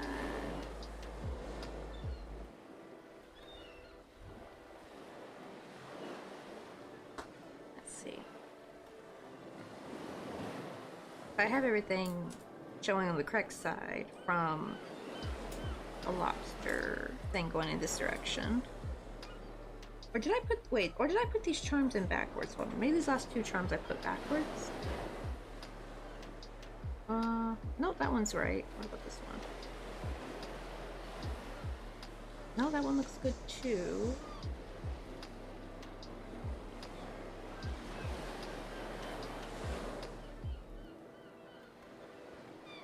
Maybe I need to do like more the opposite, like have come this way.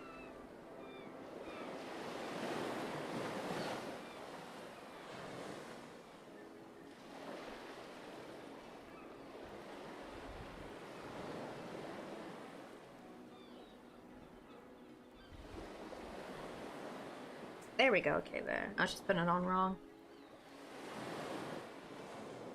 Look how cute this is though. Let me get it more. Move this like to the center.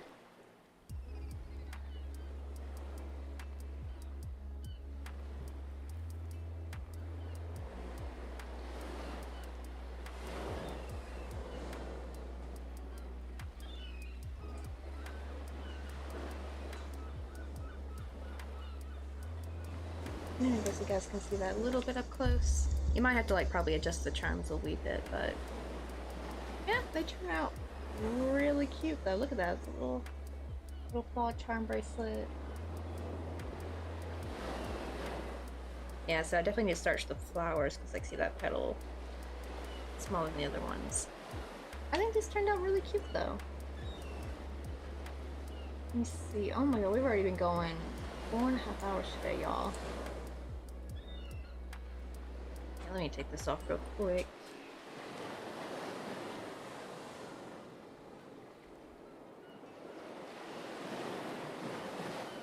I think it's because I just cut my nails. It's really hard to fiddle with this like little lobster clasp. Like I feel like you need a teensy bit of nail just to open them up. Let's see. Ooh, it's honest, I need to make me some lunch.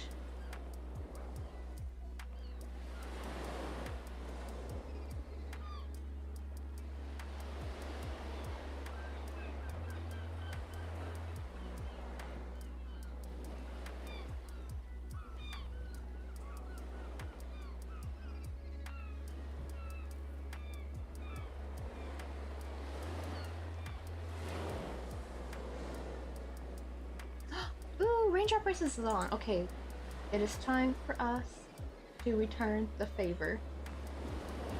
Because she's been raiding us a lot lately, and I've been wanting to raid her. Okay. Oop. I have it where you can kind of hear her. Oh, looks like she's doing some coloring today. Oh, so cute. It's like a little shop, like little market, but all the customers are like little doggies. Wait, are they some? They might be Sanrio characters. They kind of look. They kind of have that vibe to it.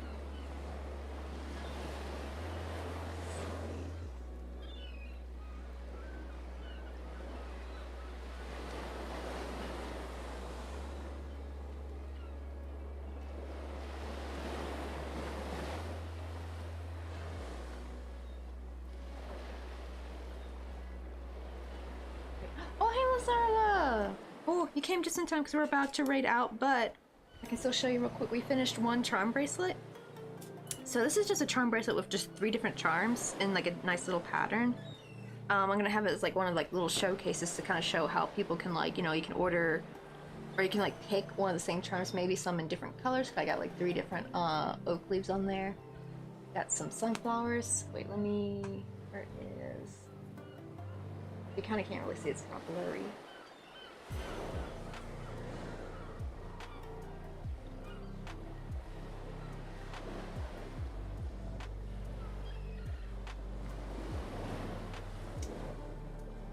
These are the little charm bracelets. We got some sunflowers on them. I need to, I do need to starch them though. Some of the leaves I've already starched, but I do need to see, like, that's why this one keeps its shape, but you can see like the petals are kind of bending. But I'm mostly just gonna take some photos with it, so that's why I wanted to hurry up and get that done before starching it, because I don't have to like wait on it to dry. For when people get their charms though, they're gonna be starched. Not super, like, super thick, but like just enough that they hopefully keep their shape. And we got like little acorns, so it's kind of like 2 sunflowers, 2 acorns, but 3 oak leaves. That's usually, I think, like the pattern. Like, usually you have like 3 of them. You have like 3 main charms, and then 2 separate secondary charms, I guess. That's if you put in a pattern. You could have like 1 of each charm. You can have up to 7. Actually, technically 8, because I forgot 1 needs to go here. So I'm thinking I might make like a little other leaf or something to put there, or I could put a pearl. I'll have that as an option. You could just put a pearl there, or you could put like another charm, an 8th charm right there for the extender. Here's like a nice little pattern one. I might show one with like 7 different charms because I have like 10 that I want to make. But we're about to go raid Raindrop Races. They're also a fellow crochet artist, but they're doing some coloring today, and it looks really cute actually, like kind of like a Sanrio coloring book. They're crocheting like a little cute supermarket scene. Those little oranges and apples look so cute. Oh, Sammy said, oh, then let me look real quick before I raid out. I need to get me some lunch. This is like a late lunch too. It's like almost 3 o'clock for me.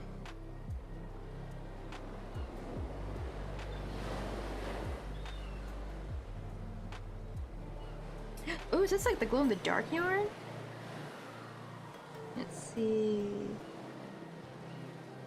Oh, the link's not open. Oh, there we go. Oh yeah, mini amigurumi. Oh, is this like a book? I think I've seen one of those books around.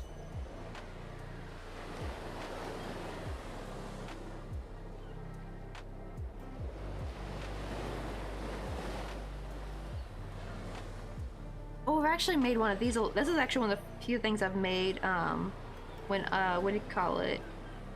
When I first, oh my god, I want to zoom in. Every time I try to zoom in, it keeps doing this. I made like a sushi pillow, but not this small though. I made it like really big for my bed. This is when I first started doing amigurumi. Like those little sushi rolls.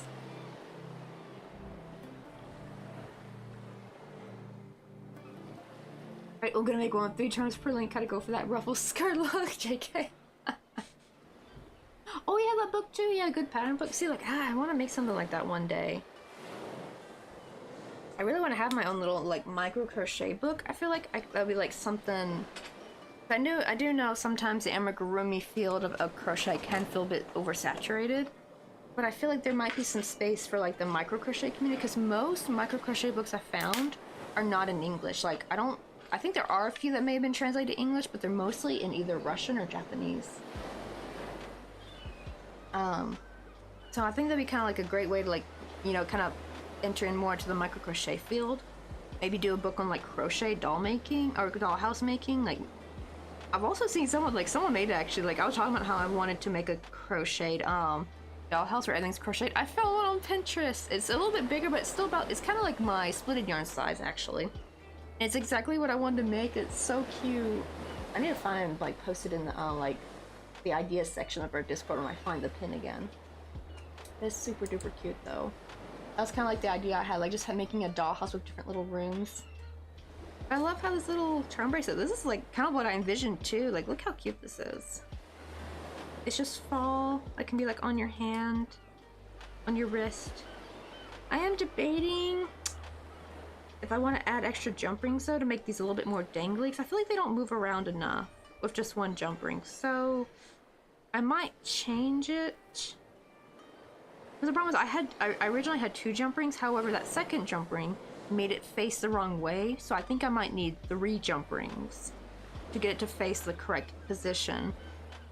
So that's what I'm thinking. I think I might do that.